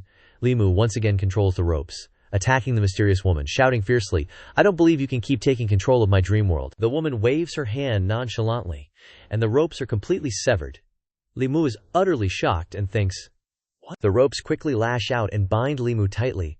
Lifting him into the air, Li Mu shouts in panic, What do you want to do? The woman pulls Li Mu dangling in front of her, ignoring his pathetic screams. The woman reaches out and says cryptically, looks like last time's lesson wasn't enough for you to learn. Li Mu stares blankly at her approaching hand and shouts, stop! Li Mu jolts awake, confused, and thinks, why am I still dreaming the continuation of that dream, and why do I feel like I'm really being trampled in real life? Could it be that I've really encountered a heart demon? Heart demons are the mental and spiritual deficiencies and obstacles of cultivators. Hatred, greed, delusional desires, and attachments can all give rise to heart demons. With heart demons, the lightest consequence is delayed cultivation, the heaviest is quid deviation and demonic possession, and even risks to one's life. Li Mu sighs worriedly, thinking, no way. The next morning, Li Mu walks down the street with a throbbing headache. He walks and thinks, last night I tried entering my dream 8 times, and every time I had the chance of meeting her. How can my heart demon be a girl with such strange hobbies? Suddenly, from the other side, the sound of horses' hooves rings out, followed by a desperate shout. Someone's been killed! Li Mu quickly turns around, thinking, holy crap. He rushed over, anxiously asking, what happened? The commoners around him automatically made way when they saw him, saying, "Head Constable Lai, this old man was run over by those young whippersnappers on horseback. Head Constable Lai, go take a look." Following the direction they pointed, an old man lay unconscious in a pool of blood. A grim-faced guy stepped out and shouted, "Get out of the way!" Another chimed in, "You dare to obstruct the fourth Master Chu's young master?" The commoners, indignant, retorted, "Just because they're from the Chu family, they can get drunk, ride horses, and kill people on the streets?" Ling Mu frowned, thinking to himself, "I don't care about any young Master Chu or Wu. This head constable here gets paid by the state. This guy killed someone in the street. If I let him go, how can I face His Majesty? How can I face the commoners of the Divine Capital?" With that thought, he went forward and said to that young master, Divine Capital Constabulary, Head Constable Li Mu, "You're coming with me for a trip." Hearing this, he unhappily asked, "Constable, do you know who I am? Get out of my way." As he spoke, he whipped the horsewhip toward Li Mu. Li Mu was very sensitive to this whip. Li Mu dodged while thinking, why do they like to hit people with whips? With a simple movement, Li Musha kicked the guy away and grabbed his horsewhip. The guy, having been mercilessly hit, angrily yelled, Kill him for me." Li Mu, on the other hand, remained quite refined. He gently slipped off his ring, releasing his power. Bai Yi unsheathed, Li Mu pointed his sword at that young master and said, "Killing someone and fleeing, resisting arrest, not only disregarding life but also trampling on the law. According to the Great Zhou law, on-the-spot execution serves as a deterrent." That bald, grim-faced guy pulled out a knife, stepped forward, and said to the two behind him, "I'll hold him off. You take the young master back first." With that, he rushed forward fiercely with his dagger. Lim Muke quickly blocked him, coldly saying, "This head constable is arresting a murderer. According to the law, anyone who obstructs me will be considered an accomplice." In a flash, that guy's arm separated from his body, and he screamed in pain as he watched his arm roll on the road. Li Mu pointed his sword directly at the two running men and said, "Killing people and fleeing, you try running away." Those two were still pretty tough and used spells, jumping into the air to run away first. Seeing that they wanted to run, Li Mu disdainfully took out a talisman and threw it forward. The guy under the effect of the talisman stood in the air. He was confused and thought, "I can't move my magic power." And of course, these two fell straight from the air to the road, in pain. On the other side, the young master and his subordinates crawled up, and he resentfully asked Li Mu, "Do you really want to be enemies with the Chu family?" "Think you can scare me that easily?" Li Mu sternly asked him. "You killed someone and still want to run. Do you think the Divine Capital has no laws?" Scene shifts to the Divine Capital Court. Lord Zhang seriously said, "Suspect Chu Shi, you violated the law by drunk riding a horse and killing an innocent old man in Divine Capital Street. You ran away on the road, resisting the arrest order. Countless people witnessed it with their own eyes. Do you plead guilty?" Chu Shi did not hesitate and said directly, "I plead guilty." Lord Zhang then concluded, Great Zhou Law, Article 13 of Volume 5, riding a horse on Divine Capital Street, caused serious injury, causing death. A sentence of years or more. The circumstances of the case you committed are very serious, and the impact is extremely serious. This official sentenced you to death.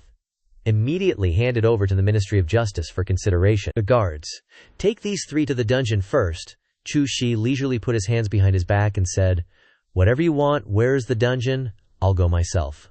Seeing his attitude, Li Mu frowned and said, "Based on his background, this is probably just the beginning." Lord Xiang also stepped forward to reassure him, "Don't be discouraged, you didn't do anything wrong." Li Mu Sai calmly asked, "My lord, do you think the Ministry of Justice will agree to the memorial requesting execution?" Lord Zhang was also very annoyed and thought, "The Chu family is the Empress's maternal clan.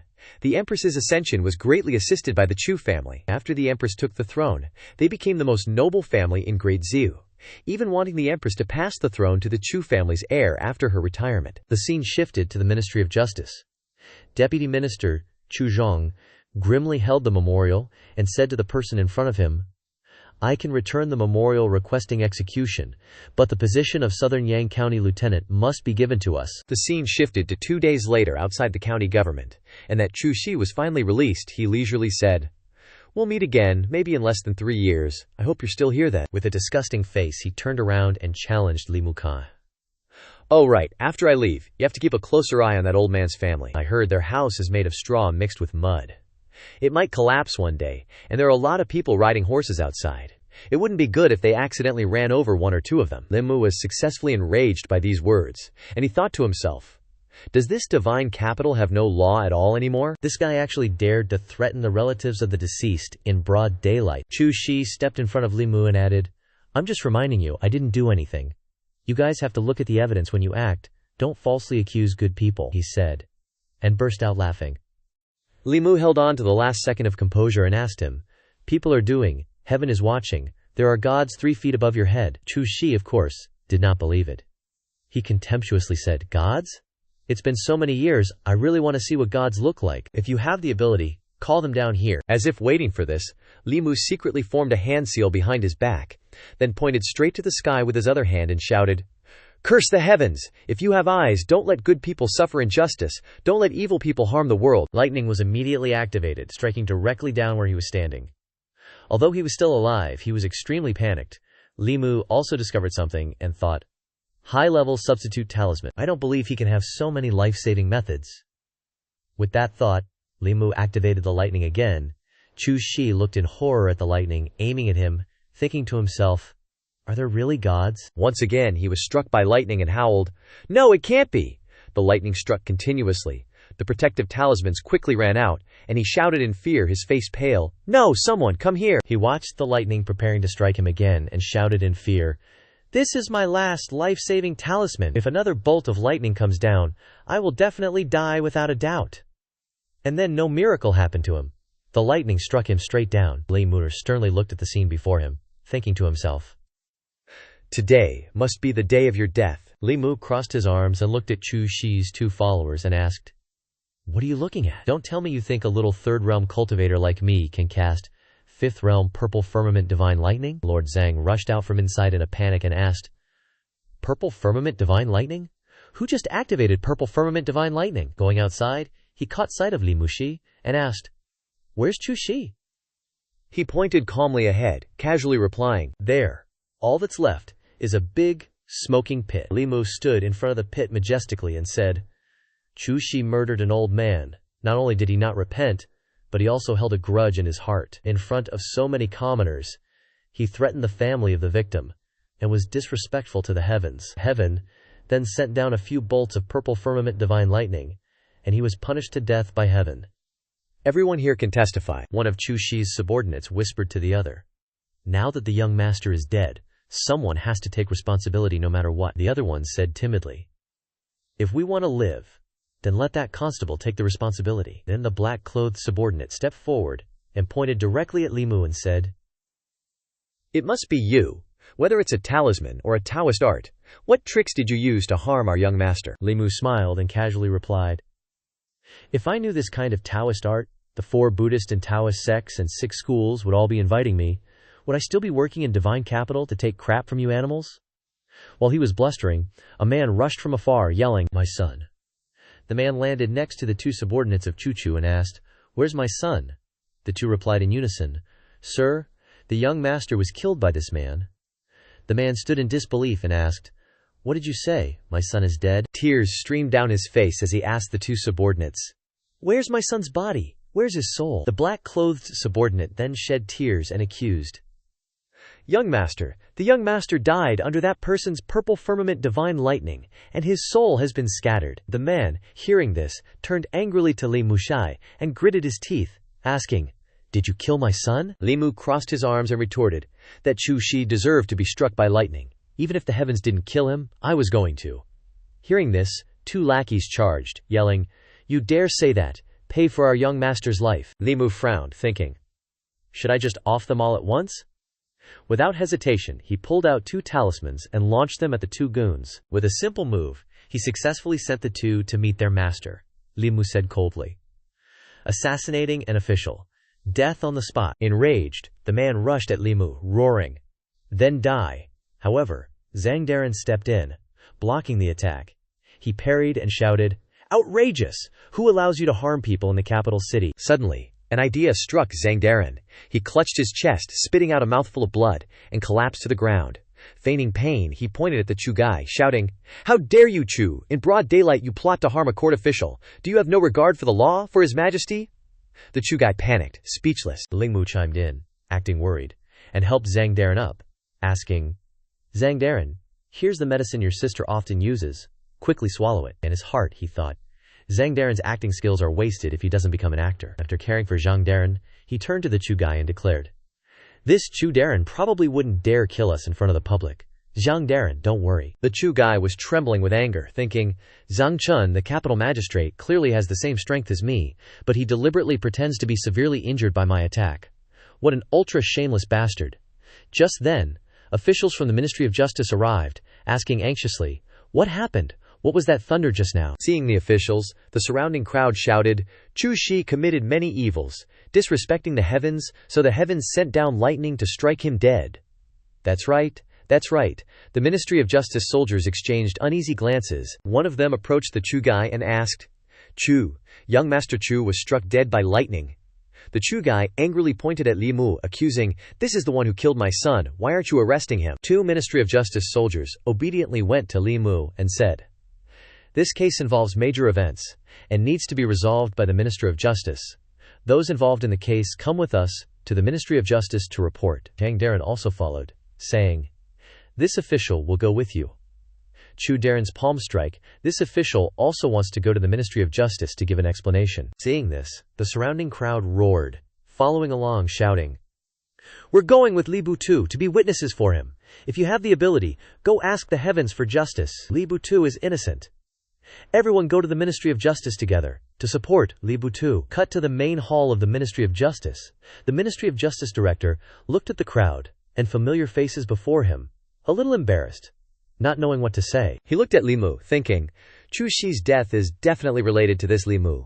But, if I have to acknowledge that the heavens heard Li Mu's request, that his intention was to strike Chu Shi dead, then how can I convict him? Hire an assassin? Isn't that ridiculous? Zhang Daren sat on one side, looking up at the Chu guy, asking, Chu Daren, your son's death isn't unjustified, but you, as a court official, actually tried to kill this official and a court officer. How should this be accounted for? If the Ministry of Justice doesn't give this official a reasonable explanation today, then this official won't leave here. Li Mu stood by, arms crossed, adding, you're distorting right and wrong, confusing black and white. No wonder you raised such a beast. Chu Shi harmed people, and didn't repent. Waiting for a chance for revenge, a heart of a beast. Everyone knows he was struck dead by the heavens, truly satisfying the people's hearts. A true man would happily drink 3 cups of wine upon hearing this. The Chu guy, being cursed at so directly, angrily cursed back. Li Mu, what are you, daring to insult this official? Li Mu didn't hold back, pointing directly at the Chu guy, saying, I curse the heavens above, I curse the earth below, I curse countless injustices in the world, I'm not afraid of heaven and earth, what do I care about you? The Chu guy was furious but speechless. Li Mu frowned, cutting him off. When the superiors aren't upright, the inferiors are in chaos. Looking at your face, I can understand why Chu Shi was such a beast. From outside, several people suddenly entered. The Ministry of Justice director stood up immediately, saying, Minister, Vice Minister, you're finally here. This case is too complicated. This official really doesn't know how to handle it. The Minister of Justice went to the Chu guy and said, Chu Daren, this official deeply regrets the loss of your beloved son. The Ministry of Justice will investigate this case thoroughly and report it to His Majesty tomorrow morning for a resolution. Does Chu Daren have any objections? The Vice Minister of Justice turned to Li Mu and Zhang Daren, saying, both of you return to your yamen first. Tomorrow, wait outside the palace gate. I'm afraid His Majesty will summon you at any time. Zhang Daren didn't hesitate, and said to Li Mu, let's go. Li Mu quickly helped him up. As they walked out, the crowd anxiously asked, Li Mulle, Li Butu, how will the Ministry of Justice judge this? Chu Shi's death was brought on by himself. The Ministry of Justice won't blame you, will they? Li Muze walked through the crowd, answering kindly, tomorrow, the Ministry of Justice will present the case to His Majesty, for His Majesty to resolve. I believe His Majesty will demand justice for me. Zhang Daren walked behind, seeing the white aura surrounding Li Mu, thinking, so much love energy, Li Mu has completely gained the trust and welcome of the people of the capital. Li Mu, he reached out and collected the love energy, smiling inwardly. The love energy comes from the affection of the people. This love energy is enough for me to condense the 5 impure po. As night fell, Li Mu sat in his room, calmly regulating his qi. He chanted the incantation as he worked. Don't be hasty. Observe the source. May the 7 po be gentle. And merge with me. Heavenly Beast Guardian. Naughty Girl Mechanism. Primordial Qi 9 returns. Create good po. His eyes snapped open, along with the final incantation. Impurity condense. Immediately, The aura surrounding him was drawn into his body. Li Mu's Mu reached up and touched his chest, thinking, "Is this the feeling of complete 7 po?" Xiao Bai, who was standing beside Zhu Tiant, said, "Congratulations, Gongzi," Li Mu replied happily. "Tomorrow I'll take you back to the capital first, then enter the palace. After work, just wait for me at the yamen. Wait for me to come back and take you home." Xiao Bai tugged at Li Mu's sleeve, whining, "Benefactor, will Her Majesty the Empress blame you?" Li Musa replied silently, "I don't know, but the people's hearts are with me, so no matter how the court handles me, they'll have to be more careful." Xiao Bai said fiercely, "I heard that Her Majesty the Empress is incredibly beautiful, and also very kind. She definitely won't wrongly accuse Benefactor." Li Mu gently patted Xiao Bai's head and said, "What, incredibly beautiful? It's because she's the Empress. Even if Her Majesty looked ugly, no one would dare say she's ugly. If you want to know what incredibly beautiful is, go back to your room and look in the mirror." Xiao Bai naturally understood the hidden meaning. Blushing, she turned and left, leaving only a sentence. "Benefactor, I'm going to wash the dishes." After Xiao Bai left, Li Mu lay on the bed, thinking, "Xiao Bai's face is too thin. If it was Han Yan, she would have jumped into my arms and hugged me. I miss Han Yan so much." As he thought, Li Mu drifted off to sleep, but then his eyes suddenly snapped open. Looking at the familiar scenery and figure before him, he thought, "No way, is it happening again?" Li Mu Ke pointed at the woman before him, asking, "What exactly do you want, you heart demon?" Hearing this, the woman thought, "He sees me as a heart demon? Interesting." The woman turned and asked Li Mu, "You gave birth to me? Why not ask yourself what you want?" Killing the Chu family member named Chu Shi. "Aren't you afraid that Her Majesty will be biased?" Li Mu crossed his arms, looking at the woman with a judging gaze. "Looks like this heart demon really is a second consciousness that I created. Like a second personality or something. If it's myself, then there's nothing to hide." Li Mu scratched his head, sighing, "A type of person who's worse than a beast, isn't he worth dying?" He suddenly remembered something and said, "But you know a lot. Looks like everything I hear and do outside, you know it all." The woman smiled and replied, "You are me, and I am you. Everything you think, I know." Hearing this, Li Mushem was very curious. He blushed and thought, "If my heart demon only appears in dreams, then if I have a lewd dream, I wonder what her expression would be." Thinking this, he put on a lewd expression and asked her, "Then do you know what I'm thinking now?" The woman looked at him, her eyebrows slightly furrowed, thinking, looking at his wretched and perverted expression, it's definitely not a good thing. Without a word, she flicked her whip, lashing it straight at Li Mu, causing him to clumsily block it. He was surprised, thinking, "She even knows what I'm thinking in my dreams? What could she possibly be?" Li Mu blocked and shouted, "Stop, I believe you, I won't probe you anymore." That woman stopped, scoffed, and asked, "What good do you think you're doing?" Li Musai turned around and answered frankly, "I'm a constable, removing harm for the people, helping them get justice. It's my duty, and besides, Her Majesty treats me sincerely, so I want to clean up all the corrupt elements in the capital and gather the people's hearts to repay her." The woman was stunned. She widened her eyes, thinking, "Help her gather the people's hearts?" The woman then asked, "There's never been a female on the throne before. It breaks all the rules. It's a perversion of nature. He's a real man. How can he fall into her clutches?" Li Muse replied righteously, "When Her Majesty took the throne, she implemented benevolent governance and reformed the law, giving so many people a peaceful life. On the other hand, during the late emperor's reign, corrupt officials ran rampant throughout all 36 prefectures. Even the capital was shrouded in a haze of miasma. Should I not assist such an enlightened ruler and instead support a tyrant?" Li Mumu pointed directly at the woman and reminded her, "Watch your words. As my second personality, you haven't even inherited a little bit of my enlightenment. I'm truly ashamed of you." The woman's figure suddenly faded. Li Muhi hurriedly chased after her, saying, "Hey, where are you going? I haven't finished talking yet." He crossed his arms in annoyance, thinking, "Next time I have to give her a top-notch ideological education. But my inner demon today is different from the previous times. She doesn't listen to reason like that. Aren't inner demons supposed to be violent monsters obsessed with mass murder? Why is she so different?" Switching scenes to the ancestral temple inside the palace, the Empress stood to the side, looking at a pavilion covered in white cloth. The Empress silently asked, "Am I being too ruthless?" The attendant beside her replied, "Zhu Chu got what he deserved. No one can be blamed. Li Mukyo, although he sometimes speaks without thinking, is actually a good person, a righteous official." Grand Secretary Mai added, "What the imperial city lacks are people like him, too." Zhu Chu died under the violet firmament divine lightning, but he was just a small qi condensation cultivator. Someone might be taking advantage of the situation, plotting to frame him. The Empress tilted her head and looked at Grand Secretary Mai, saying, "It seems you're very protective of Li Mu," she immediately replied. "He was escorted by a deity from the northern prefecture. Since arriving in the imperial city, everything he's done has been for the people and for Her Majesty. I just feel that people like him shouldn't suffer injustice." The Empress contentedly handed something to Grand Secretary Mai and instructed, "Give these to him. The jade pendant can conceal the heavenly secrets and prevent powerful experts from deducing his fate. As for the violet firmament lightning talisman, let him use it to protect himself." Grand Secretary Mai quickly accepted the imperial grace. Afterward, the Empress went alone into a room, while the two attendants stood guard outside. Inside that room there was actually a golden dragon coiled on a large bronze brazier in the middle of the hall. Additionally, there were countless other bronze braziers beneath it. The Empress approached and extended her slender arm towards the dragon. The golden dragon, recognizing its master, quickly nuzzled against the Empress.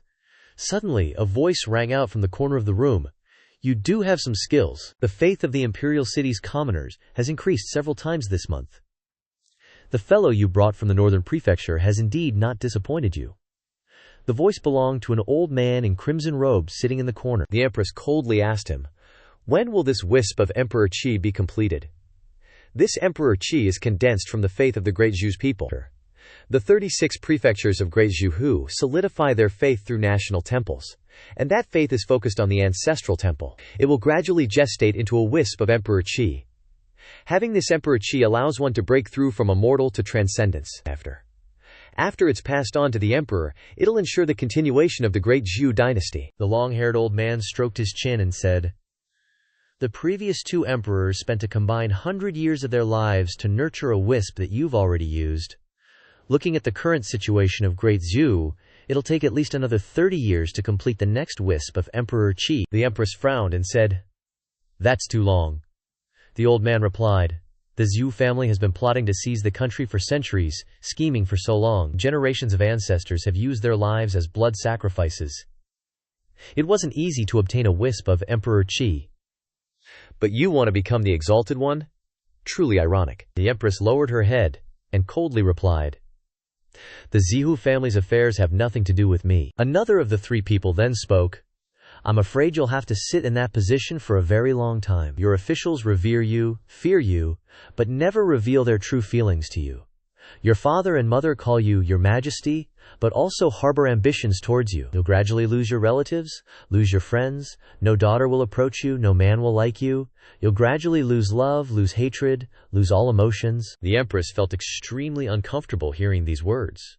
She frowned and shouted, "Shut up!" But the other person continued to mock, "It's useless. This belongs to the era of the matriarchal emperor. You're no exception." The Empress furiously warned the old man with the dark face, "I told you to shut up." Li Mu and Xiao Bai were sitting on the steps. She said dejectedly, "Benefactor, it's been a whole month.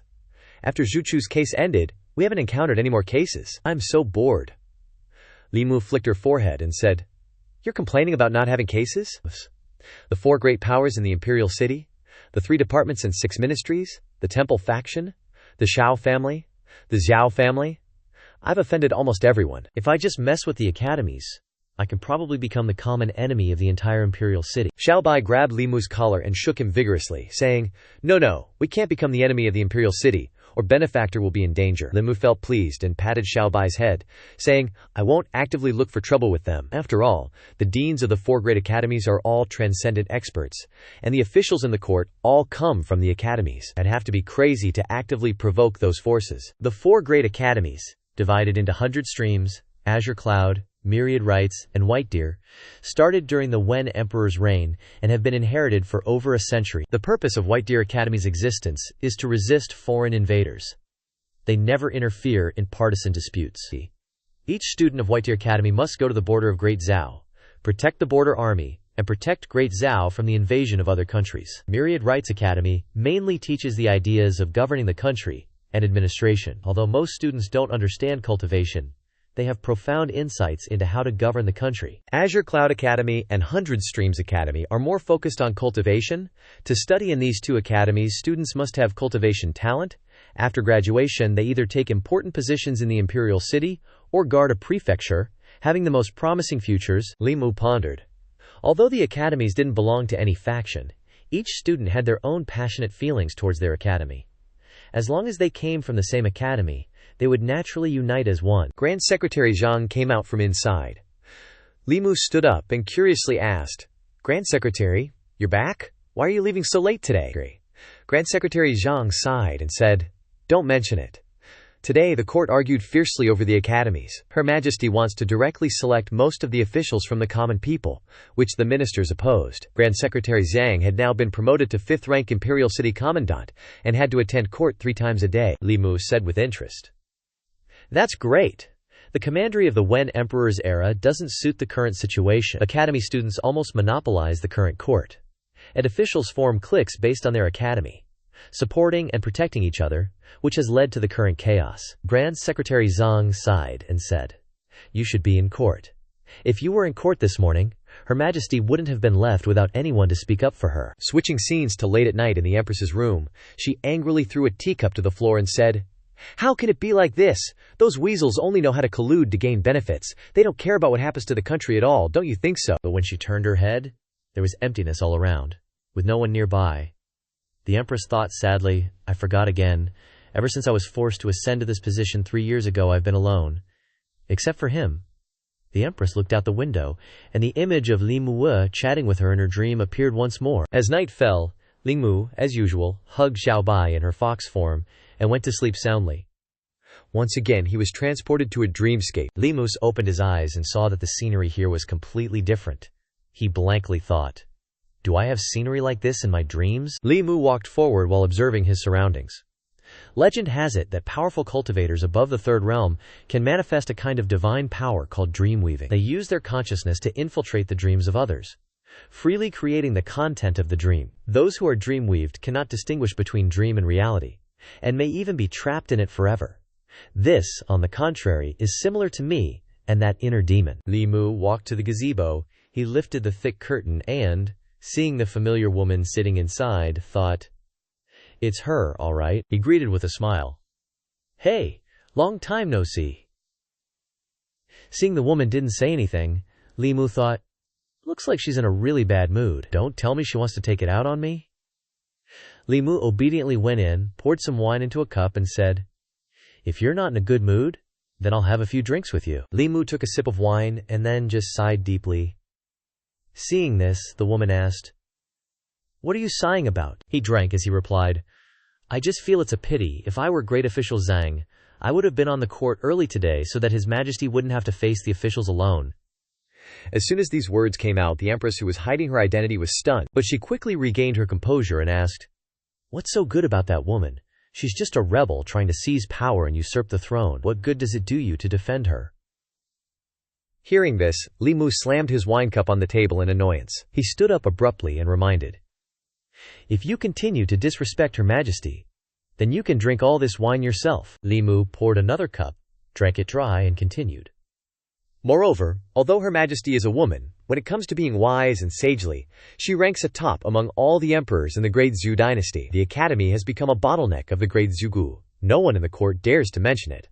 But only Her Majesty resolutely stepped forward and bravely reformed. Shouldn't such people be respected? Shouldn't they be protected?"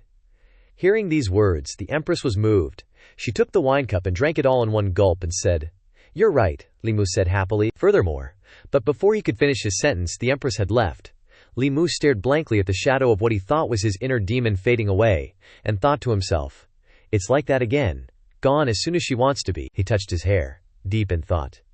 "It's a pity the Empress couldn't hear my comments just now, otherwise the Empress would definitely be excited, maybe even reward me with some treasure. Oh, just thinking about it makes me feel good." The next morning, at the Divine Capital office, Li Mu stood in surprise, in front of the gate. He pointed to the box of rare pears that was carefully sealed and asked, "Her Majesty rewarded me with this," Great Official Mai said straightforwardly. "That's right," she said solemnly.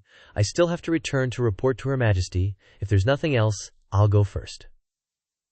Only then did Li Mu remember his problem, and he called out, "Wait, Big Sis Mai, if you encounter an inner demon during cultivation, what should you do?" Great Official Mai turned back curiously and asked, "Inner demon?" Then the two of them pulled each other to the wall to talk. Li Muha calmly recounted. Many times I dreamed of this inner demon. Her strength is extremely terrifying. She seems to have an independent consciousness, and even controls my dreams, but she has no intention of controlling my body. As Li Muha spoke, he cast a spell to sketch out the face, and Great Official Mai next to him said, To defeat this inner demon, you can only rely on yourself and your consciousness. As soon as the face of the Empress appeared, Great Official Mai froze, thinking to herself, Why is it Her Majesty? Li Muzhen asked blankly. What's wrong?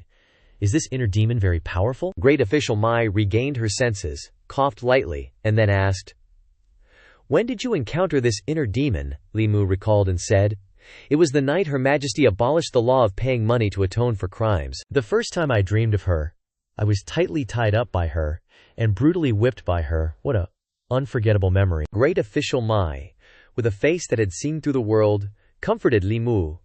Don't worry. There are always some bizarre and magical things on the path of cultivation. If the inner demon has no intention of controlling you, then just treat her as a dream. Isn't it good to meet a beautiful woman in your dreams often? Seeing that Li Mutzi was still confused, Great Official Mai said, Come on, just relax. Aren't you always curious about Her Majesty? Now I'll tell you. Li Mutzi scratched his head and replied, Okay. Great Official Mai began to get emotional. After the time of Emperor Wen of the Great Zhou, the people's hearts gradually declined, a trace of imperial aura that was hard-earned through 2 generations of emperors. Under the scheming of the Zhuo family, Her Majesty was forced to marry the crown prince, and finally ascended to that position. The rumors outside are all false. I don't want you to be deceived by rumors and misunderstand Her Majesty. Li Mu nodded in agreement. I know. Li Mu asked curiously. Legend has it that the former crown prince preferred men, and only showed the appearance of a husband and wife with Her Majesty. Big Sis Mai, is this true? He didn't hear a reply, but only heard a loud pop sound. Li Mu was punched by her, and he hugged his head with tears in his eyes and looked at Great Official Mai and said, Big Sis Mai? She sternly reminded him, Didn't I warn you not to be rude to Her Majesty? If the other imperial guards find out, they will definitely hang you up and beat you. Li Mu also replied, a little lost. Aren't you right in front of me? Great Official Mai turned away coldly and said, I've brought Her Majesty's reward. I'm returning to the palace. After walking 10 steps, she turned her head and reminded. Moreover, Her Majesty is pure and flawless. Don't talk nonsense about her behind her back in the future, and don't allow others to discuss her. Li Mu happily raised his hand to greet her and replied, Yes, ma'am. In his heart, he thought, it's not a waste for me to call her Big Sis all the time. Isn't Big Sis Mai still answering my questions from the side? Pure and flawless, that means... Scene changed to the Changla Hall inside the palace. The Empress was watching Li Muya's every move. The attendant beside her said angrily after hearing those words, This guy is being rude to Her Majesty again. Why not just catch him and put him in the Imperial Guard and teach him a severe lesson? Great Official Mai spoke up to defend him. Your Majesty, although Li Mu's words are a bit unrestrained, he is absolutely loyal to Her Majesty and always thinks of Her Majesty, the Empress's attendant said angrily. If he is not taught a serious lesson this time, I don't know what kind of offensive words he will say to Her Majesty in the future. The Empress leisurely ordered, Guard Mai, send him another tribute tomorrow. Great Official Mai quickly obeyed. Only the attendant exclaimed in confusion, Your Majesty. He, however, Great Official Mai had already pulled her away and said, Your Majesty, we will take our leave first. Going outside, the Empress's attendant asked Guard Mai in confusion, Li Mu is disrespectful to Her Majesty. Why do you always protect him like this? Her Majesty also tolerates him, not only giving him the tribute that Her Majesty likes the most, but also specially using the Xuan Guang technique to observe him. Great Official Mai calmly replied, If Her Majesty wanted to punish him, she would have done it already.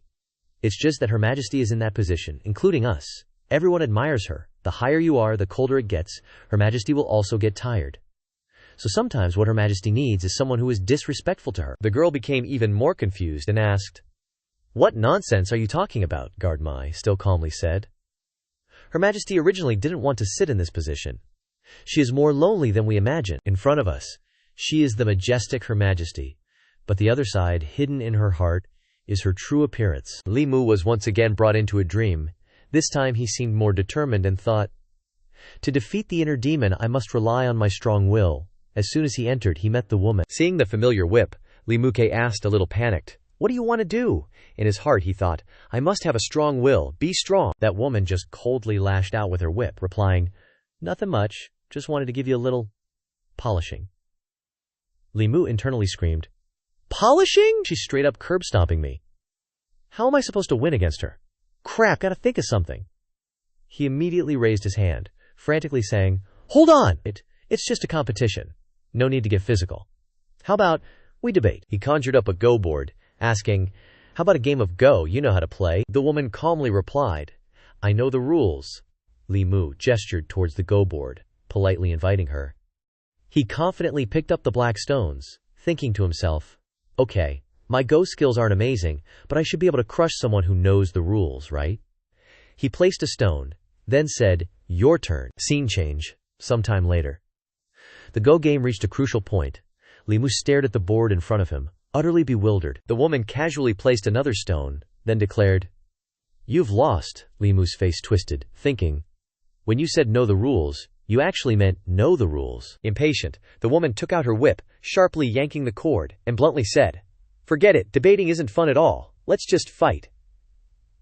Hearing this, Li Mu broke out in a cold sweat, muttering to himself, You've got to be kidding me. Li Mu frantically raised his hands in defense, thinking, This inner demon is going to beat me up again. No way, this time I have to win. Li Mu desperately tried to think of a plan, raised his hand and said, Wait, this time, let's play Chinese chess. Best 2 out of 3, the woman asked blankly. Chinese chess? A moment later, they were both sitting down, ready to compete in Chinese chess. Li Mu looked at the woman in front of him, thinking, Even if she's smart and learned the rules of Chinese chess after hearing it once, there's no way she can beat me. Li Mu confidently said, It's all right, it's your first time playing this anyway. You'll get used to it after playing for a while, he thought to himself. Even if it's a little shameless to use my strength to fight her weakness, but to avoid being crushed by her, I have no choice but to do this. Then, the woman moved a piece, eating one of Li Mu's pieces. He was shocked and sweating, thinking, She learned so fast. If it continues like this, I am afraid I will lose this game of chess. Thinking about it, he added another move to eat, but in turn, one of her chess pieces. The queen asked blankly, Why can your pawn move 3 steps? Li Mu immediately made it up. Because my pawn is an elite pawn, it can move 3 steps, she asked again. Then why does your horse move 3 squares instead of 2? Li Mu muttered. Because my horse is a 1,000-mile horse, it can move 3 squares. Another unreasonable chess move was released by Li Mu. The girl asked incomprehensibly, Then why doesn't your chariot go in a straight line? Li Mu smiled smugly and replied, The chariot knows how to turn. Isn't this common knowledge? At this point, she couldn't bear it anymore. The queen coldly took out her whip and said, Take out your weapons. Scene change. The next day, Li Mu and Xiao Bai were walking down the street. He rubbed his head, thinking, A woman's heart is like a needle at the bottom of the sea. I don't even know what I did to offend her. Last night she suddenly flipped out and beat me up for half the night. I couldn't sleep at all. The two passed by a large shop, and Xiao Bai happily pointed inside and said, Benefactor, it's the Miaoyin Pavilion. Liu Hanyan lived here before. Li Mu looked inside, feeling something was off, and wondered, But what happened? Inside, a girl said with a look of frustration to the girl who was sobbing with a bandaged wound on her head, Just because he is a student of the academy, can the Ministry of Justice directly release him? Li Mu overheard the story and thought, There must be an old friend of Liu Hanyan in Miaoyin Pavilion. If something really happens, she will definitely be very sad. Li Mulo approached the girls and asked, What happened? The injured girl replied weakly, Don't bother, my lord, it's just a small matter. Xiao Bai then showed his face and asked, Hanyan used to play the zither here, right? The girls inside were surprised when they heard this, and asked, Hanyan, do you know Liu Hanyan? Xiao Bai tilted his head to look at Li Mu and said, Hanyan is the benefactor's fiancé, and Wan Wan too. The girls said in surprise, Then you are our brother-in-law. The group led Li Mu to the backstage, and the girls competed to ask questions. How did the Lord get to know Liu Hanyan? Is Hanyan still the same as before? She only eats a little bit every day, right? The attention then shifted to Xiao Bai. They said in a low voice, You are so beautiful. Are you also a constable? You are so powerful. Li Mu leisurely replied, Hanyan and Wan Wan are now in the North County. They will come to Chengdu next year, and then you can reunite with them. At this time he got straight to the point.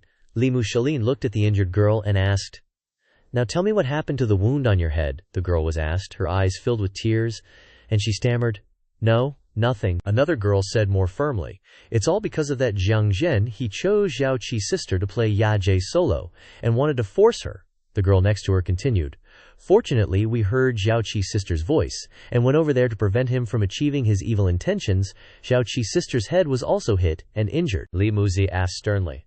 Didn't you report to the government? The girl sobbed. I did, but Jiang Jie is a student of the academy. We female musicians have low status. The Ministry of Justice will not offend the academy for our sake, so Jiang Jie only stayed in the Ministry of Justice for a walk, and was released. As she spoke, the girl cried louder and louder. Li Mu frowned and said, They dare to cover up such evil people.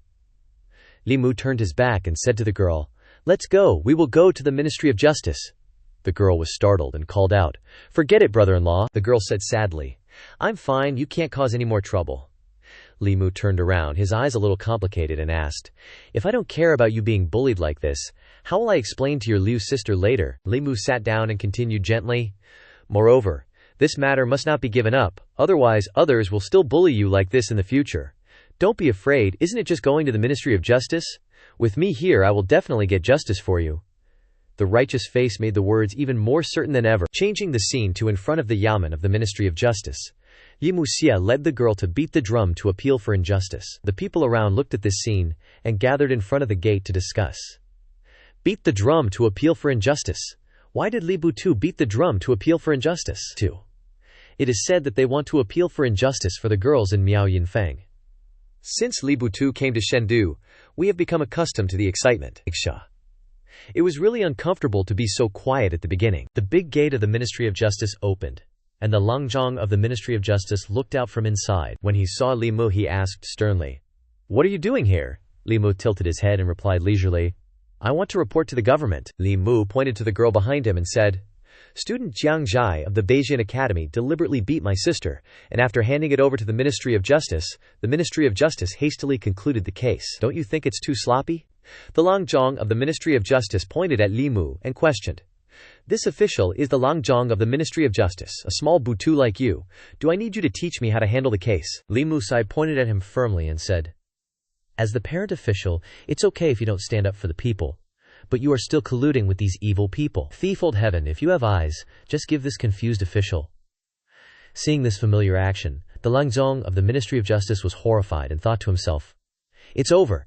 He is going to scold the sky again. He quickly rushed over and hugged Li Mu and said, Take it easy, Li Butu, don't do that. Li Mu calmly asked him, Has the Langzhong thought carefully about what to say this time? The Langzhong of the Ministry of Justice clasped his hands and replied, It's not that I don't care, it's just that the status of the academy is too high, without the permission of the academy, and the Ministry of Justice detains their students. I really can't bear the pressure from all sides, from the people, from the court. Moreover, your sister was only slightly injured. Why does Li Jiansheng want to offend the academy? The academy has eyes and ears that reach the sky, and they like to protect them the most. It's useless to offend them. The girl also said listlessly to Li Mu, Brother-in-law, forget it. Li Mu is not someone who doesn't understand the situation. He sighed and said, Then let's go back first. Heading back to Divine Capital, huh? After returning from the imperial court, Lord Zhang said, His Majesty just wants to reduce the quota for students from the academy to go out. The vice principal of Baichuan Academy directly cursed His Majesty in court. He's deliberately overturning Emperor Wen's achievements, making His Majesty not want to become a sinner for eternity. Hearing this, Li Muxi frowned and asked, Is the academy really that arrogant?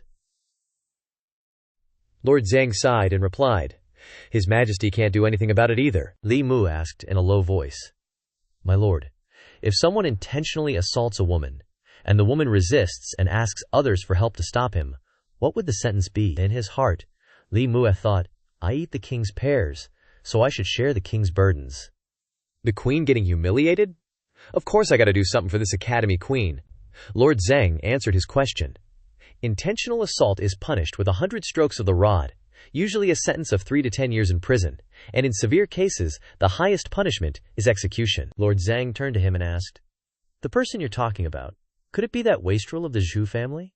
Li Mu shook his head and replied, Of course not. He asked again, Then is it someone from the Shao imperial family? He replied again, Also, no. Lord Zhang asked the final question. A noble from Divine Capital? Li Mu shook his head again. Seeing all the dangerous possibilities ruled out, Lord Zhang immediately ordered, Then what are you still doing here? Go arrest him! I hate criminals who assault women the most. The court should just overhaul the entire law once, get rid of all these guys, and imprison them forever. Li Mu excitedly ran off, leaving behind a single sentence. I was just waiting for you to say that, my lord. Scene change. At the gate of the academy, every student entering and leaving has to pass through a barrier. Wang Wu stood outside, observing, muttering to Li Mu. The students of the academy definitely carry something to verify their identity. If someone else gets close, they'll be isolated outside by the formation. By the way, will that Jiang Zhai really show up? Li Mu was leisurely eating and drinking, just humming a perfunctory uh-huh in response. From inside, that Jiang Zhai came out with a teacher. He curiously asked, "Didn't you say a relative came to see me?" The teacher pointed to Li Mu and asked, "Don't you know him? He said he's a relative of yours and has something important to tell you." Li Mu leisurely walked over, took out a set of iron shackles, and said to him, "Your family asked me to bring you something like this." Without any wasted movements, Li Muya put the shackles on his neck and said, "Jiang Zhai, Baichuan Academy, intentional assault on a woman. Divine Capital Yamen Head Constable Li Muya. By order, here to arrest the criminal." The guy was caught off guard, not knowing how to react. The old teacher inside saw this and yelled, "Hey, he's a student of the academy! Release him immediately!" Li Mu retorted sternly, "Divine Capital belongs to Great Zhou Hao, not your academy's divine capital. Anyone who violates the law, the Yamen will deal with them with all its might." Hearing this, the old man took out a talisman and threatened, "If you don't release him, don't blame me for being impolite." Li Mu was also very welcoming. He took out a talisman and replied, "Using force to obstruct official duties, hindering a government official, even if I kill you in front of the academy gate today, this constable won't be held responsible." Li Mu finally succeeded in dragging Jiang Zhai away. The surrounding commoners saw this and started gossiping. A student of Baichuan Academy actually assaulted a woman? What's up with the academy? If someone from the academy commits a crime, they won't be punished by the law? I'm afraid the academy will cover for him. The academy is a place of education, nurturing pillars of society. How could they cover for a criminal who assaulted a woman? You're worrying too much. Head Constable Li Mu never arrests the wrong person. But he messed with the old party and killed Zhu Si, and now he's arresting someone from the academy. Li Mu's Te led Jiang Zhai into the courtroom. He held the chain tightly and said to Lord Xiang, "This person is a criminal who intentionally assaulted a woman." Lord Xiang remained silent, just frowning, stroking his chin, looking at the criminal in front of him. After looking for a while, he started sweating, thinking, "Why does this attire look so familiar to this official?" Back then, I participated in the 4 Academy Martial Arts Tournament at Wanquan Academy. No, this is the uniform of Baichuan Academy. Lord Zhang worriedly went over and whispered into Li Mu's ear, "Why didn't you tell me the criminal was from the academy?" Li Mu sternly questioned him. "Didn't you say that everyone is equal before the law, my lord? This subordinate has always looked up to you as a shining example. Could it be that you now feel that students of the academy are superior to the common people?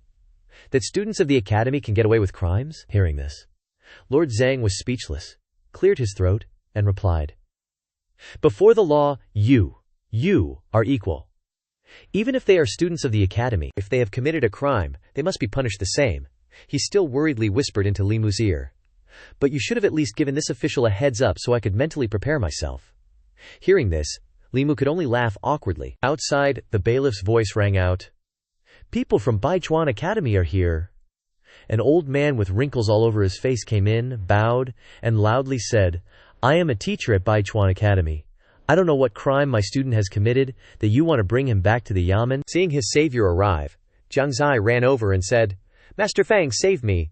Li Mu quickly yanked the chain and dragged him back, saying, "Behave yourself. This person has intentionally assaulted a woman, and will naturally be punished by the law." The old man, surnamed Fang, said sternly, "Jiang Zhai is a student of the academy. If he has made a mistake, the academy will punish him ourselves. There's no need for the Yamen to help." Lord Zhang only watched from above. Without saying anything more, he went up to Jiang Zhai, angrily saying, "You shameless thing, aren't you coming over here?" The old man quickly broke the shackles on Jiang Zhai's neck.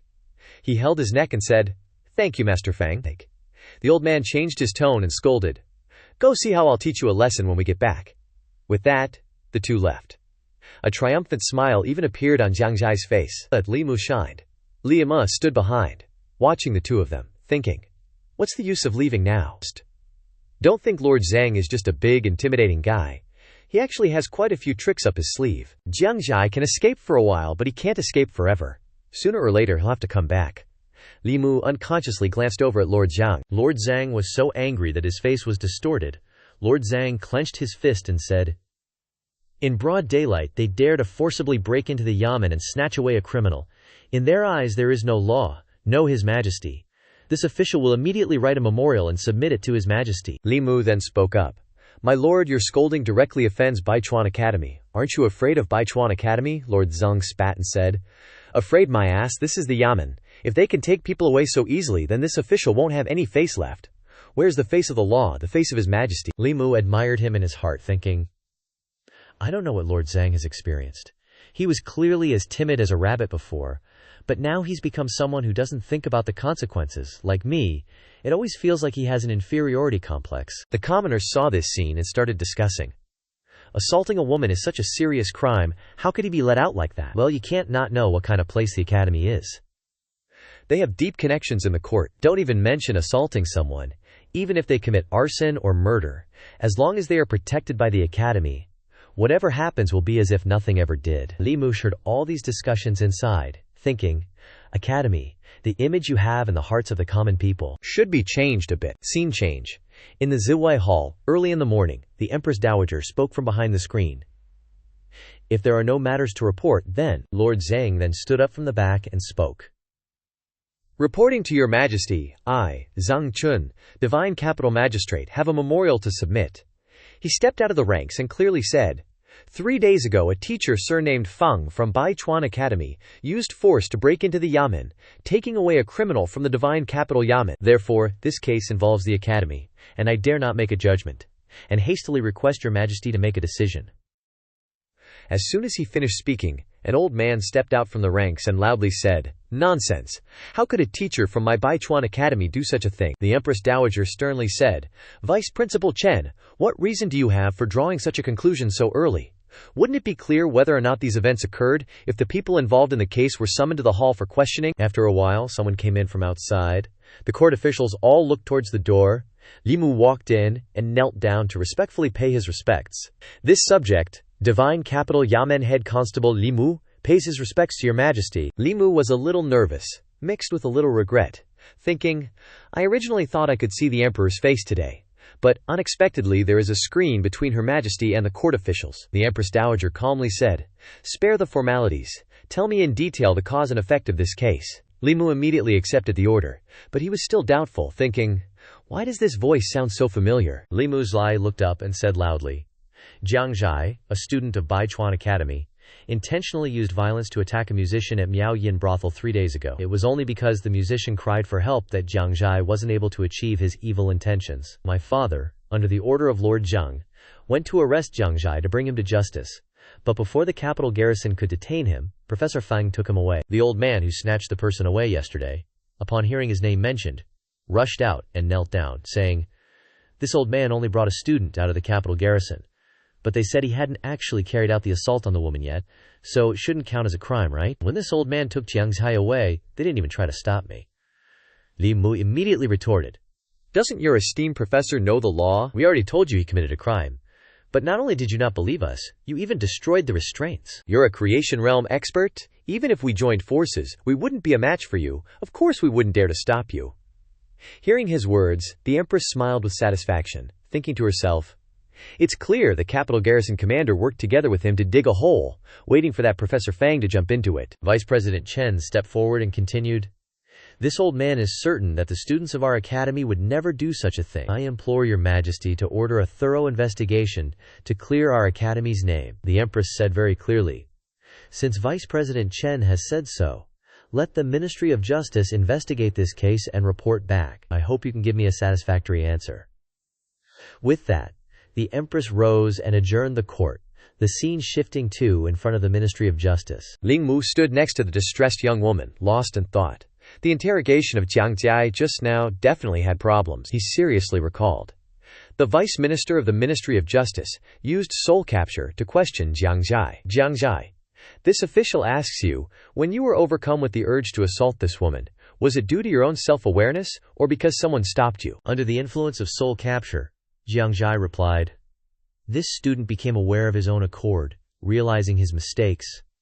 This student wanted to explain clearly to this young lady, but perhaps I was too impatient, causing her to misunderstand. Li Mu recalled the scene just now, pondering deeply.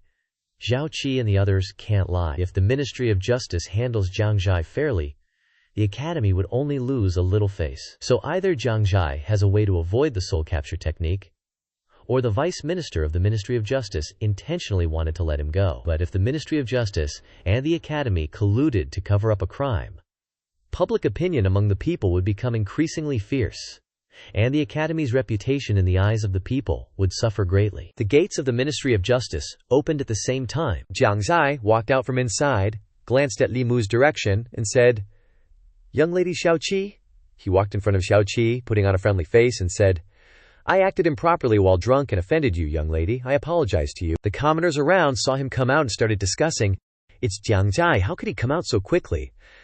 They crowded around and asked Li Butao, "How could Jiang Zhai walk out of the Ministry of Justice so swaggeringly? Is he really innocent?" Li Mu, deeply disappointed, replied silently, "The Ministry of Justice has declared Jiang Zhai innocent. Everyone please disperse." The commoners around him, surprised, followed behind Li Mu, and asked, "How could it be like this, Li Butu? Is there something fishy going on here?" Some smarter people replied to the question, "Isn't it obvious? Don't make things difficult for Li Butu, he has his own difficulties. Who dares to provoke the Academy, you say?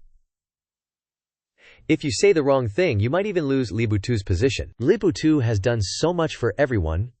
We should also think of him." Suddenly, a familiar figure flashed past. Li Muqi woke up and looked after her, said, "Sister Mei." Mei Wei smiled and said to Li Muk, "Your Majesty knows that you are causing trouble for the Academy, so in order to help you vent your anger, it is very good that you can do this." Li Mu asked in surprise, "Your Majesty knows?" Li Mu scratched his head and said, "Although I am quite angry, in fact, it is not a bad thing for the Ministry of Justice to cover up for Jiang Zhai. The Academy has a very high reputation among the people and the court. If there are rumors like this, which damage the reputation, Your Majesty can legitimately cut the enrollment quota of the Academy. At that time, they will no longer have the face to refute Your Majesty." Mei Wei looked at Li Mu and thought to herself, "What I need is a reason. And Li Mu can just give me this reason." She said again, "You are right.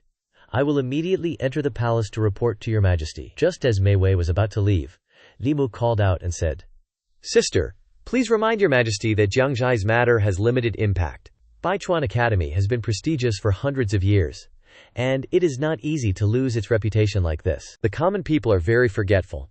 Unless someone is behind the scenes adding fuel to the fire and fanning the flames of public opinion, putting Baichuan Academy at the forefront of the storm." Not long after, inside the imperial palace, Mei Wei was standing leaning against the wall, contemplating, when suddenly a familiar but vague figure made her exclaim in shock, "Your Majesty, the Empress, under the guise of Mei Wei, has returned."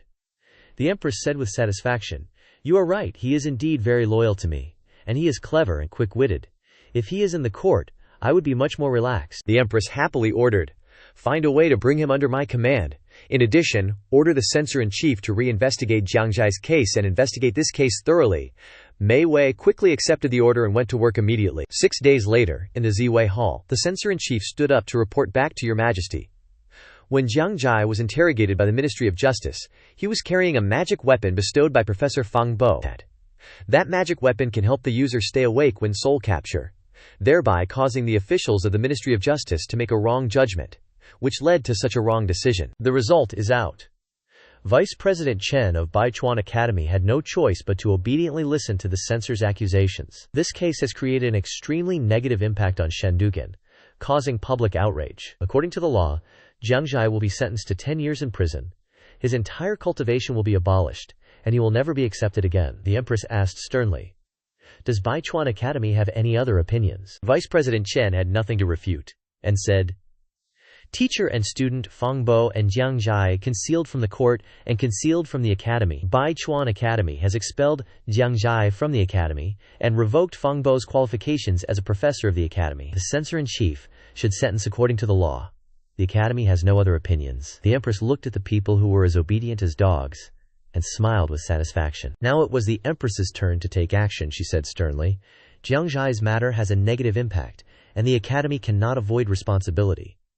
Now, the enrollment quota of Baichuan Academy will be cut in half. For more than 100 years, from the imperial court to the cities, large and small, Officials of all sizes have been in charge of the academy. From the matter of Baichuan Academy, it can be seen that the virtues of the students here need to be improved, and there are also unresolved problems within the academy. I think that from now on, whether all the officials in the court are still trained by the academy needs to be discussed further. The old President Chen stiffened his neck upon hearing this, and together with the people from Baichuan Academy, he said loudly in unison, "Your Majesty, 1,000 times no." He changed his tone and said, "The academy was founded by Emperor Wen, and the 4 major academies have maintained the stability of Dazhao for more than 100 years. Once it changes, it will inevitably cause turmoil in the court."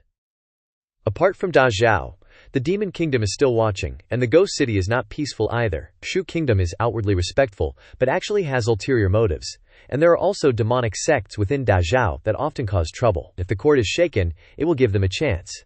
If your Majesty insists on implementing it, it may cause Dazhou to fall into a quagmire, and your Majesty will become a sinner of the ages. The Empress darkened her face and asked again, "What are your opinions?" Suddenly a loud voice rang out, "Your Majesty is wise." The surrounding officials turned their heads in surprise towards the door, and they wondered in confusion, "Who is so bold?" The person who appeared was Li Muqi. He was wearing a formal court dress and said, "Your Majesty's decision is indeed very wise."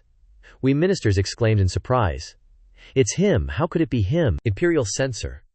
Your Majesty made him imperial censor." The Empress smiled and asked, "What is Li Aiqing's opinion?" Li Mu stepped forward and said, "I think that the academy system was established under Emperor Wen 100 years ago, and it must have been a good strategy. But in the past 100 years, Dazhou has been developing continuously, and this system can no longer meet the needs of the court today." The court officials turned pale and looked at Liu Mui, thinking, "So bold, in order to protect your Majesty, he dares to accuse the academy. No one has ever agreed with the laws and orders proposed by your Majesty, just perfunctorily doing it. And this time it cannot end so simply." Vice President Chen turned around and questioned Li Musei contemptuously. "You are just a small imperial censor. How dare you make such arrogant remarks? Every year the academy has trained so many talents for the court. How can it not meet the needs of the court?" Li Musei laughed when he heard this and said, "Talent?" He pointed directly at the old man and questioned, "Is it a talent who relies on the academy, Guangtian Bairi, to violently attack women like Jiang Zhai? Or a talent who is like a teacher, who covers up crimes and conceals from the court? Or a talent who colludes with local tycoons to suppress the common people and commits heinous crimes like the magistrate of Yang County? If such a talent participates in the court, how many common people will have to endure oppression and bullying? A magistrate like this, a professor like this, a student like this." His Majesty was merely pointing out the academy's shortcomings. "What gives you the right to rebuke His Majesty as a traitor for the ages?" the old guy retorted furiously. You're making sweeping generalizations. Dazhao has 36 prefectures and hundreds of county magistrates. What does one magistrate of Yang County prove? Li Mu immediately fired back. "As far as I know, the prefect of the Northern Prefecture has repeatedly submitted memorials about the magistrate of Yang County, but the Ministry of Personnel has repeatedly ignored the inspection of corrupt officials like the magistrate of Yang County. Are the officials the Academy recommends to the Ministry of Personnel all blind and deaf?" The Minister of Personnel felt a pang of guilt when he was mentioned, thinking to himself, "That magistrate of Yang County is the brother-in-law of the Vice Minister of Personnel. The Vice Minister of Personnel personally instructed it. Who would dare to make things difficult for him? What could I do?" He tremblingly stepped forward to admit his mistake. "It is the Ministry of Personnel's dereliction of duty. This matter has sounded the alarm for the Ministry of Personnel. Please, we will reflect on ourselves in the future and ensure that such incidents are reduced." Li Mutria immediately interrupted him. "Stop the nonsense! Who doesn't know that the magistrate of Yang County is the brother-in-law of the Vice Minister of Personnel? This isn't the first time your Ministry of Personnel has done something like this. What are you pretending for now?" The officials in the hall were shocked and pale, thinking to themselves, "He's crazy. This madman actually dared to tear down this dark curtain." Li Mu walked forward and loudly accused, "And also, the Ministry of Rights, the Ministry of Justice, the Ministry of Revenue, the Court of Imperial Sacrifices. In the 6 ministries and 9 courts, how many children of officials are acting recklessly in Shendu, oppressing the common people? How many times have you shielded them? Don't you know? Officials from the academy form factions in the court, jealous of each other, don't you see?" The officials heard these certain accusations, unable to refute, and kept silent. Li Musai clasped his hands behind his back, walking and saying, His Majesty is wise and divine, with the world in mind, but you only think of your own interests. What qualifications do you have? What face do you have to criticize His Majesty? When you criticize His Majesty, don't you feel ashamed at all?" The Empress sitting on the throne smiled with satisfaction, thinking to herself, "I should have scolded them like this sooner." Li Mu sternly pointed down at the main hall, explaining in a solemn voice, "What demon kingdoms and ghost cities, demonic sects and barbarians, those are all your excuses. You sitting here understand better than anyone else that the problem of Dezhou is not outside, but in the court, right here in this golden hall." The officials below lowered their heads and held their breath. The Empress stood up and said sternly, "Consider Li Eiqing's words carefully, then retire from court in half an hour." The Empress quickly signaled to Mei Wei, who accepted it and used telepathy to tell Li Mu Ke, "Follow me." He immediately obeyed the order and followed. The scene switches to the kitchen in the harem, where a sumptuous meal has already been prepared. Li Mu followed Mei Wei inside, and asked in surprise. "This is," she quickly replied. "His Majesty specially asked you to have a meal before leaving, and also asked me to introduce you to someone." Mei Wei pointed to the Empress's close minister beside her and introduced. "Her name is Shangguan Li. She is the Empress's close female official, and also one of the commanders of the inner guards. You are both an inner guard and on duty in the front hall, so you are also her subordinate. If you have any problems in the future, you can go to Commander Shangguan." Shangguan Li walked up to Li Mu and said, "From now on, just call me Shangguan Daren." Li Mu obediently bowed and saluted. "Greetings, Commander Shangguan." In his mind he thought, "This Commander Shangguan is only a few years older than me at most, but unexpectedly has a 5th stage cultivation level, becoming a close female official beside Her Majesty. There are indeed many benefits. Sooner or later, I will replace her position and become an even closer right-hand man of the Empress." The scene switches to outside the Ziwei Hall, where officials are on their way to retire from court. Suddenly, a voice came from behind. "Zhang Daren, wait for me." He heard this familiar voice and broke out in a cold sweat, thinking, "Not good, it's Li Mu, let's go." Li Mu quickly chased after him, and he said enthusiastically, "Zhang Daren, why are you walking so fast? I'm not going to eat you." Zhang Daren replied sternly, Don't lie, Daren. From now on, don't call me Daren anymore. I can't bear it. I really can't bear it. You caused such a stir in the court just now. In the future, there will be no place for you in this Shendu. You are not afraid of them, but I am afraid of being implicated by you." Li Mu replied plainly, "Why do I need them to accept me? And besides, do you think it's too late to avoid me now?" Zhang Daren thought helplessly. "That's right, he and I are already ants on the same rope. It is also fate." Zhang Daren had to accept reality, and asked Li Mu Hie, "Where did you go just now? Did His Majesty summon you alone?" Li Mu replied honestly, "His Majesty asked me to have lunch before leaving. I went straight home after eating, but I still miss the dishes my wife makes." Zhang Daren asked in surprise when he heard this. "You have a wife?" Li Mu nodded and replied, "It's Miss Liu from Yunyan Pavilion. You've met her before. It will only be a few more days before she comes to Shendu." Zhang Daren was speechless and said, "All the good things happen to you, huh?" Li Mu leisurely replied, "As for women, as long as you give up a little face, it's very easy to pursue them." Zhang Daren then made a few comments. "You were quite shameless when you spoke up for His Majesty." Speaking of this, he suddenly stopped. Zhang Daren stroked his modest beard, secretly calculating in his heart, "Ilmuk. His Majesty has never revealed who the throne will be passed on to, but passing it on to anyone is not as good as passing it on to her own child. But His Majesty has not established a harem, and she favors Li Mu so much. Could it be that Li Mu is the future empress?" The somewhat eye-straining images were imagined clearly by Zhang Daren. Truly talented. The scene switches to the streets of Shendu. The common people around all looked at him with admiration. Only Li Mu was still thinking deeply. Why is Zhang Daren suddenly flattering me so much, and telling me not to forget his good points? How strange. The image of Zhang Daren smiling at him appeared in his mind, which made him very confused. The common people gathered around him and said, "Li Butu, you scolded so well. Li Butu is our ray of light. Li Butu has indeed spoken my mind." Li Mu was collecting love while thinking, "If I can collect so many ideas every day, it's not impossible to advance to the upper 3 realms before the age of 30. According to Mei Daren, what the Queen wants is a Dao Emperor Qi. Emperor Qi is essentially the soul of an idea, only by building a prosperous Dazhu, and all the people are of one mind. The speed of condensing Emperor Qi will be faster. The most important thing at the moment is to help the queen escape the control of the 4 great academies over the court. While he was thinking, a carriage came over, and Zhao Zhong, the vice minister of the Ministry of Justice, called out to Li Mu from inside the carriage. He looked in, and went forward to salute politely, and asked, "I wonder if the vice minister of the Ministry of Justice has something to say to me." The vice minister of the Ministry of Justice said unpleasantly, "It's nothing, just reminding you. The situation of eliminating corruption has been stable for hundreds of years. Do you think that dealing with one Jiangjie can shake the Baichuan Academy, can make those academies give in?" The 4 great academies don't just have one Jiangjian. You think you have changed something, but in fact you have changed nothing, Li Mu replied politely. This matter does not bother Zhao Xilang to worry about. In his heart he thought, "Indeed, scolding in front of the Golden Hall is very refreshing, but it doesn't solve any practical problems. Jiangxie is just an individual case, and cannot represent Baichuan Academy, unless more Jiangxies are caught." Just now Zhao Zhang mentioned that the 4 great academies don't just have one Jiangxie. Could it be that Jiangxie was not an exception of Baichuan Academy? Following his thoughts, Li Mu went to the Ministry of Justice. He stood in front of the Ministry of Justice Langzhong and politely said, "Yang Daren, I want to see the case files related to the 4 great academies in the Ministry of Justice.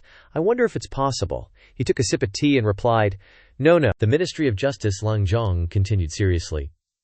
The Ministry of Justice has regulations that outsiders are not allowed to enter the file archive of the Ministry of Justice. And the files of the Ministry of Justice are all recorded by this official personally. Apart from the case of Jiang Jin, there are no other cases related to the 4 great academies." Li Muzhen knew he didn't want to give it to him by his tone, and he used a trick. Darin usually works hard to hear cases. Next time in the early morning, this official will definitely stand in front of the Baiguan, in front of His Majesty, say a few good words about Yang Darin. These words made him sweat profusely, thinking, "Threats! These are blatant threats.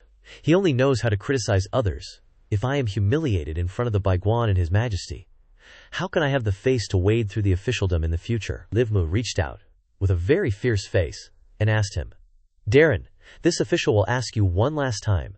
Do you have the files on the 4 great academies?" The Ministry of Justice Langzhong helplessly rubbed his forehead and stammered, Maybe there is." The scene switches to Shu pawn shop.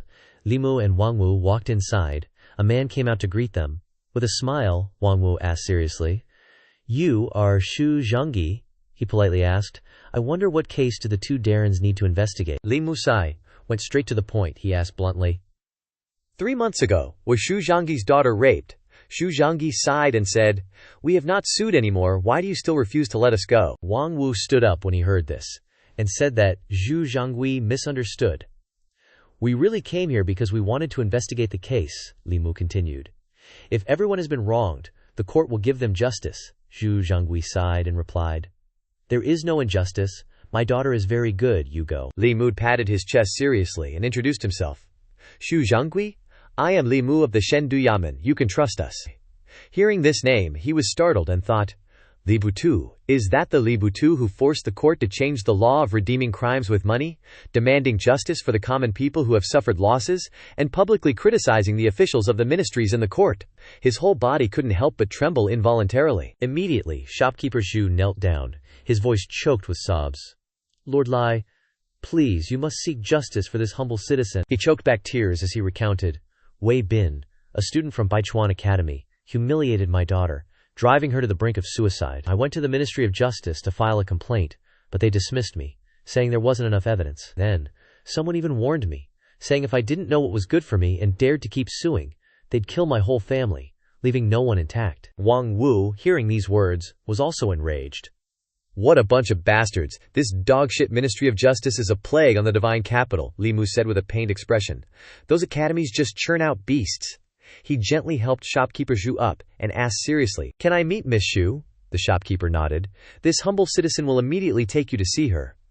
The group quickly went to the backyard, and as they walked, shopkeeper Zhu recounted, "Ever since my daughter was humiliated by that beast, she's tried to kill herself multiple times.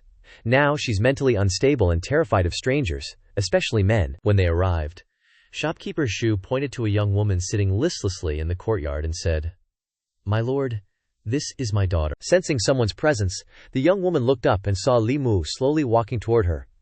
But when she saw Li Mu, her pupils constricted. The young woman retreated in fear and screamed, "Don't come any closer! Stay away from me!" Seeing her pitiful state, Li Mu furrowed his brow. Li Mu thought to himself, that bastard from Baichuan Academy, Wei Bin, caused her to end up like this, huh? Cut to the Ministry of Justice, where a Vice Minister Yang was leisurely strolling when a shout made him frown. Wait a moment, Lord Yang. Seeing Li Mu, he exclaimed in surprise. Li Mu, didn't I give you all those cases already? Why are you back again? Li Mu smiled amiably.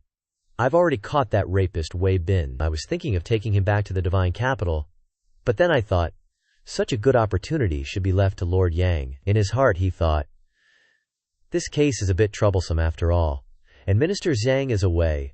It's best to dump it on these guys at the Ministry of Justice. The Vice Minister scratched his head in confusion.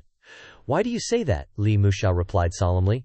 According to the victim's account, the case started with her coming to your Ministry of Justice to file a complaint, but not only did you guys not resolve it, you even used the excuse of insufficient evidence to dismiss her. You even threatened her whole family, saying that if they dared to keep suing, they'd die without a burial place.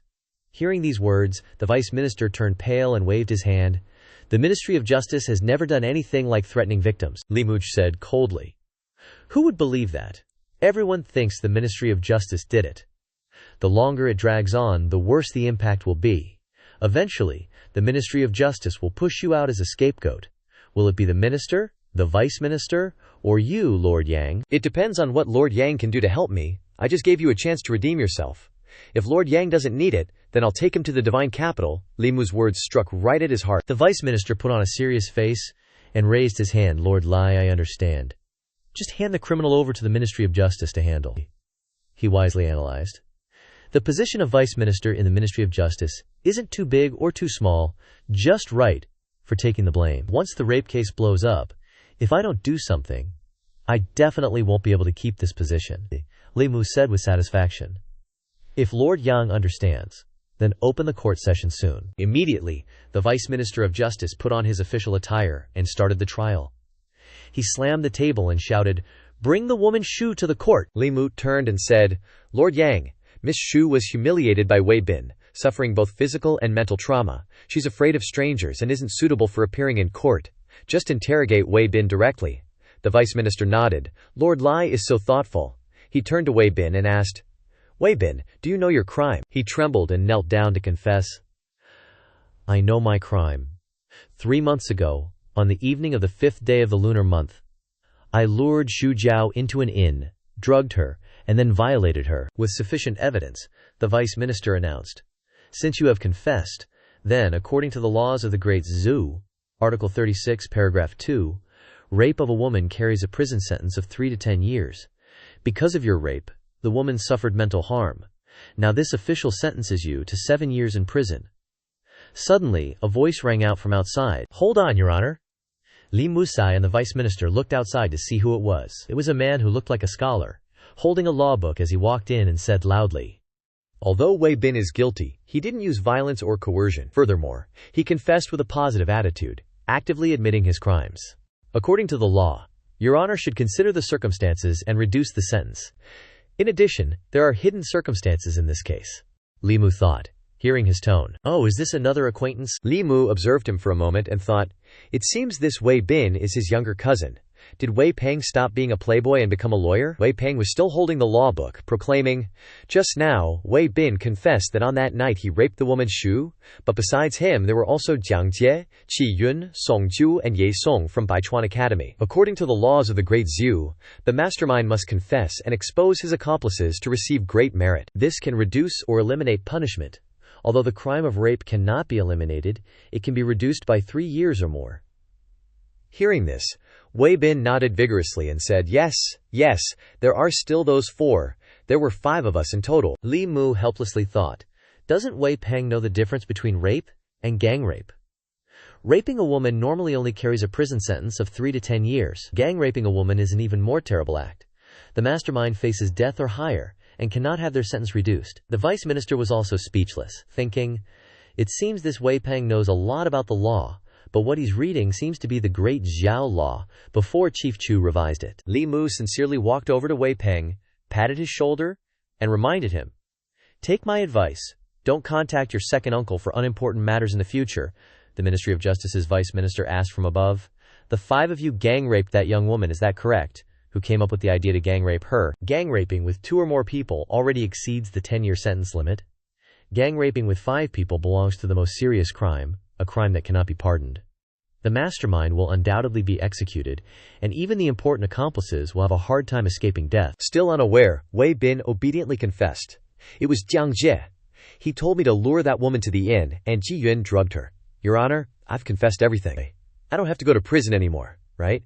The vice minister frowned and said, You don't have to go to prison anymore. He quickly slammed the table to announce the sentence. According to the laws of the Great Zhou, Article 36, Paragraph 2, Wei Bin, Jiang Ji, and Ji Yun are the masterminds in the gang rape case, sentenced to be beheaded. The remaining people are to be taken back to the yamen for further interrogation. Wei Bin paled, completely stunned, and thought, wasn't it supposed to be reduced from 7 years to 5? How did it turn into beheading? Wei Peng pointed at the law book in his hand in confusion and said, Your Honor, this is against the law, the vice minister helplessly explained to him. The law you're reading is outdated. Li Mu-sun, seeing that everything was settled, said to the vice minister, There are still 3 criminals from Baichuan Academy. I know Lord Yang is wary of the academy. My divine capital department will help you catch these people. What does Lord Yang think? The vice minister happily replied, Nothing could be better. Cut to Baichuan Academy, where the common people were standing in front of the gate, continuously cursing. Beasts, this academy teaches beasts. Calling them beasts is insulting to beasts. They're not even as good as beasts. What's the point of this academy existing? It should just be disbanded. Seeing Li Mu and Wang Wu standing in front of the crowd, a professor in the academy shouted, You've already taken Wei Bin. What are you doing here again? Li Mu bluntly read the order. Wei Bin has confessed to several accomplices. Call out Ji Yun, Song Zhao, and Ye Song to come to the Ministry of Justice for interrogation. The common people behind him shouted, Hand them over! Hand them over! The professor stared blankly at Li Mu, thinking, in just half a month, the academy has had 5 students involved in lawsuits. Seeing his pale face, Li Mu asked, What's wrong? Could it be that the academy still wants to protect criminals at this point? Cut to the execution grounds outside the east gate of the divine capital, where the executioner raised his blade, preparing to carry out the execution. The 3 rapists knelt on the platform, continuously hearing the jeers of the common people. These are those beasts who aren't even as good as pigs and dogs. This is the trash that the academy produces? Li Muzak glanced at the Shu family father and daughter, thinking in his heart, I hope that after seeing them executed, Miss Shu can untie the knot in her heart. The Ministry of Justice official immediately threw down the token, shouting, The hour has come, execute! As the token hit the ground, the heads and souls of the 3 criminals were severed, the blood staining the execution ground red. Seeing the heads rolling on the ground, the violated girl covered her face in fear and sobbed. Shopkeeper Shu sighed in relief, comforting his beloved daughter. My poor Zhao Zhao, it's okay now, it's okay. The villains who hurt you are all dead, all dead. Li Mu also chimed in, comforting. From now on, you 2 don't have to worry about the academy or the Wei family seeking revenge. They won't dare do anything to you. The Shu father and daughter immediately knelt down to thank Li Mu. Officer Li's great kindness, Shu will never be able to repay it. If you have any orders, I, Shu, will climb mountains of knives and dive into seas of fire without hesitation.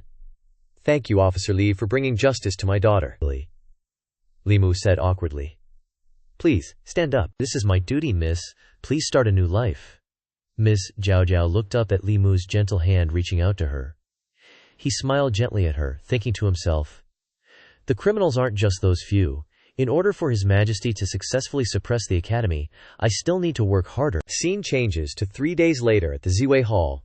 Li Mu stepped forward and said, Your Majesty, I have something to report, the Queen asked. What do you have to report, Li Eiqing? Li Mu walked forward and handed the memorial to Shangguan Li, who then presented it to the Queen. Besides the content inside the memorial, there was also a small piece of paper. The Queen was surprised, thinking to herself, This is Qin Qin Qi. She calmly read everything inside the memorial. Recently, I investigated Bai Chuan, Qing Yun, and Wang Quan. In the past 6 months, these 3 major academies have had 10 students rape nearly 100 women. It's truly appalling.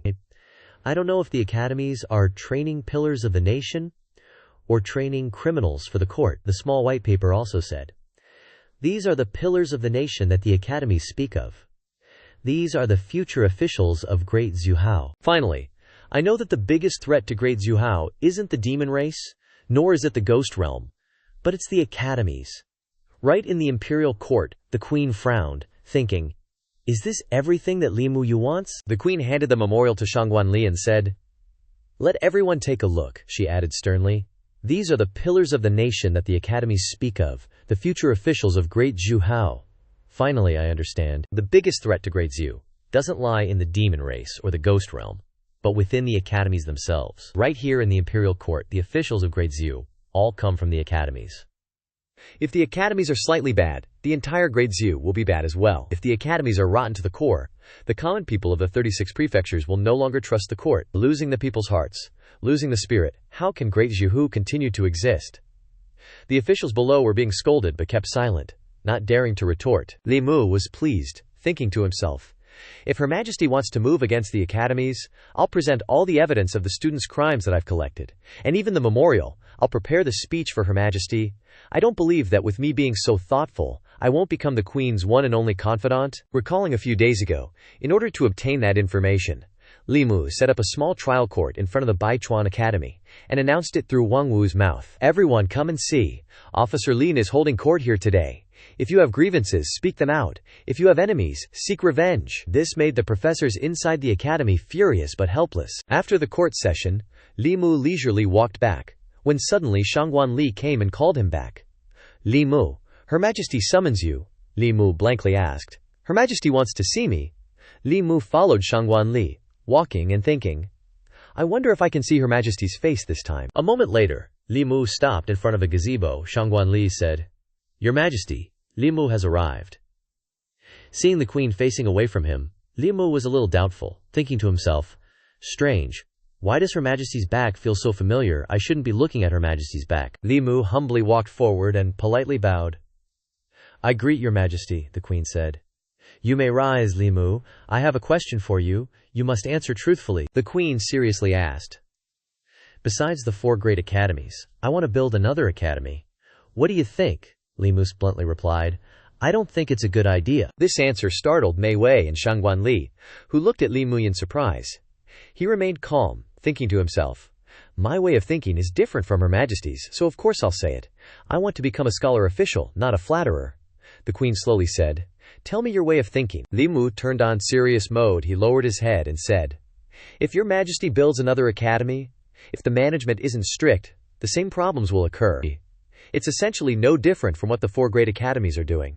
It's better to expand the imperial examination, select talents, and choose officials through examinations. Allow talented people to freely register. This kind of examination must be fair, transparent, and public. The Queen frowned and replied, The academy system was established by Emperor Went more than 100 years ago. It's impossible for you to want to bypass the 4 great academies for official appointments, Li Mu bluntly corrected. It's not bypassing, but the right to choose officials belongs to the court, Li Mu seriously explained. The academies don't only have bad aspects. The virtue and talent of the students in the academies are far superior to ordinary people. The students of the academies can still participate in the examinations, but they must pass the screening of the examinations. The official appointments of the court will no longer be completely dependent on the academies. The students of the academies will feel pressure, which can suppress the bad influences of the academies. The Queen seemed interested, and said, Continue. Li Mu said again, The imperial examination is extremely beneficial for uniting the spirit and the hearts of the people. After opening the imperial examination, the common people at the bottom also have the qualifications to enter the court as officials, which can prevent the current situation of the students of the 4 great academies forming cliques. The poor officials who are promoted through the examination will definitely thank the court. Thank Your Majesty. The Queen nodded, thinking to herself, The court now needs new vitality, and this kind of appointment is a good way. Li Mu really surprises me, she said with satisfaction. Open your mouth. Li Mu was stunned, said, Huh, and looked at the Queen. She suddenly flicked something towards Li Mu at an extremely fast speed. The thing entered his throat, causing Li Mu to hold his neck. He thought in panic. What is it? The spiritual energy is too strong. His face flushed red, and his eyes were filled with faint blue spiritual power. Li Mu bent over, panting, unable to adapt. The Queen, while channeling spiritual power into Li Mu, reminded him, Relax. Regulate the spiritual power in your body with me. Li Mu quickly did as he was told. A huge feeling of sublimation appeared in his mind, shocking Li Mu. He happily looked at his hands and asked, Have I advanced to divine power? As expected, if I follow the Queen, she can give me everything I want. The middle 3 realms that I longed for are so easily attained. Yes. Li Mu politely lowered his head and bowed to the Queen, saying, Thank you, Your Majesty. The Queen also responded generously, You are my person.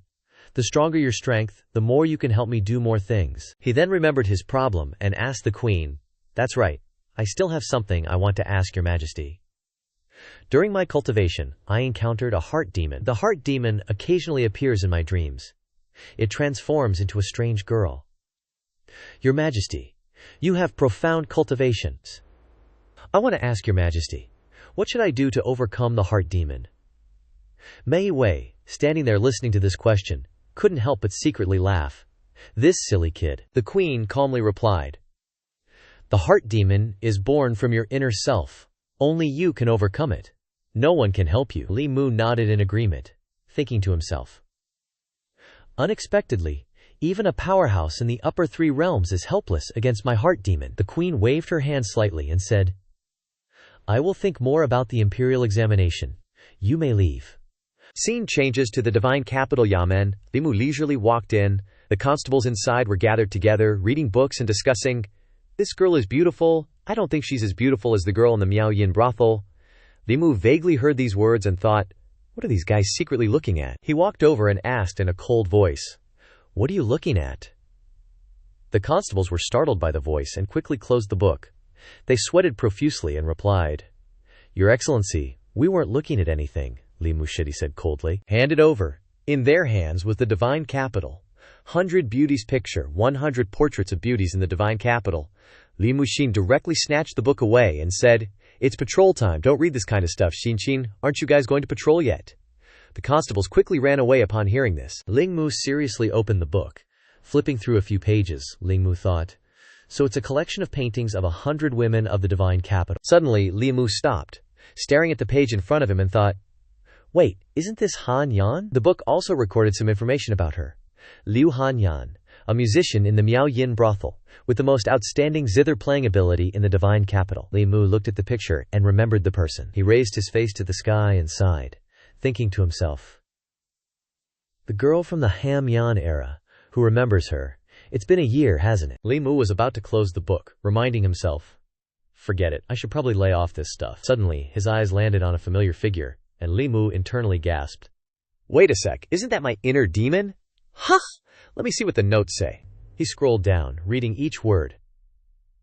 Minister of Revenue Zhu Yu's eldest daughter, Zhu Jing, married into the royal family and is now the crown princess. Her appearance is otherworldly, and her cultivation talent is outstanding. Rumor has it that the crown prince dislikes her, so even after 2 years of marriage she's still a virgin. Li Mu found these descriptions oddly familiar, he mused. Used to be the crown princess, so she's the current empress. My inner demon is the empress herself. He suspiciously pondered, I've never even seen the empress, how could I conjure her up in my dreams?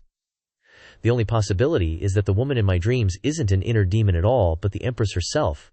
Come to think of it, she only beats me up after I gossiping about the empress. Li Mu scratched his head, thinking, no wonder Grand Secretary Mai had such a weird expression when he saw the portrait of the woman in my dream, and no wonder the empress only showed me her back during the audience today. All of it's fake. This whole benevolent and tolerant empress's act is a sham. She pretends not to care, but she's already planning her revenge for later in my dreams. He suddenly paused, his face slightly flushing. But the empress knows I'm saying disrespectful things about her, and she only beats me up in my dreams. In real life, she showers me with favor, and even personally helped me break through in cultivation, which means she doesn't hold a grudge. Besides, this side of the empress is kind of cute, actually. As night fell, Li Mu sat cross-legged on his bed, focused on cultivation. He figured he should consolidate his realm first. Li Mu Sai was once again pulled into the dreamscape. He approached the empress from behind, thinking, the empress is meeting me through dreamwalking, she obviously doesn't want me to recognize her identity. Stay calm, absolutely don't let her know I've figured her out, or she might get angry and do something crazy. After a moment of mental preparation, Li Mu spoke. We meet again. The empress turned her head and said, it seems you don't want to see me. Li Mu smoothly replied, how could that be? Every day you don't show up, I miss you. The empress blushed, shyly asking, miss me? What do you miss about me? Li Mu leaned in, pretending to ponder. Never mind that, I suddenly think you look a lot like the empress. The girl looked flustered and asked, how so? Li Mu rubbed his chin, replying, I don't know, I just feel it, no? Only your back looks like the empress. Your personalities are completely different. He looked up at the sky, saying casually, you only know how to play around, you're vengeful and stingy. The empress has a generous heart. cares about her subjects, and not only gifted me a spirit treasure, but also helped me improve my realm. The Empress probed. She treats you so well she must want to use you. Li Mudai's expression turned serious at this. He immediately pointed his sword at her and said decisively, "The Empress is the person I respect the most. I won't allow you to be disrespectful towards her. I won't tolerate your arrogant criticism of the Empress. You're too cocky." Cut to the Bai Chuan Academy library, where officers were leading away students for judgment. The professors stood by, helpless, asking each other, "Which one is this now?" The other professor replied, "The 16th, sir." It said that the capital, the Ministry of Justice, the Censorate, and the Court of Judicature have already taken away more than 20 students from the Wanquan Academy, and more than 10 students from the Qingyun Academy. It's good that those students with improper conduct are leaving the academy, so as to avoid causing too much trouble in the future, which would affect the reputation of the academy. Another teacher spoke up. The matter of the academy's reputation being damaged is no longer the main issue. Her Majesty has decided to open the imperial examination to appoint officials by specialization. If one wants to enter the court as an official, one must pass the selection of the court. Even if one is a scholar of the academy, there is no exception. As they discussed the matter, a powerful force emanated from within, attracting the attention of the professors there. Vice President Chen thought in surprise, "This aura is old Huang." From inside the academy, an old man with white hair and beard but with a body that was still somewhat sturdy. As soon as he came out, he said, "I've only been in seclusion for half a year, and you've turned the academy into such a filthy place." The students and teachers bowed their heads in unison and said, "Welcome Elder Huang's exit from seclusion." Vice President Chen looked at Elder Huang, thinking, Elder Huang is at the peak of the 6th realm, only one step away from transcendence. He has countless officials and students under his command, and is the soul of the Bai Chuan Academy. "With him here, the Bai Chuan Academy will be fine," Elder Huang solemnly declared. "If students of the academy do wrong, the court can deal with it. If the academy has a bad reputation, the academy can correct its mistakes. The court is just using that as an excuse. It's just trying to monopolize power, cultivate cronies, and control the court. The 4 great academies must not allow such things to happen easily." At the morning court session, Li Mu observed an old official at the head of the line, thinking, "The old man at the head of the line can sit in the purple-violet palace, so his identity must not be simple. He's also wearing the robes of the Dean of the Bai Chuan Academy. The Dean of the Bai Chuan Academy is in seclusion, so he can only be another dean of theirs." The Empress declared gravely, "The court is opening the imperial examination to select officials, replacing official positions, and abolishing the old system of the academy. Does anyone have any objections?" The high officials did not dare express any objections after being intimidated. Li Mu frowned, thinking, after the court selects officials without limiting their origins, the powerful families will have to compete for the limited official positions with the talented people from the 36 counties across the Great Zhou. Unless their families continue to produce outstanding talents, the decline of their families is a predetermined outcome, and they are unwilling to accept this reality. Therefore, they isolate Her Majesty, leaving her alone in the court. Li Mugai naturally wouldn't let this happen. He stepped forward and said, "I believe that the talents of the Great Zhou are not limited to the 4 great academies. The imperial examination can help the court find more talents in this world. Breaking the academy's monopoly on officials can also prevent the bad influence of the academy." He hadn't finished speaking when the old official interrupted him. "Who are you to arrogantly criticize the academy?" Li Munir replied forcefully. "Of the 3 great academies, why have 10 students been imprisoned in recent days? Why were they beheaded? Everyone present in the hall knows."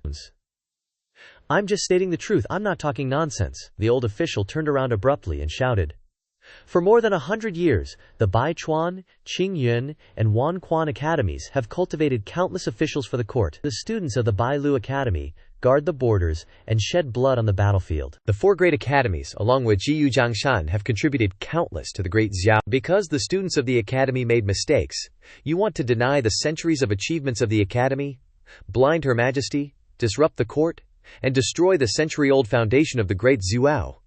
What are your true intentions?" As he spoke, the old man attacked Li Muhi with his mental power. He struggled to hold on, thinking, "This aura is mental power, and he's even using the power of heaven and earth. He intends to kill me on the spot." The Empress couldn't hold back any longer, slamming her hand on the throne and releasing her own mental power, shouting, "Impotence!" The officials below cowered in fear at the sight of this. The old official was still arrogant. He turned to salute and said, This old man has dedicated his life to the academy. I cannot allow anyone to slander the sacred place in my heart. I was unable to control my emotions for a moment.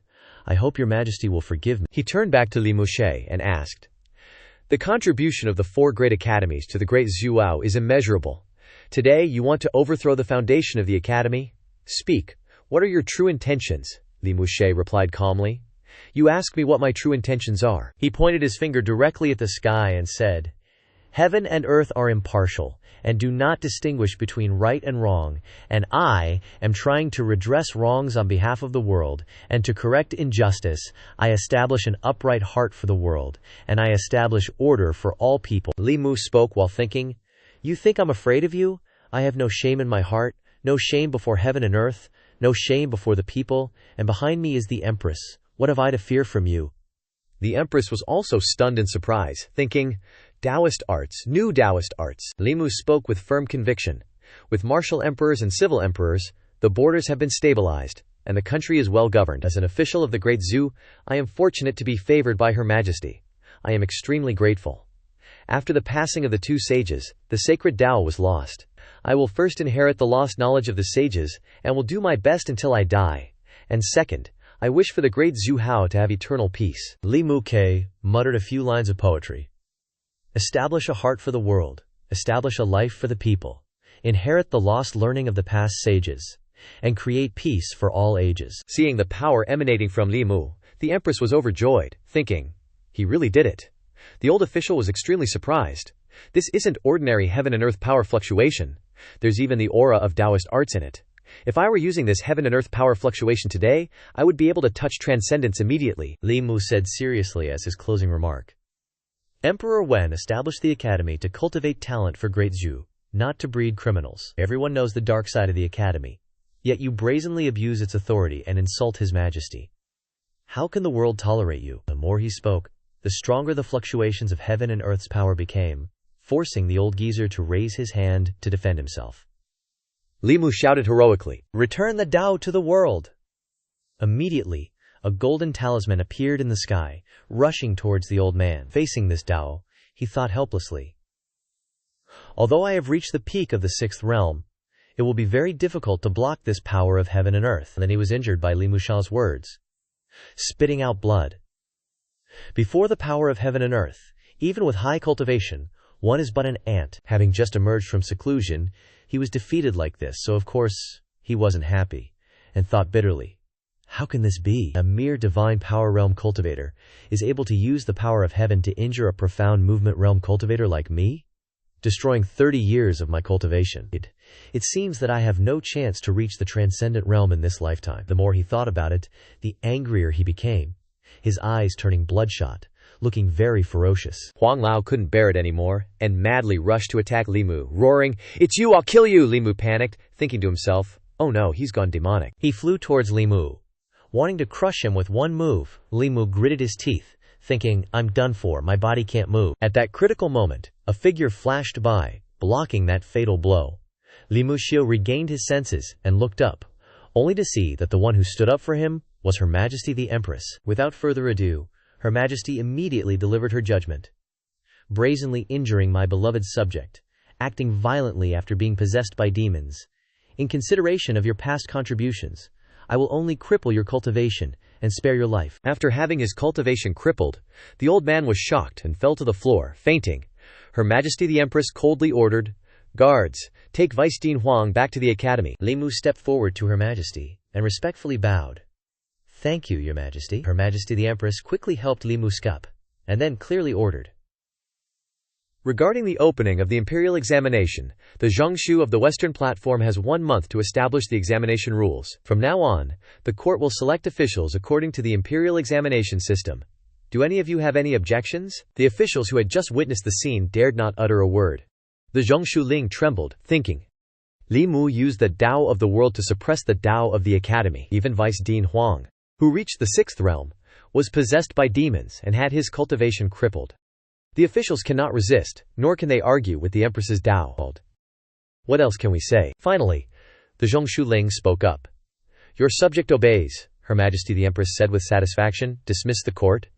She looked towards Li Mu, the Vice Minister of the Ministry of Justice, Zhu Zhong, and thought, I always thought Li Mu was just a troublemaker, a rule breaker, but I didn't expect that he wasn't breaking the rules, but rather establishing new ones. Now, every official here had the same thought. Her Majesty has Li Mu, which means she has righteousness. Li Mu has Her Majesty, which means he has support. Such a ruler and subject can completely change the chaotic court. Li Mu also began to walk away, but he couldn't stand steadily and staggered, because he had used too much strength earlier. After taking a few steps, he vomited blood. Li Mu clutched his chest, thinking, that old fox is indeed cunning. If I didn't have the armor that the Empress bestowed upon me, I fear that I would have just had my cultivation elevated, only to have it reduced again. While he was lost in thought, Her Majesty the Empress suddenly spoke up. He blankly turned his head, and a medicinal pill quickly popped into his mouth. Surprising Li Mu, his body was quickly healed, Li Mu thought in amazement. As expected of a medicine bestowed by the Empress, such a serious injury, yet it has completely healed in such a short time. Li Mu lowered his head, and solemnly said, Thank you, Your Majesty. Her Majesty the Empress looked at him and asked, Why don't you raise your head? Li Mu honestly replied, Your subject dares not look directly at the celestial countenance. Her Majesty the Empress calmly asked, Dare not? You gossip about me behind my back every day. What else do you not dare to do? Li Mu felt guilty, and said, Your subject is guilty. Your subject should not speak ill of Your Majesty behind your back. Li Mu worriedly thought, She said that to clarify everything. I can't avoid it anymore. It's just that I'm not ready to be honest with the Empress in real life yet. Her Majesty the Empress walked past Li Mu and asked, Since when did you know it was me? He honestly replied, A few days ago. Your subject accidentally saw Your Majesty's portrait a few years ago. Her Majesty the Empress became interested and continued to ask, So, your expression of loyalty to me in the dream was also fake? Li Mu bluntly denied. The dream was fake, but the words were true. My loyalty is towards Your Majesty. Heaven and earth can bear witness. Her Majesty the Empress smiled and continued, I can overlook the past, but if you dare to speak ill of me behind my back in the future, I will definitely not let you off. Li Mu put on a distressed expression and replied, Your subject will keep it in mind. If Your Majesty has nothing else, then your subject requests to take his leave, he thought. Clearly she's already held me accountable. Was it useless for me to endure those whippings? Her Majesty the Empress turned her head to look at him and said, Stay in the palace for lunch before you go back. Also, the imperial examination has no precedent to follow. The Zhongshu province is probably at a loss on where to start. In your free time, go to the Zhongshu province and guide them in formulating the policies for the imperial examination. After saying that, Her Majesty the Empress left. Li Mu stood there and bowed in reply. Your subject obeys. Scene changes to the Zhongshu province of the county office. Among the three provinces, the Zhongshu province is the decision-making body, responsible for managing confidential matters and important policies of Great Zhou, all of which are formulated by the Zhongshu province. Li Mu now followed Mei Wei inside. As she walked, she introduced, This is the official office of the Zhongshu province. The head of the Zhongshu province, Liu Yi, came out and respectfully bowed. Greetings, Grand Minister Mei. Mei Wei seriously said, I have brought Grand Minister Li here. The Zhongshu province must treat him well. Do not be rude or disrespectful, or delay the important matter of the imperial examination. The Zhongshu province will bear the responsibility yourself. Liu Yi lowered his head and replied, I wouldn't dare. He pointed inside and said to Li Mu, Grand Minister Li, I am Liu Yi, the head of the Zhongshu province. I hope for your guidance in the future. In his heart he thought, That day, I witnessed him summon the power of heaven in the main hall. Who would dare to offend him? Li Mu politely replied, You are too kind, sir. Following that, Liu Yi warmly led Li Mu inside. On the way, they encountered an official walking towards them. Liu Yi immediately bowed. Vice Minister Kui, Li Mu Qi, frowned slightly upon hearing this name. Vice Minister Kui turned to look at Liu Mu Qi and asked Liu Yi, Who is he? The Zhongshu province is an important department, keeping all confidential policies. Has Grand Minister Liu forgotten the 4 prohibitions? Forbidden to reveal, forbidden to delay, forbidden to make mistakes, forbidden to neglect, and even more forbidden for outsiders or other officials to enter. Liu Yi smiled, pointed at Li Mu, and introduced, This is Li Mu, Grand Minister Li, whom we invited to jointly formulate the policies for the imperial examination. Vice Minister Kui frowned as he stared at Li Mu and left without saying anything. After he had walked a distance, Li Mu asked, Which Vice Minister Kui is he? Liu Yi quickly explained, There is only one Vice Minister Kui in the Zhongshu province. And that is the left Vice Minister of the Zhongshu province, Kui Ming, the consort of Princess Yunyang. Because he just returned to the divine capital yesterday, he doesn't know Grand Minister Li. The hateful images of Madame Chu appeared in his mind.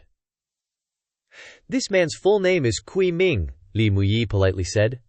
I have heard of Vice Minister Kui for a long time, Liu Yi asked in surprise. Does Grand Minister Li also know Vice Minister Kui? Li Mu frankly replied.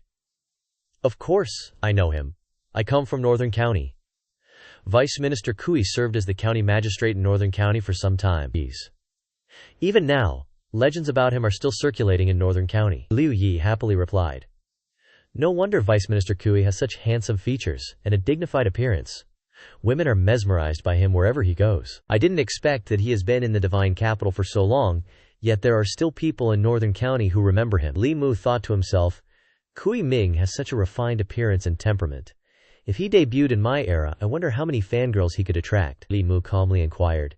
I heard that Vice Minister Kui has been married many times. How did he finally end up with Princess Yunyang? Liu Yi honestly replied.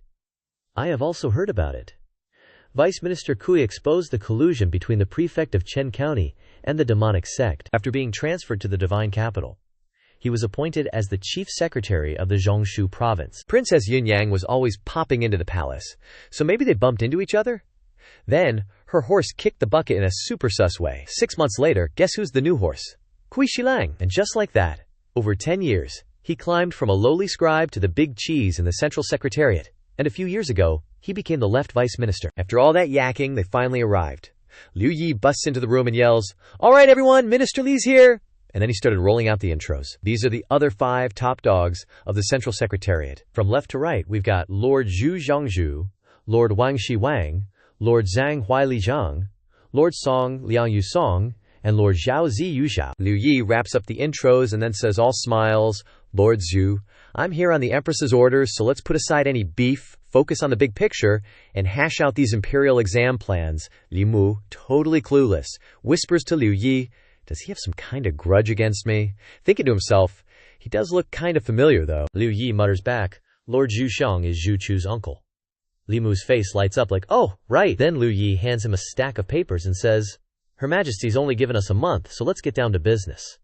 We've been brainstorming, and this is the initial draft. Take a look, Minister Ling, and if anything seems off, we can kick it around some more. Li Mu scans the draft for a bit, then points and says, This right here is the problem. Seems like you guys aren't really grasping the whole point of the imperial exam.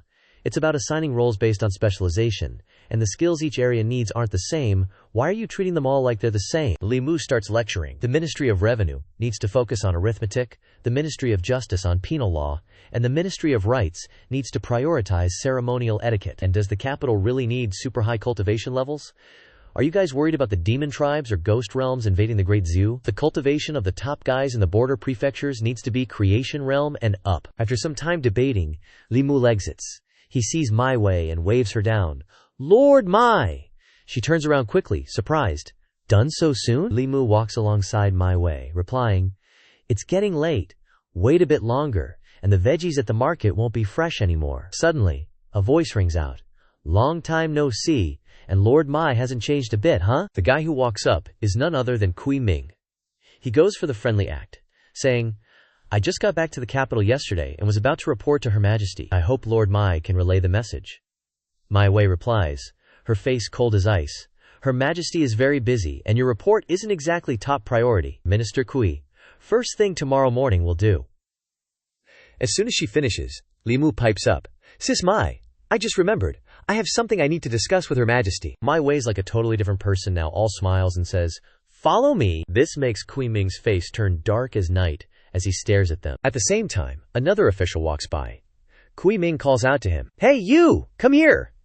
The official scurries over, greeting him all proper. Kui Ming, curious, asks, I've been out of the capital for a few months. What's been happening in the court? The official quickly replies, reporting to the minister that Li Mu guy came out of nowhere, messed with the kids of the officials, axed the banking law, then Zhu Chu from the Zhu family got struck by lightning, and some students from Sea Academy got their heads chopped off. Huang, the vice president of the Baichuan Academy, went full demonic right in the main hall, and Her Majesty crippled his cultivation. Kui Ming furrows his brow and asks, Li Mu did all that. The official replies with a helpless look. He's Her Majesty's new favorite now. Kui Ming is shocked and confused, muttering to himself, a favorite. They quickly arrive at Shangyang Palace. Mai Wei stops and says, "Wait here, Li Mu." All curious, asks, "Sis Mai, do you and Minister Kui Xilang have beef? The way you talk to him, you don't seem to like him much." Mai Wei replies sharply. Kui Ming and Princess Yunyang are big shots in the old guard. They aren't good people, so you should steer clear of them.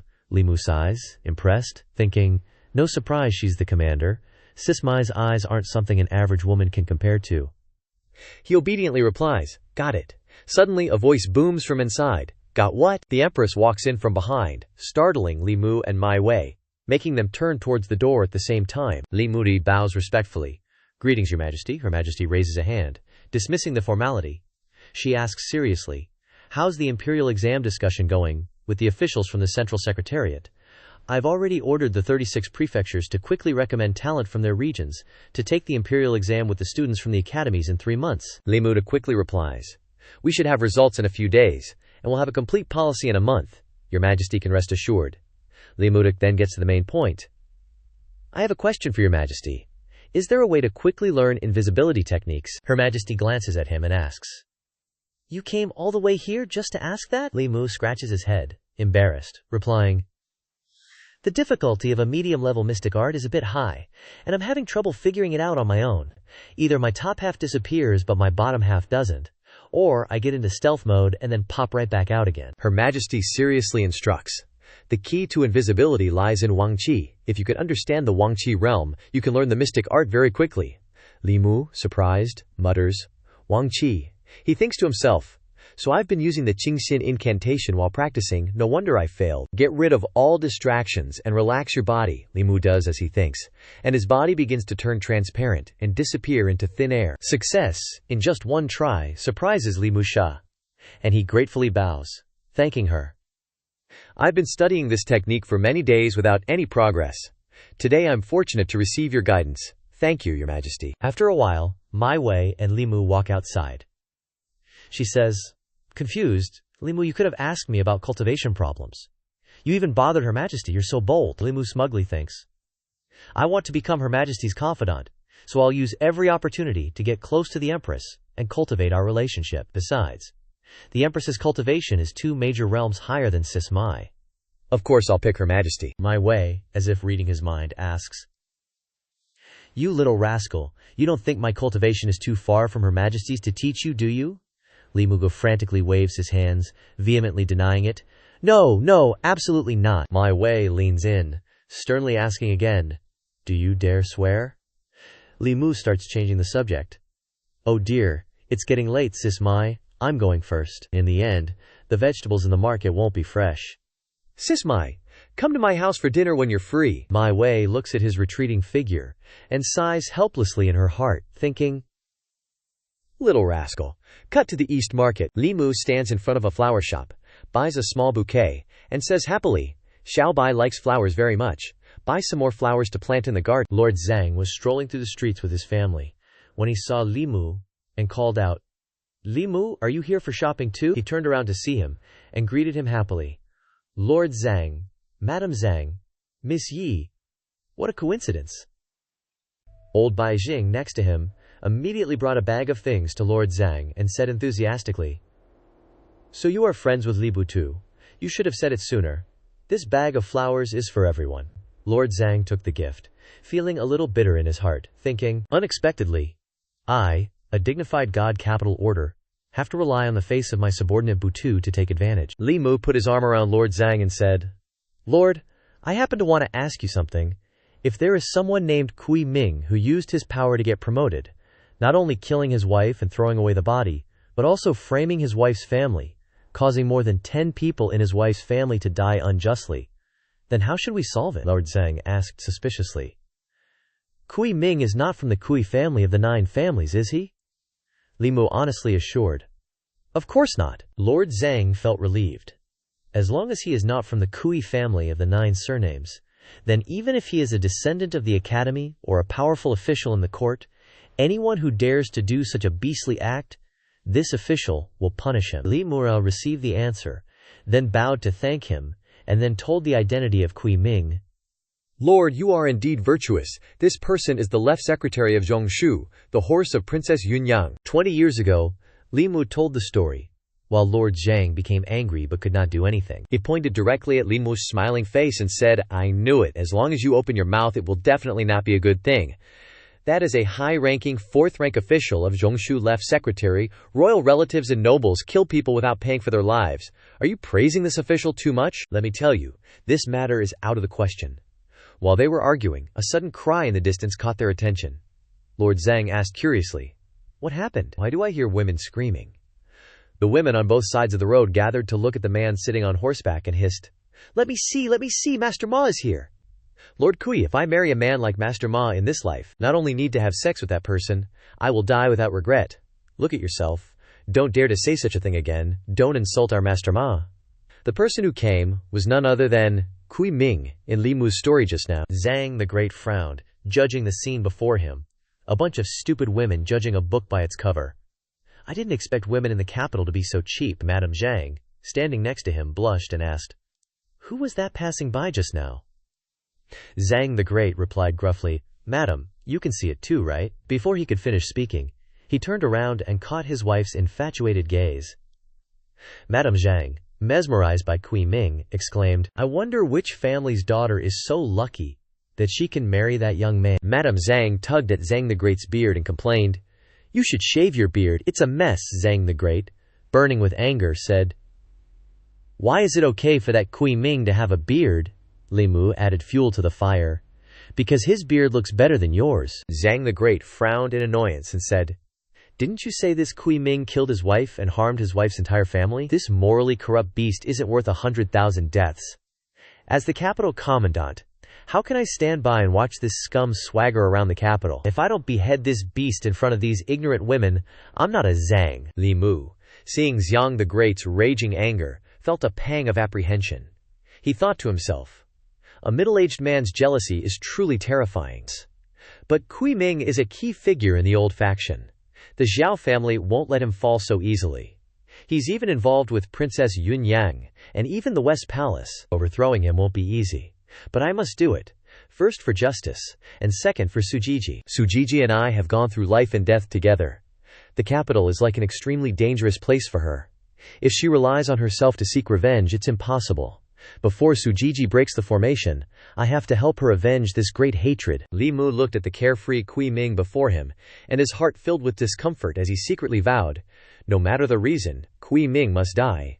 Li Mu resolutely asked Zhang the Great, Can you come to my house this afternoon to discuss official matters? He readily agreed. Scene changes to Ling Mu's house. Ying, sitting on the bed, touched the Qingbai sword, thinking to himself, I wonder how Madame Chu is doing now. Since arriving in the capital, I haven't released Madame Chu. Having met Kui Ming today, I should tell her. Li Mu quickly summoned Madame Chu from the Qingbai sword. As soon as she came out, she asked, What are your orders, Gongzi? Li Mu honestly replied, Today I met Kui Ming. He's still alive, and is an important official in the court. His cultivation has also reached the 5th realm. Madame Chu, hearing this, said bitterly, The 5th realm? I didn't expect that when I was alive I couldn't kill him. And even after death I still can't kill him. Li Mu said seriously, This Kui Ming is heartless and wicked. I must kill him. At that time I may need your help. After Kui Ming dies I will return your freedom. At that time you can go anywhere in this vast world. Madame Chu was extremely surprised and asked, Does Gongzi really want to kill Kui Ming? But his power, Gongzi, you. Li Mu frowned, his face stern and resolute, and said, I promise you that I will not go back on my word. Madame Chu was moved and knelt down, earnestly saying to him, Gongzi, just give your orders, and I will do everything in my power. Even if my soul is scattered, as long as I can kill Kui Ming, I am willing. My only wish is to die after him. Li Mu put Madame Chu back into the sword and instructed, All right, you should go back into the sword and continue cultivating. If anything happens, I will call you. Madame Chu immediately obeyed. Suddenly, a knock came from outside. Li Mu sensed it and secretly analyzed. Is this Mei Daren's aura? Is she really here to freeload? Thinking this, Li Mu hurried to open the door.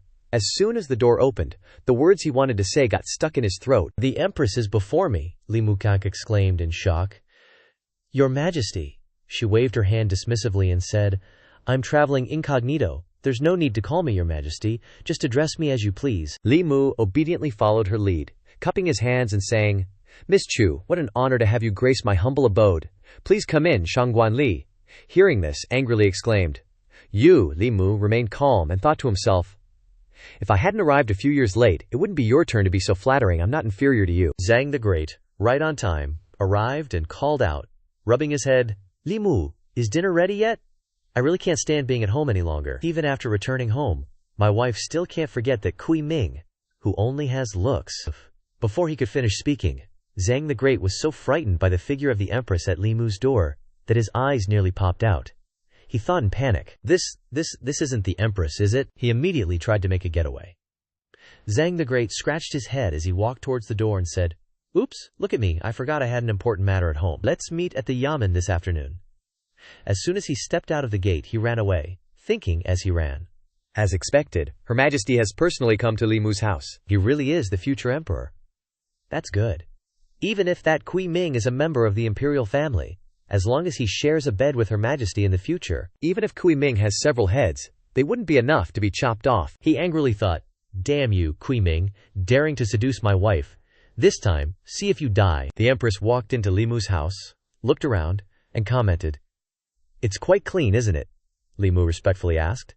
Thanks to Your Majesty's grace. I and Zhao Bai are preparing dinner. Would Your Majesty, Mei Daren, and Shangguan Daren like to stay for dinner before leaving? Li Mu looked at the Empress, secretly praying, Please, Your Majesty, don't stay at my place. As the ruler of a country, eating at my place is beneath your status. Besides, a transcendent realm expert probably only absorbs the spiritual energy of the earth and the essence of the sun and moon, right? But life is not like dreams. The Empress calmly sat down in a chair and said comfortably, All right, then I'll leave. After dinner, Li Mu was dumbfounded. He walked up to Her Majesty and asked, We haven't started preparing yet. It will probably take a long time to have dinner. Will it delay Your Majesty's handling of state affairs? The Empress generously said, Don't worry, is cooking a hassle? Li Mu smiled and replied, No hassle at all, I'll go do it now. Li Mu was covered in sweat, thinking to himself, Why do I feel like I'm a housewife? As night fell, Li Mu seriously channeled his spiritual power into Xiao Bai. As he worked, he thought, The Xuanhu has at least 7 tails, which is equivalent to the 7th realm of human strength. Yet Her Majesty gave the Xuanhu's essence blood to Xiao Bai. If Xiao Bai refines this essence blood, she will have a great chance to advance from a demon fox to a spirit fox.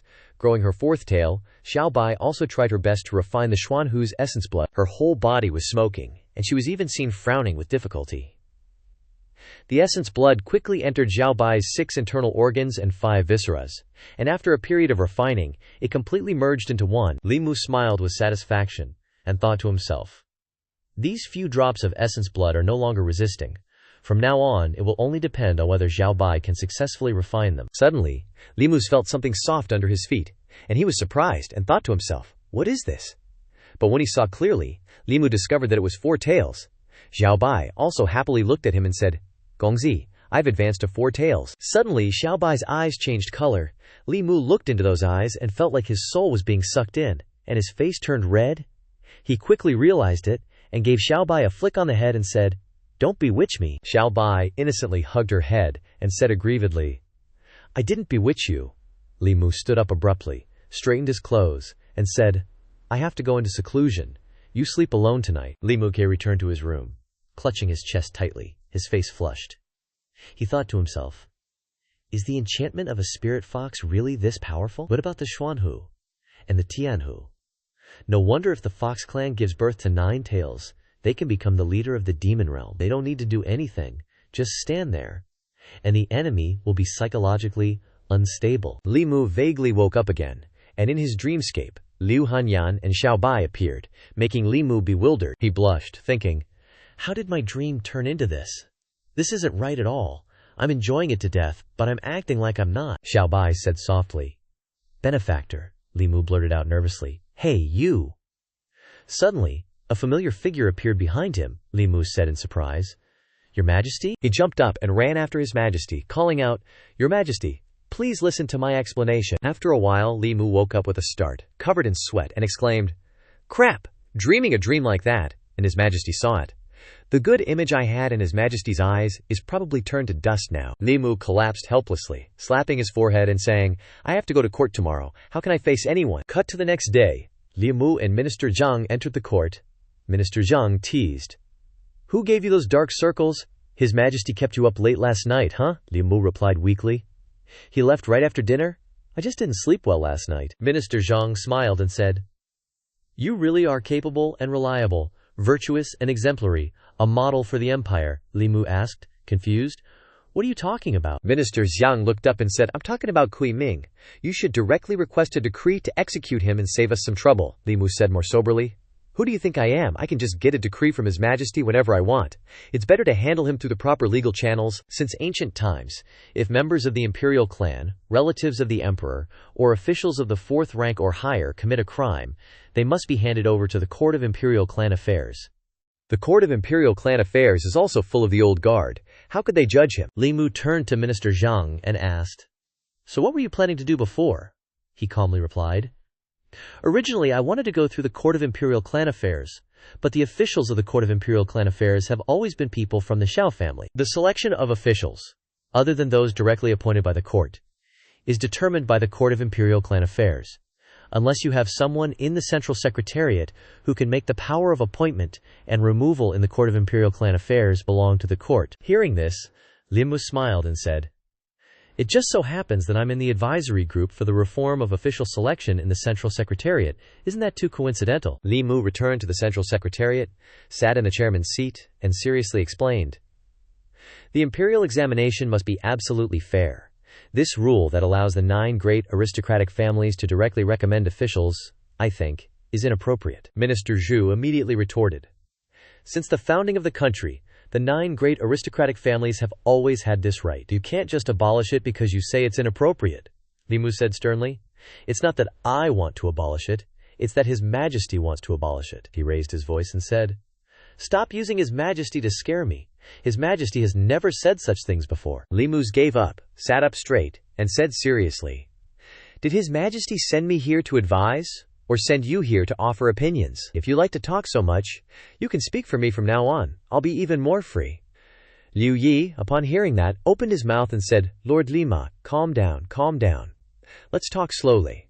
He thought to himself, The imperial examination is a current affair initiative. The Central Secretariat doesn't have any experience to draw on. Without Li Mu's help, it's impossible to complete such a large project within a month. Li Mu said bluntly to the guy surnamed Zhu. This official highly suspects that Director Zhu is harboring personal grudges against this official. Liu Yi stepped forward to mediate. Lord Zhu, prioritize the task His Majesty has entrusted to you.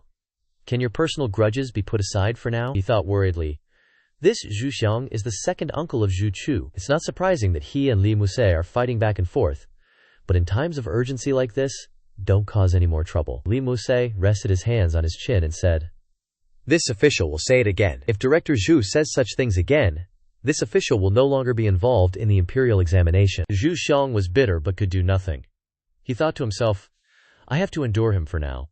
If the imperial examination is delayed, I can't bear the responsibility. Li Mu continued to give pointers. After the imperial examination was implemented, officials from the 3 departments and 6 ministries, the 24 offices, the 9 courts, and the 36 prefectures all came from the imperial examination. Why is the Court of Imperial Clan Affairs the only exception? It's the most important system of the court from now on. Through the imperial examinations, whether it's the 3 departments, the 6 ministries, or the 9 courts, they're all the same. The Court of Imperial Clan Affairs is no exception. Suddenly, a hand went up and said, I object. Zhao Xinyu stood up and said, Officials of the Court of Imperial Clan Affairs have always been members of the imperial clan. They have never appointed scholars from academies before. This is an ancestral system. The ancestral system cannot be abolished. Zhu Xiang glanced at Zhao Xinyu, thinking to himself, Every time the interests of the Xiao family are touched, this kid Xinyu can't sit still. Whether the Xiao family controls the Court of Imperial Clan Affairs or not, has nothing to do with us. Let these two tear each other apart. Li Mu calmly asked, Director Zhu, why don't you say something? You were talking so much earlier. Why are you silent now? He heard his name mentioned and raised his hand and said, I agree with Lord Li's opinion. The departments of the Li family's court should be treated the same. Why should the Court of Imperial Clan Affairs be the only exception? The Court of Imperial Clan Affairs is responsible for managing the genealogy of the imperial family. the clan, and relatives of the emperor, and overseeing the ancestral temple. If members of the imperial family or relatives of the emperor violate the law, they will also be handed over to the Court of Imperial Clan Affairs, but the results of the investigation are not made public. If officials of the 4th rank or higher violate the law, they can only be tried through the Court of Imperial Clan Affairs. The Court of Imperial Clan Affairs is using its control of the autocratic system to suppress dissenters and protect its subordinates. Xiao Ziyu then said. Officials of the Court of Imperial Clan Affairs have always been members of the imperial clan. This is a rule set by the founding emperor, Li Mu said coldly. Officials of the Court of Imperial Clan Affairs must be members of the imperial clan, so the person who should be in charge of the Court of Imperial Clan Affairs now should be the Zhou family. Lord Zhou, don't you agree? Zhu Xiang was immediately shocked and speechless. He lowered his head and replied, Lord Lai is right. He walked to Zhao Ziying and said, don't talk to this official about ancestral systems. All systems of the rotten and backward should be reformed and abolished. The Court of Imperial Clan Affairs is such an important department. It should not be monopolized like this. The Court of Imperial Clan Affairs is the Court of Imperial Clan Affairs of the court. It is the Court of Imperial Clan Affairs of His Majesty, not the Court of Imperial Clan Affairs of the Xiao family. If you insist on keeping the ancestral system, then all officials of the Court of Imperial Clan Affairs today will be descendants of the Zhou family, not the Zhao family. The more Zhu Xiang heard, the happier he became. He said happily, This official agrees with Lord Lai's opinion. Xiao Xinyu thought to himself, the Su family's imperial family has never offended Li Mu. Why is Li Mu using the Court of Imperial Clan Affairs to make things difficult? And he's even speaking up for the Zihu family, who have a great feud with him. If we insist on keeping the ancestral system, the Zhu family will definitely rely on that.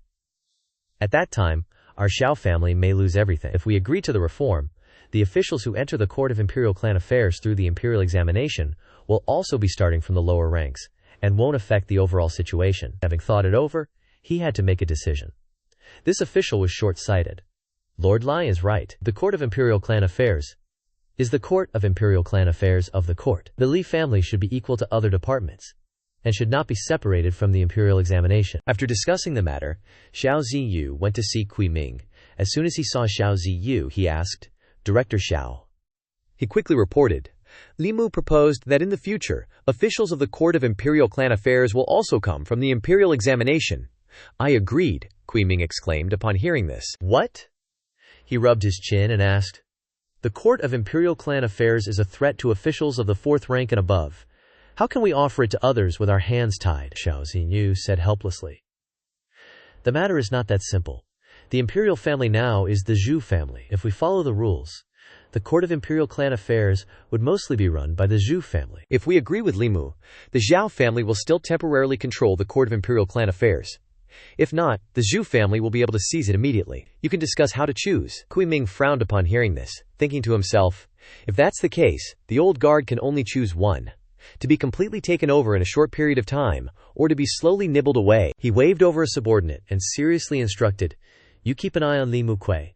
If he has any other moves, report back to me immediately. Li Mu was briskly walking home, deep in thought. Breaking the Xiao clan's monopoly over the imperial clan court is the first step Lord Zhang and I planned, he mused. He glanced at the imperial secretariat, a faint smile playing on his lips. Next, I've got to figure out how to strike at the imperial clan court, he thought to himself. Scene shift to some tavern in Chengdu. Li Si and Li Mu were sitting together, sipping wine and chatting. Li Si, holding his wine cup, calmly said, Ruru has gone to Baiyun Mountain for cultivation. My esteemed father-in-law told me to come to Chengdu to have some fun, and also to take part in the upcoming March Imperial examination. He smiled cheerfully. I don't really have any friends in Chengdu, so I came to find you and Lord Zhang, Li Mu replied gently. It's only been 2 months. And your cultivation level has already reached the deity gathering realm, and you're even taking the imperial examination. Your future is definitely looking bright. Li Mu asked curiously, Do you have any plans yet? Will you stay in Shendong after this? Li Xia replied indifferently, What's with the exaggeration? Let's just see how the exam goes first. If I pass, I'll bring Miao Miao here, and then I'll stay in Chengdu. Li Xi then handed over a stack of talismans. Oh right, he said, Miss Liu asked me to give these to you. They're all Earth-tier talismans. Miss Liu is really worried about your safety, you know. Li Mu took the stack of talismans, an indescribable feeling welling up in his heart. He thought to himself, so many talismans. How long did she spend drawing all these? It's a shame my work isn't done yet, otherwise, I'd really want to fly back to be with them. Suddenly, a loud cheer erupted. grabbing both their attention. Women on both sides of the street swarmed around that charmer, whispering flirtatious words. Master Ma is still as handsome as ever. There's no other man in Chengdu with his aura. Just seeing Master Ma makes my legs turn to jelly. From the upper floor, Li Si looked down and immediately judged, "This guy isn't simple." Li Musi asked in surprise, "Is this the intuition between powerhouses?" Li Si immediately retorted, "He and I are not alike. He seems flirtatious but is actually heartless. If he targets you, nothing good will come of it." Li Musi, hearing this string of comments, exclaimed, "As expected of you." He then thought to himself, "I need to quickly figure out how to arrange for Lord Zhang to get into the Imperial Clan Court." Scene shifts to the Imperial Secretariat. Walked over cheerfully, holding a thick ledger. "If you hadn't shown up, Lord Lai, I would have had to leave the palace to invite you myself," he said. Liu Yi held the ledger out. "This is the Imperial examination system we discussed," he said. "Please take a look, Lord Lai." He thought to himself, Liu Mu's ideas for the Imperial examination, every single regulation, had no loopholes whatsoever. This time's mission, assigned by His Majesty for the Imperial Secretariat to complete, was entirely thanks to him. Li Mu took the ledger and read it seriously. "We've pretty much discussed everything thoroughly," he asked, "but the department responsible for the Imperial examination hasn't been decided yet. Do any of you have suggestions?" Xiao Xinyu said, "Imperial examinations create officials, and the Ministry of Personnel manages officials. Perhaps they should be in charge of the exams." Zhao Xiang also chimed in, "I suggest the Ministry of Rights takes responsibility." Li Mu rubbed his chin, analyzing. The Imperial examination concerned the future of the Imperial Court.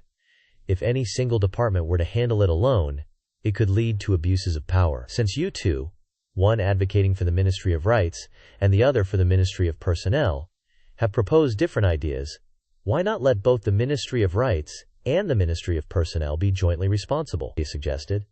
They can supervise each other, ensuring the fairness and transparency of the examination. "What do you think?" Liu Yi said with a smile. "Lord Lai, you've thought of everything so thoroughly." The surrounding officials also chimed in. "We agree with Lord Lai. Let the Ministry of Rights and the Ministry of Personnel handle it." Li Mu clapped his hands. "How about we let the Imperial Clan Court oversee it?" he suggested. That would thoroughly prevent officials from the two ministries from colluding. But the Imperial Clan Court doesn't have many officials.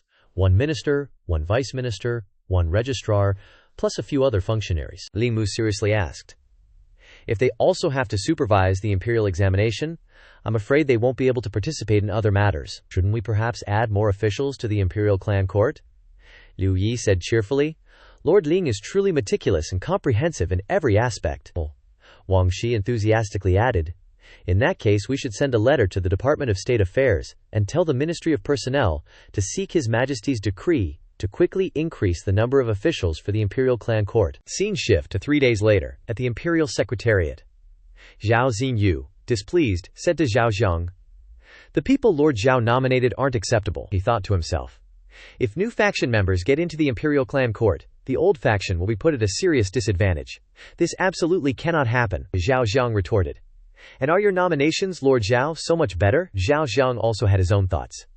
"If new officials are still filled by old faction members, wouldn't all my previous efforts have been for nothing?" As usual, Liu Yi had to step forward to mediate. He calmly said, "If your nominations for new officials in the Imperial Clan Court aren't in agreement, then this official will nominate someone. Imperial Censor Liu Biao is impartial and selfless, and he has the trust of the common people.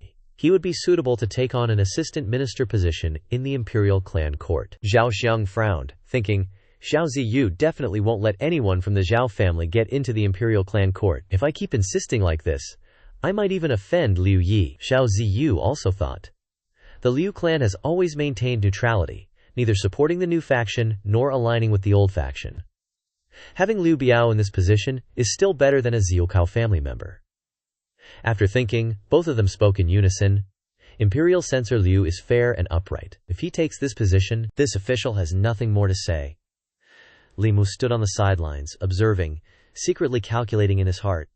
The Imperial Clan Court is getting another vice minister, a single vice minister position, and both the old faction have been squabbling intensely, trying to cram their own people in. Even the powerful Liu clan has entered the fray to contend for the position.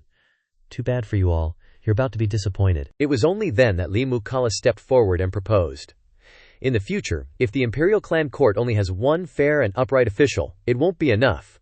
I believe Chengdu Magistrate Lord Jiang Chun, who who is impartial in public and private matters, is very suitable for this position. Xiao Xingyu frowned and asked, "Isn't he already the Shendu magistrate?" The Shendu magistrate has significant responsibilities. If he also takes on the censor position in the imperial clan court, I'm afraid he won't be able to handle everything. Liu Yi also stepped forward and added, "Lord Zhao is right. We've dragged on for too long today. We need to hurry. We still have more work after we finish this discussion." Li Mu didn't let him finish speaking, letting out a big yawn instead. He then said, "You esteemed lords can continue your discussion. This official is a bit sleepy. I'll head back to my office to rest first." Everyone present was surprised and thought to themselves, cultivators with divine abilities can go days without sleep, so how can he be sleepy? Just a moment ago, he was eagerly offering so many great ideas, so why is he suddenly sleepy now? It must be because everyone rejected his suggestion to appoint Zhang Chun as a censor in the imperial clan court, leading to his dissatisfaction. Dissatisfaction leads to apathy. Xiao Xingyu had no other choice but to say, "If Lord Lin is sleepy, then by all means go back and rest first." Before leaving, Li Mu turned back and said, "Oh, right. Tomorrow, this official plans to visit relatives in North County. I probably won't be back for 10 days to half a month. You, esteemed lords, don't need to wait for me tomorrow." Li Mu smiled slyly, thinking to himself, "This matter isn't up to your agreement. The censor position in the imperial clan court is already decided by me." Liu Yi quickly followed after Li Mu, calling out to him, "Wait, Lord Li, the imperial examination is the top priority right now. Regarding your family visit, I hope Lord Li will reconsider." Li Mu turned his head back and replied with a smile, "Lord Liu is absolutely right. This humble one has merely been separated from my wife for 2 months. How can personal family matters compare to affairs of the state?" It was this official's shallow thinking. Very well, let's continue. Liu Yi and the others broke out in a cold sweat, thinking, finalizing the imperial examination policy, it's fine if any of us are missing, but Li Mu cannot be absent. If he leaves, how can the imperial examination policy possibly proceed? We'd have absolutely no direction. Li Mu quickly returned to his seat. Liu Yi walked over to him and asked, "Lord Li, regarding the number of candidates from the 36 prefectures, how should we finally decide? We currently have some differing opinions. What do you think?" Liu Mu gave a perfunctory smile and replied, "I have no opinion whatsoever." Liu Yi paused, then said, "All right, let's put that aside for now and continue discussing the next regulation."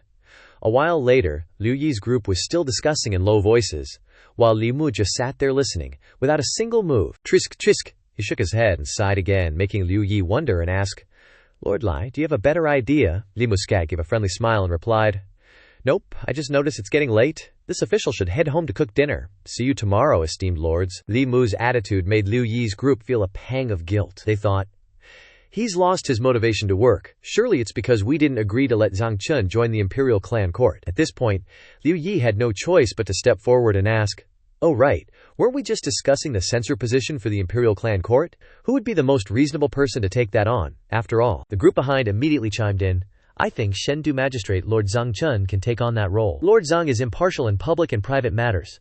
No one is more suitable for this position than him." "Lord Xiao, what do you say?" Liu Yi's group whispered a reminder. "Lord Xiao, prioritize the bigger picture. Don't ruin the overall situation for a bit of personal gain. It's just a 5th-rank official position. If he wants it, just let him have it." Xiao Ziyu also had to concede, saying, "I'll follow the esteemed lord's opinions." Zhao Xiang also stepped forward to praise. An official who is impartial in public and private matters, isn't driven by personal gain, and dares to stand up for the common people. His appointment as censor in the imperial clan court is a good thing. This official has no objections either. He thought to himself, if I can't get it, the old faction won't get it either. This is just perfect. Li Mu got what he wanted and became enthusiastic again, grinning. Skipping one meal won't kill anyone. The imperial examination is way more important. Right, everyone. Liu Yi and the others didn't dare to argue and could only force a smile. Lord Li is so understanding. Cut to the myriad sound brothel. The girls there swarmed Li Mu, asking, "It's been ages, brother-in-law. Where's your little tail? Why didn't he come today?" Just then, the brothel owner came over, greeting him warmly. "Oh my Lord Li, what wind blew you in here today?" Li Musi casually asked. "I heard you have a theater in the imperial city, right?" He thought to himself. To deal with Kui Ming, just getting Lord Zhang into the Court of Judicial Review isn't enough. I'll still need this move. The brothel owner curiously asked, "Does Lord Lin like to watch plays?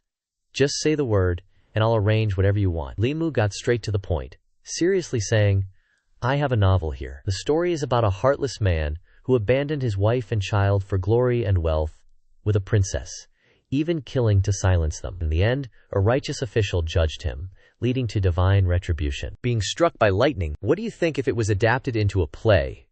She seemed interested. The story is truly bizarre. If it's adapted into a play, it'll definitely be a hit in the Imperial City, Lord Lai. Leave the adaptation to me. A few days later, in the Imperial City, Kui Ming strutted down the street, with the women of the city still following him, swaying and simpering. The sound of a play from inside a theater caught Kui Ming's attention. He went over and asked a waiter at the door, "What kind of play are you putting on?" The waiter greeted him warmly. "Oh, Master Ma is here to see a play. We've just premiered a play called Chen Shimei. There are no seats left right now, but if Master Ma wants to see it, I'll make arrangements for you." He frowned and said, "At your place."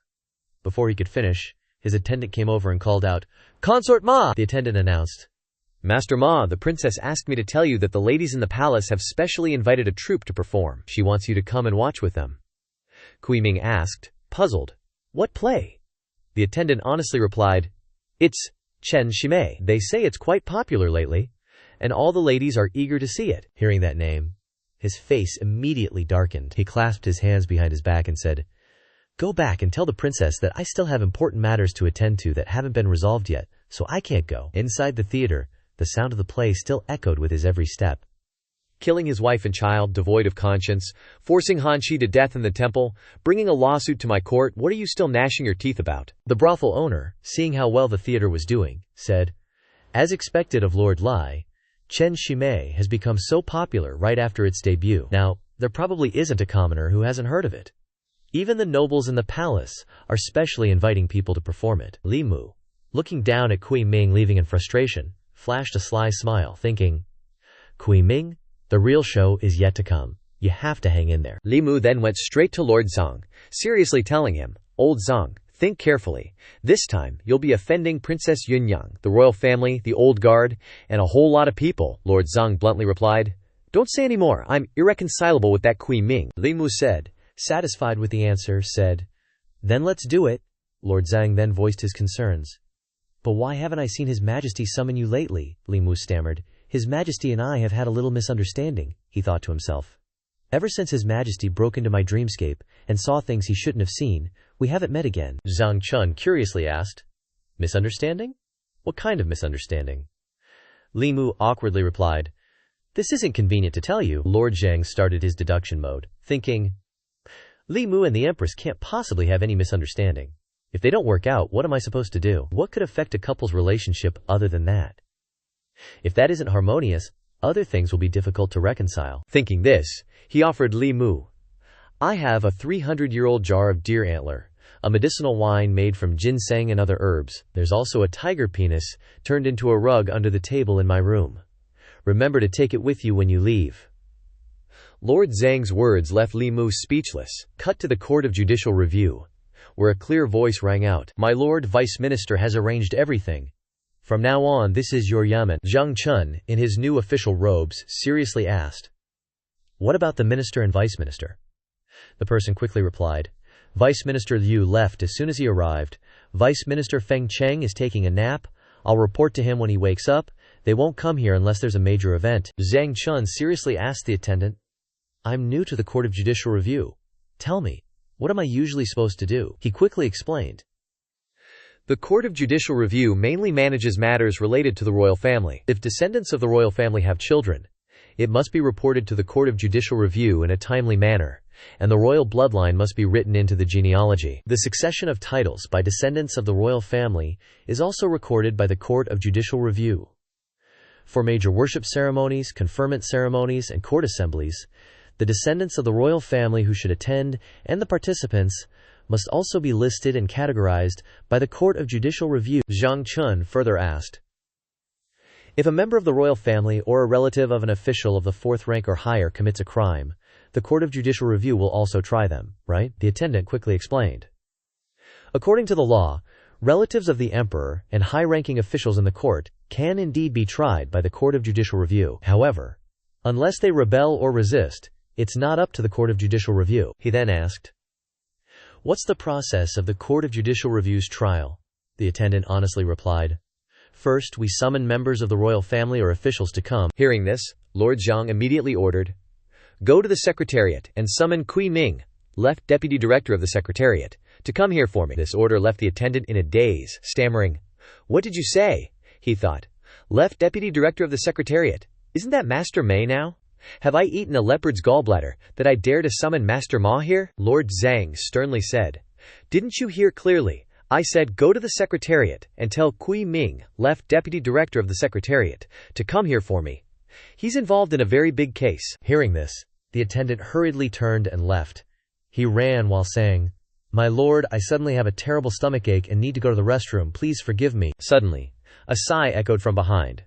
A burly, fat man walked over from behind and asked, "I am Feng Ji, the clerk of the Court of Judicial Review. I heard Lord Zhang wants to summon Vice Director Kui. May I know what crime Vice Director Kui has committed?" Zhang Chun stiffly said. "The Court of Judicial Review summoned him here. We'll naturally know after I confront him directly." Feng Ji obviously didn't believe it. He aggressively questioned Zhang Chun. "Lord Kui is the current consort Ma, of noble status, and also the left Deputy Director of the Secretariat, with countless important tasks.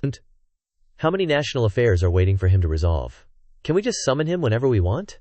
To summon him whenever we want. If we delay important national affairs, who will bear the responsibility, you or I?" Zhang Chun sternly said.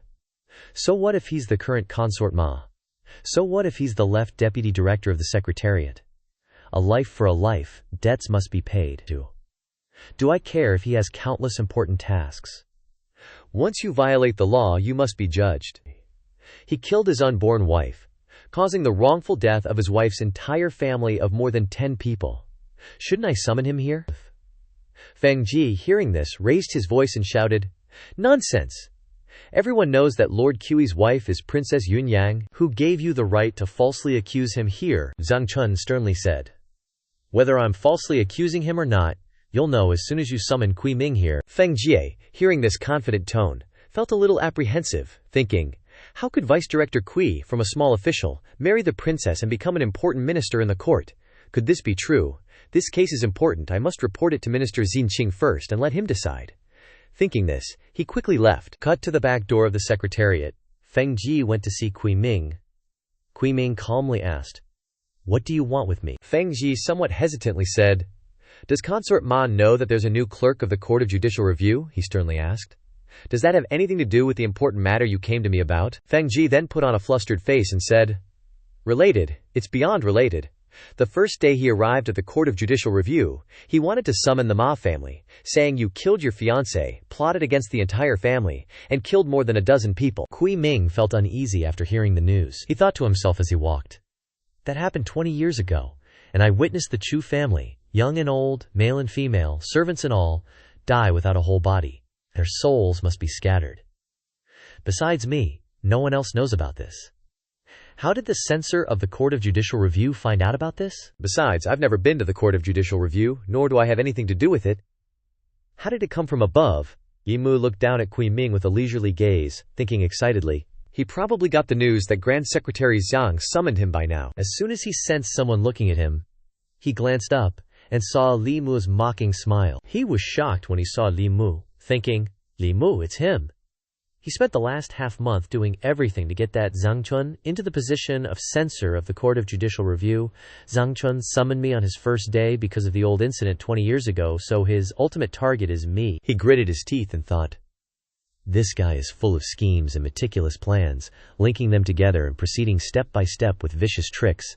I definitely can't sit still and wait for death." "This humble official has finally returned," the underling said, standing next to another man, Lord Shaoqing. "This is the newly arrived censor, Grand Secretary Zhang, the Shaoqing of the Court of Judicial Review." Xiao Wang stared at Zhang Chun, and Zhang Chun politely greeted. "Paying my respects to Lord Shaoqing," Xiao Wang sternly asked, "Is it you who accused Kui Shilang? What did you accuse him of? Do you have any evidence?" Zhang Chun said sternly, "It's been 20 years since Kui Ming killed his wife and exterminated her family, so it's difficult to find evidence, but heaven has eyes, and justice will prevail." "What Kui Ming did may deceive the world, but it's hard to deceive heaven." Xiao Wang rubbed his chin and asked, "Did Kui Shilang really commit the crime of killing his wife and exterminating her family?" Zhang Chun added, "And not just once. He was originally from Yangqiu County in the northern commandery, and he was engaged to a girl in Yangqiu. Not long after, he fell in love with the daughter of a powerful family there. After killing the girl, he married the daughter of the powerful family. Before the marriage, the daughter of the governor of Zhujiang Commandery was touring the northern commandery. He recognized her as the daughter of the governor of Zhujiang. Xiao Wang began to doubt his life after hearing this, thinking, "Why does this sound like the Chen Shimei I heard about?" Zhang Chun continued. For his own future, he killed the daughter of the powerful family and framed her entire clan. After marrying the daughter of the governor of Zhujiang for a few years, he exposed Chen of Zhujiang Commandery for colluding with the demonic sect, and the governor of Zhujiang was exterminated to the third degree of kinship. This official now suspects that the governor of Zhujiang was also framed by him. Kui Ming, this guy is best at killing his wife and framing others, and thus he soared to the sky. Xiao Wang couldn't bear it anymore and cursed loudly. "He's worse than a beast, truly worse than a beast." Isn't this kind of beast even worse than Chen Shimei? He deserves to be cut into 100 pieces and die 10,000 times. He cursed while stamping his feet on the floor, leaving Zhang Chun and the underlings speechless. Suddenly, Xiao Wang remembered something and turned around, thinking awkwardly, "I almost forgot. Kui Shilang asked me to help him deal with this troublesome Zhang Chun. Why am I scolding him? Kui Shilang also said that he put the country's affairs before his family. But did he really destroy so many families for the sake of the country?" Xiao Wang recalled what happened when he met Kui Ming. He stood before Xiao Wang and said, 2 years ago this official was the magistrate of Yangkong County and dealt with a family that colluded with evil cultivators. As a result, now that censor of the Court of Judicial Review is back to bite me, falsely accusing me of killing my wife and exterminating her family." Xiao Wang asked in confusion, "You dealt with a family that colluded with evil cultivators, so how does that become killing your wife and exterminating her family?" He quickly replied, "There was a woman in that family who was once engaged to this official, but they colluded with evil cultivators. Because the laws of the land do not allow it, this official put the country's affairs before his family and suppressed his grief to execute them. But I never thought that someone would use that to frame me." Xiao Wang rubbed his chin and asked, "When the governor of Zhujiang colluded with the demonic sect, Kui Daran, you also selflessly sacrificed your family?" Back to the present, Xiao Wang sternly questioned Zhang Chun. "This is just your speculation, Zhang Chun. You're just wantonly accusing a high-ranking fourth-rank official based on your guesses," Zhang Chun said frankly. "Whether it's a false accusation or not is simple. Just let a seventh-stage expert extract his soul and interrogate him once, and all the truth will be revealed." Xiao Wang frowned upon hearing this and said, "Do you think the seventh-stage experts are fools? There are only a few people in the entire God's capital who have reached the seventh stage. Are you planning to disturb the deans, or trouble His Majesty, to senselessly extract the soul of a contemporary fourth-rank official? Where is the dignity of the imperial court, and where is His Majesty's dignity?" Zhang Chun heard the hidden meaning in those excuses, and asked directly, "Is Lord Shaoqing protecting Kui Ming?" "What if I have evidence?" he retorted confidently. "Let me tell you the truth. Even if Kui Daran commits a crime, this entire Court of Judicial Review will protect him." "You should give up," Zhang Chun also retorted. "Rotten. Your Court of Judicial Review is truly rotten." Xiao Wang challenged triumphantly. "This Court of Judicial Review bears the surname Zhao, not Zhang. As long as you're here, you must listen to this prince. Unless you dare to report it to the imperial court, report it before His Majesty, and let the entire God's capital know about this." Zhang Chun thought angrily, "You want His Majesty to know? Too bad for Xiao Wang, you challenged a reckless guy like Zhang Chun." Switching to the next day at the imperial court, Zhang Chun's voice rang out, "Your Majesty, this official has something to report." Kui Ming was surprised to see Zhang Daran step out of the ranks and thought, "Is that the censor who wanted to summon me?" Zhang Chun went straight to the point. "This official wants to accuse the Vice Minister of the Department of State Affairs and the Shaoqing of the Court of Judicial Review." Kui Ming was shocked to hear this and thought, "Didn't Xiao Wang suppress him? Why did he directly report this to the imperial court?" Shangguan Li, standing above, asked, "Why does Zhang Daran want to accuse them?" Zhang Chun said sternly and clearly, "This official accuses Kui Ming because he is involved in a murder case involving dozens of lives. This official accuses the Shaoqing of the Court of Judicial Review because the Shaoqing not only prevented this official from summoning Kui Ming for interrogation, but also stated that even if Kui Ming commits a crime, the Court of Judicial Review will protect him. This official dares to ask, where is justice? With officials protecting each other like this, where is fairness?" Li Mu smiled with satisfaction behind him, thinking, "Zhang Daran, I didn't misjudge you." Zhang Chun stepped forward to accuse. More than 20 years ago, when Kui Ming was still in Yangqi County, he was engaged to a woman. In order to latch onto a powerful family in Yangqi County, He cruelly murdered the woman and married the daughter of the powerful family. Then, he was recommended to the academy by that powerful family. Later, he became acquainted with the daughter of the governor of Zhujiang Commandery. Kui Ming fell silent upon hearing those accusations. The officials below were also discussing in whispers. The governor of Zhujiang Commandery colluded with the demonic sect that year, and that was a big scandal. Kui Ming was also favored by the late emperor, because he upheld the law impartially, and eliminated his wife's family. In exchange, he was promoted. Could the matter in the powerful family in Yangqi County also be like that? Both times, the wife's family was exterminated. If it's said to be a coincidence, can it really be a coincidence? Shangguan Li frowned and asked, Kui Shilang, do you have anything to say? Kui Ming immediately pointed at Zhang Chun and questioned. Zhujiang colluded with evil cultivators and deserved to die. Even if this official has another chance, this official will still eliminate the wicked for the country. Zhang censor is just listening to the slander of petty people and accusing this official in the imperial court without any evidence. What is your motive? Zhang Chun shouted sternly. Do you need evidence? The evidence is clear. Whether this official is falsely accusing you or not, soul search Kui Ming, and you'll know. He turned to the empress and said, This official has always worked with integrity and clarity. This official accepts His Majesty's soul search. I hope Your Majesty will restore my innocence. I swear to heaven and earth, if I have even half a lie, may I be struck by lightning and die without peace. The queen calmly commanded from her throne. All right, this case will be handed over to the Ministry of Justice and the Court of the Imperial Clan for investigation and public trial. Kui Shilang must cooperate with both departments in the investigation. Scene changed to the Ministry of Justice's court. Zhang Daren and that Kui Ming guy are both present. Kui Ming is sitting to one side, while Zhang Chun is sweating buckets, thinking to himself, how the hell did he find out about Su He and Chu Yunger's business from 20 years ago? If he's just spouting rumors and trying to frame me, that's easy to deal with. But what if he actually has something on? Zhu Zhong slams his hand on the table and says sternly, Zhang Zicheng, you're saying that Kui Shilang not only murdered the Chu family in Yangqi County 20 years ago, but also framed them for colluding with demonic cultivators, using that as an excuse to wipe out their entire clan? What proof do you have? If you don't have any evidence, randomly accusing a member of the imperial family and an important official of the court is no light matter. Zhang Chun replies solemnly. This official has been a magistrate for over 10 years. Would I dare to accuse a current official without proof? Hearing this, Kui Ming felt a pang of guilt, thinking to himself, does he really have evidence? Li Mu, sitting on the side, looks at the spirit jade in Zhang Daren's hand and thinks, Madame Chu's identity as a sword spirit was erased by me. She is currently residing in the spirit jade that Zhang Daren always carries with him. Just crush the spirit jade, and Madame Chu can accuse Kui Ming of his crimes right here in court. Zhang Chun doesn't hesitate and crushes the spirit jade. Madame Chu emerges from within, and Kui Ming, seeing the familiar figure, is shocked, thinking, Chu Yunjie's ghost. Madame Chu, seeing his disgusting face, immediately rushes towards him in anger. Kui Ming, give me back my life. He prepares to defend himself, shocked. She was with Zhang Chun, and she's attacking me as soon as she appears. He stands up, preparing to strike back, thinking smugly. But Chu Yunye is only at the 4th realm. While she is frightened, I will use all my cultivation to fight back. Even if she loses her soul, it doesn't matter, right? Zhang Chun, seeing his intention, shouts, You dare! With that, he rushes forward, taking a palm strike for Madame Chu. This palm strike sends Zhang Chun flying. Li Mu rushes forward to catch him, worried.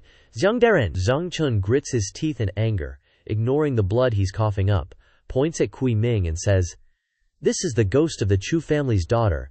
Everyone saw it. Kui Ming wanted to eliminate a witness. He's guilty as sin. Kui Ming, frustrated that his plan failed, thinks bitterly, Zhang Chun, you meddling fool. If I miss this opportunity, there will be no chance to cover my tracks. Madame Chu suddenly explodes with power. She is furious and grits her teeth. Kui Ming Zhu Zhong, seeing this, says sternly, How dare you evil spirits assassinate the horse? Li Mu, seeing that things are going wrong, thinks, Oh no, Madame Chu's resentment is too great. She's being overwhelmed by her anger. She's almost becoming a demon, giving Zhu Zhong a reason to suppress her. However, Madame Chu gritted her teeth and tried to resist the attack this time. As the attack passed, Madame Chu became even angrier, and murderous aura and resentment enveloped her. Madame Chu laughed madly and said, Everyone wants to chase me down and kill me. Immediately afterwards, she completely exploded. A golden beam of light shot straight into the sky, causing the people outside to curiously discuss it. What is that? It's from the Ministry of Justice. Back at the Ministry of Justice, it was now a scene of utter chaos. with a golden beam of light swirling in the sky. Madame Chu, wearing a crimson-red dress, stood in the middle of the beam, and her body was no longer transparent. Seeing the scene before him, Kui Ming was shocked and terrified, his face turning pale, and he thought, "What's going on?" Xiao Wang also gaped his mouth and thought, "The spiritual energy of heaven and earth is too strong." Li Mukue was surprised and muttered to himself, "Madame Chu has broken through to the fifth realm." After a moment of shaking both sides, Madame Chu, with her complete form, stood up and said, "This little woman has suffered injustice for 20 years. Seeing the evildoer again, it was difficult to restrain my emotions.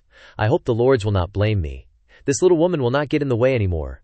You can continue the trial." The situation has turned around once again. Li Mu, sitting in the chair observing the situation, thought, Madame Chu's resentment is sky high, even shaking the heavens and earth, and granting her a wealth of spiritual energy. It would be ridiculous to say that Kui Ming is innocent, right?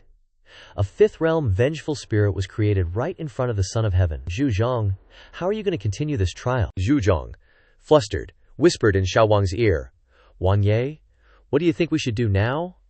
Xiao Wang also sweated profusely and evaded, "You are the chairman, don't ask this Wang. This Wang doesn't know these things." Zhu Zhang started asking Madame Chu, "If you have any grievances, just tell them all." Madame Chu, with eyes full of hatred, stared at Kui Ming and said, "More than 20 years ago when Kui Ming was in Yangqiu County." After a while, the officials there couldn't help but curse, after hearing the story. This is definitely a beast. Heaven has no eyes to let him rise to the sky in one step and sit in such a high position. Zhu Zhang asked Kui Ming under the witness of all civil and military officials, Kui Shilang, "Do you still deny it?" Kui Ming was silent at this time, his face ashen. Li Mu looked at him with interest while sitting on the chair, and thought to himself, what else can he say? In this situation the former party can't protect Kui Ming anymore. Finally, Zhu Zhang had to make a ruling. Take Kui Ming down, seal his magic power, and wait for His Majesty to deal with him. After everything was settled, Madame Chu knelt down and burst into tears, saying, "Thank you, young master. Thank you, Lord." Zhang Chun said politely, "No need to be so polite. This is what this official should do." At this time, his wounds began to throb. Zhang Daren frowned and asked Li Mu, "Do you still have any healing pills?" That bastard Kui Ming, that palm, used at least 3 parts of his strength. This official almost died. Li Mu quickly offered a pill and sincerely reminded, "Zhang Daren, don't try to be so heroic next time. Even if you have to protect a witness, you don't have to take that blow." Zhang Chun chewed on the pill and said, "The situation was urgent at that time." "I didn't think so much. And being injured isn't a bad thing." When they went outside, the common people gathered around Li Muta and asked, "Li Butu, what happened inside? Isn't Kui Ming on trial? Why did the sky change just now?" Liling Mu Xiao. Li Mu Xiao replied kindly, "The evildoer has admitted to the crime of murdering his fiancée and slaughtering the entire family, and has been sent to prison." The common people were angry and disgusted. "What?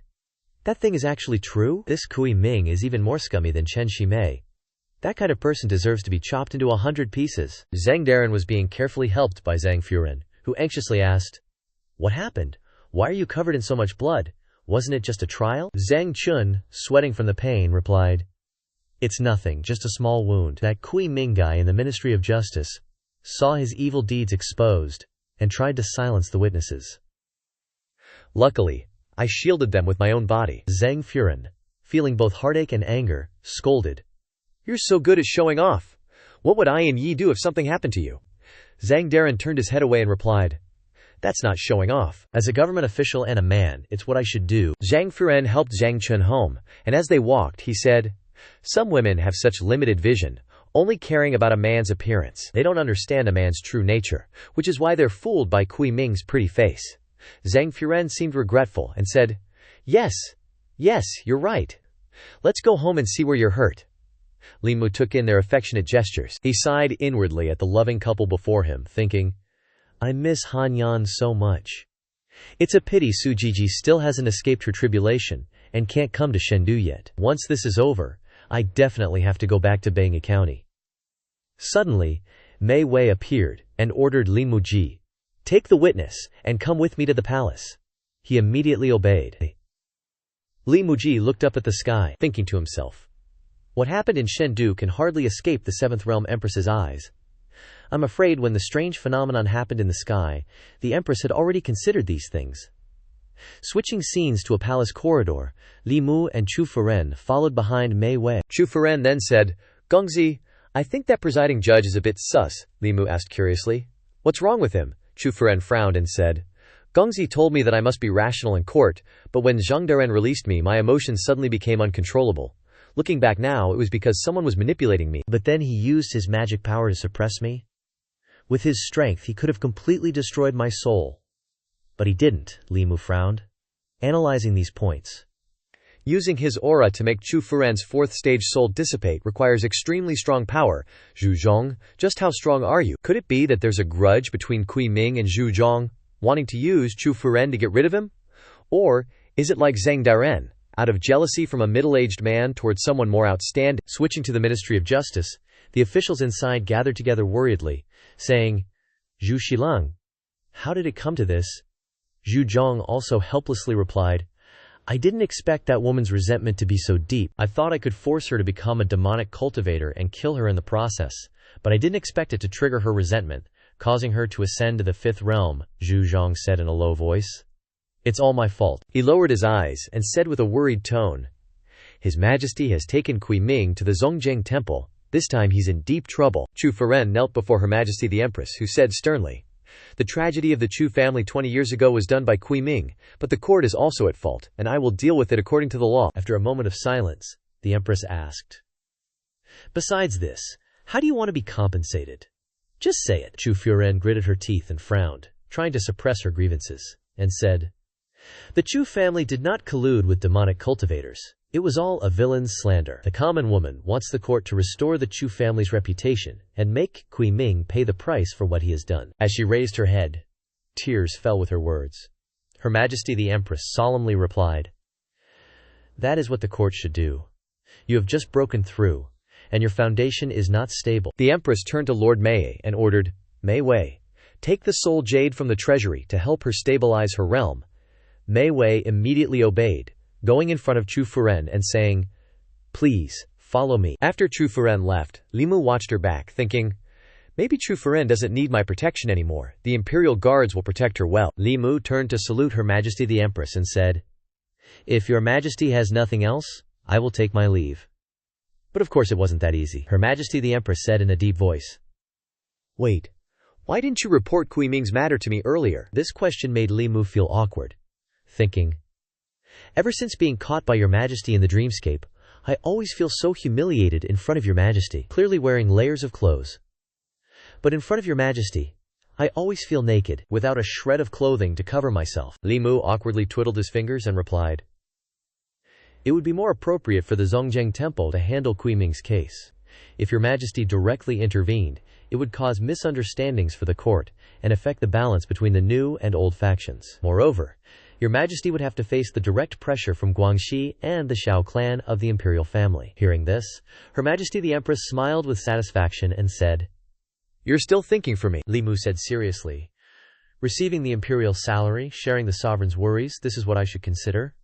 Her Majesty the Empress fell silent, pondering, "For a single case of framing, more than 30 people had to leave this world. Is the authority that the court has given to local officials too great?" Li Mu frankly suggested, "There's a common saying among the people. Break the county magistrate, exterminate the prefecture. Your life is important. Why not take back the right to try commoners from the hands of officials everywhere? For sentences of execution and above, the files must be submitted to the Ministry of Justice for approval, and finally submitted to Your Majesty for imperial approval, before being issued to the counties." Her Majesty the Empress listened with interest and said, "That's good. When you leave the palace, go to the Secretariat to pass on my instructions." That in the future, the counties of the Great Zhou will decide on major cases or murder cases. After the prefectural government approves, it will be transferred to the Ministry of Justice. Li Mu immediately obeyed, smiling so wide his eyes squinted shut, thinking, the task of conveying instructions should have been done by Shangguan Li. In the eyes of the officials, she is the spokesperson of the Empress. But this time, the Empress let me go. It seems the day I replace Shangguan Li is not far off. As he was about to leave, Her Majesty the Empress spoke again. "Dear Minister, do you need me to reward you with a few palace maids?" This sentence turned Li Mushan to stone. He gaped in surprise, and turned back, thinking, "As expected, your Majesty still remembers the time I dreamed of Mang Mountain." He replied, sweating, No need, thank you. Your Majesty, This subject takes his leave, Li Mu thought. I don't have the guts. Not only can't I do anything, if Han Yan comes back and sees a bunch of bees and butterflies in the house, she'll be jealous again. A moment later, Li Mu leisurely strode down the street. As he walked, he thought, even Lord Liu's attitude towards me is different now. The flattering straight man image I worked so hard to build has collapsed. The flattering words Liu Yi had said earlier still echoed in his head. Lord Li has worked hard. I will quickly discuss with my colleagues to issue detailed regulations to the Ministry of Justice. He thought thoughtfully. Although flattery can also bite, dog brains don't have so much scheming. Once those people change their view of me, no matter what I do in the future, they will sit and guess if I have deep intentions. While he was leisurely thinking, a shout of, make way, rang out, attracting his attention. A luxurious golden sedan appeared in the middle of the street. Li Mu glanced at the person inside the sedan, thinking, Princess Yunyang, what an arrogant appearance. Looking at the direction she's going, it's the West Palace. The old faction can't sit still anymore. The consorts of the late emperor are still in the West Palace, serving according to the rights of consorts. Li Mu sighed inwardly. This time, Your Majesty will have another headache. Suddenly, he saw the familiar figure of Zhu Zhong by the roadside, which surprised him a bit. But he put on a kind face and went over to wave to him, calling out, Lord Zhu, what a coincidence. Zhu Zhong seemed to see through Li Mu and warned, Lord Li, don't be too complacent. The affairs of the court are not as you think. It's too early to talk about victory or defeat now, Li Mu asked blankly. What do you mean? Zhu Zhong glanced at Li Mu and replied ambiguously, everything, especially tomorrow, you'll know. Right, the Chu family's matter is like ringing an alarm bell for the court, Ildi. If you're truly devoted to the people, you should suggest to His Majesty to revoke the right of the counties to judge the common people. He had barely finished speaking when Li Mu interrupted. This doesn't require Grand Secretary Chu's concern. I already mentioned this to His Majesty earlier. From now on, major cases or murders, after being approved by the counties, will be handed over to the Ministry of Justice for review. And finally, His Majesty will approve and issue them to the counties. Li Mu then curiously asked, if I remember correctly, more than 10 years ago, when pushing for legal reforms, Grand Secretary Chu also proposed this. Why was it abolished later? Zhu Zhong looked up at the sky and replied succinctly, because the late emperor found it troublesome. This answer made Li Mu slightly angry, silently cursing in his heart. A foolish ruler. He frowned and praised. Still, Her Majesty is wise. Zhu Zhong turned his face to Li Mu and said, loyal dogs are rare, but they must also meet a wise master, Li Mu proudly said. Luckily, I met Her Majesty. Suddenly, Li Mu felt something was wrong. He thought about it and angrily shouted, who are you calling a dog? Scene changed to the Yongshu Palace in the West Palace. The residence of the imperial concubine, Princess Yunyang, saw the imperial concubine entering from outside and exclaimed anxiously, Mother! She rushed to the imperial concubine and asked, what did Her Majesty say? The imperial concubine replied silently, she is not in the palace. Princess Yunyang's face paled. And she wondered, impossible, she is no longer a member of the Chu family. If she's not in the palace, where could she have gone? The imperial concubine frowned and said, it's true that she's not in the palace. I'm afraid she already anticipated this. You'll ask me to beg her, and tomorrow the court of the imperial clan will handle Ma according to the law. She doesn't want to see us. Hearing this, Princess Yunyang collapsed, with tears streaming down her face, and said to the imperial concubine, Mother, what should I do now? You must find a way to help me. No matter what, he is still my Ma. Your daughter has already lost one. Ma, do you want me to lose another one? The imperial concubine was a little angry and questioned loudly. I already advised you at the beginning, Kui Ming's status is not worthy of you. But you wouldn't listen to me. Is it impossible without him? Princess Yunyang still pleaded. No matter what, I still want to save him. The imperial concubine sighed helplessly and replied, fine. She handed out a gold token and reminded, this gold token was bestowed by the late emperor, and there's only one of its kind. Tomorrow, take it to the court of the imperial clan and give it to Prince Xiao. He'll know what to do. Li Mu, on the other hand, was still striding home. Zhu Zhong's words earlier made him ponder deeply. This Zhu Zhong is hard to see through. Saying he's a good person, he protects the former party. Saying he's a bad person isn't right either. He still improved the Great Zhou's laws, making enormous contributions. If he hadn't revised the laws, people like Wei Bin would still be out there harming people. But he's indeed a clever man. Kui Ming's matter isn't really over yet. Princess Yunyang will definitely ask the Empress Dowager or the imperial concubine to persuade the Empress to spare Kui Ming. But the Empress's character will definitely not agree. But she will inevitably be troubled. Li Mu opened the door and entered the house. habitually saying, "I'm home." But before he could finish speaking, Li Mu was so shocked that his mouth hung open, and he stood frozen in place, looking forward. Inside the house, Her Majesty the Empress and Xiao Bai were talking and laughing happily. Xiao Bai looked at the saplings in front of her and asked excitedly, "Zhu Jiji, when will these trees bloom?" Her Majesty the Empress happily replied, "Take a step back." Li Mu looked at this harmonious scene and exclaimed in his heart, "What is this?" Her Majesty the Empress stood up, gently brushed her hair, greeted Li Musha, and asked, "You're back?" "The palace has been quite restless these past 2 days, so I came to your place to take refuge. You don't mind, do you?" Xiao Bai also stood up and happily called out, "Gongzi, you're back?" Li Mu replied with a radiant face to the Empress, "Of course not." He went inside the house and continued, "Out of sight, out of mind. How long will Her Majesty be staying at my place? I'll go clean the room for you." Xiao Bai happily spoke up, "Gongzi, Zhou Jiji and I have discussed it. She will sleep with me tonight." Her Majesty the Empress was like a real big sister at this moment. She rubbed Xiao Bai's head and said gently, "Xiao Bai, didn't you want to see the flowers bloom?" Xiao Bai nodded excitedly. The Empress indulged her. Her slender hands gently raised, and the leaves began to fly into the air. The Empress controlled her magic power to cover the entire garden. Her Majesty the Empress's powerful spiritual energy embraced the saplings below. In just a moment, colorful flowers began to bloom in competition, and the scene was painted with 7 more parts of brilliance. Xiao Bai looked in amazement at the towering flower trees with bright flowers and exclaimed, "Amazing." Li Mu also looked up, and in his heart he thought, "A dry tree meets the spring breeze." Xiao Bai said to Her Majesty the Empress with bright eyes, "Zhou Jiji, I want to learn this."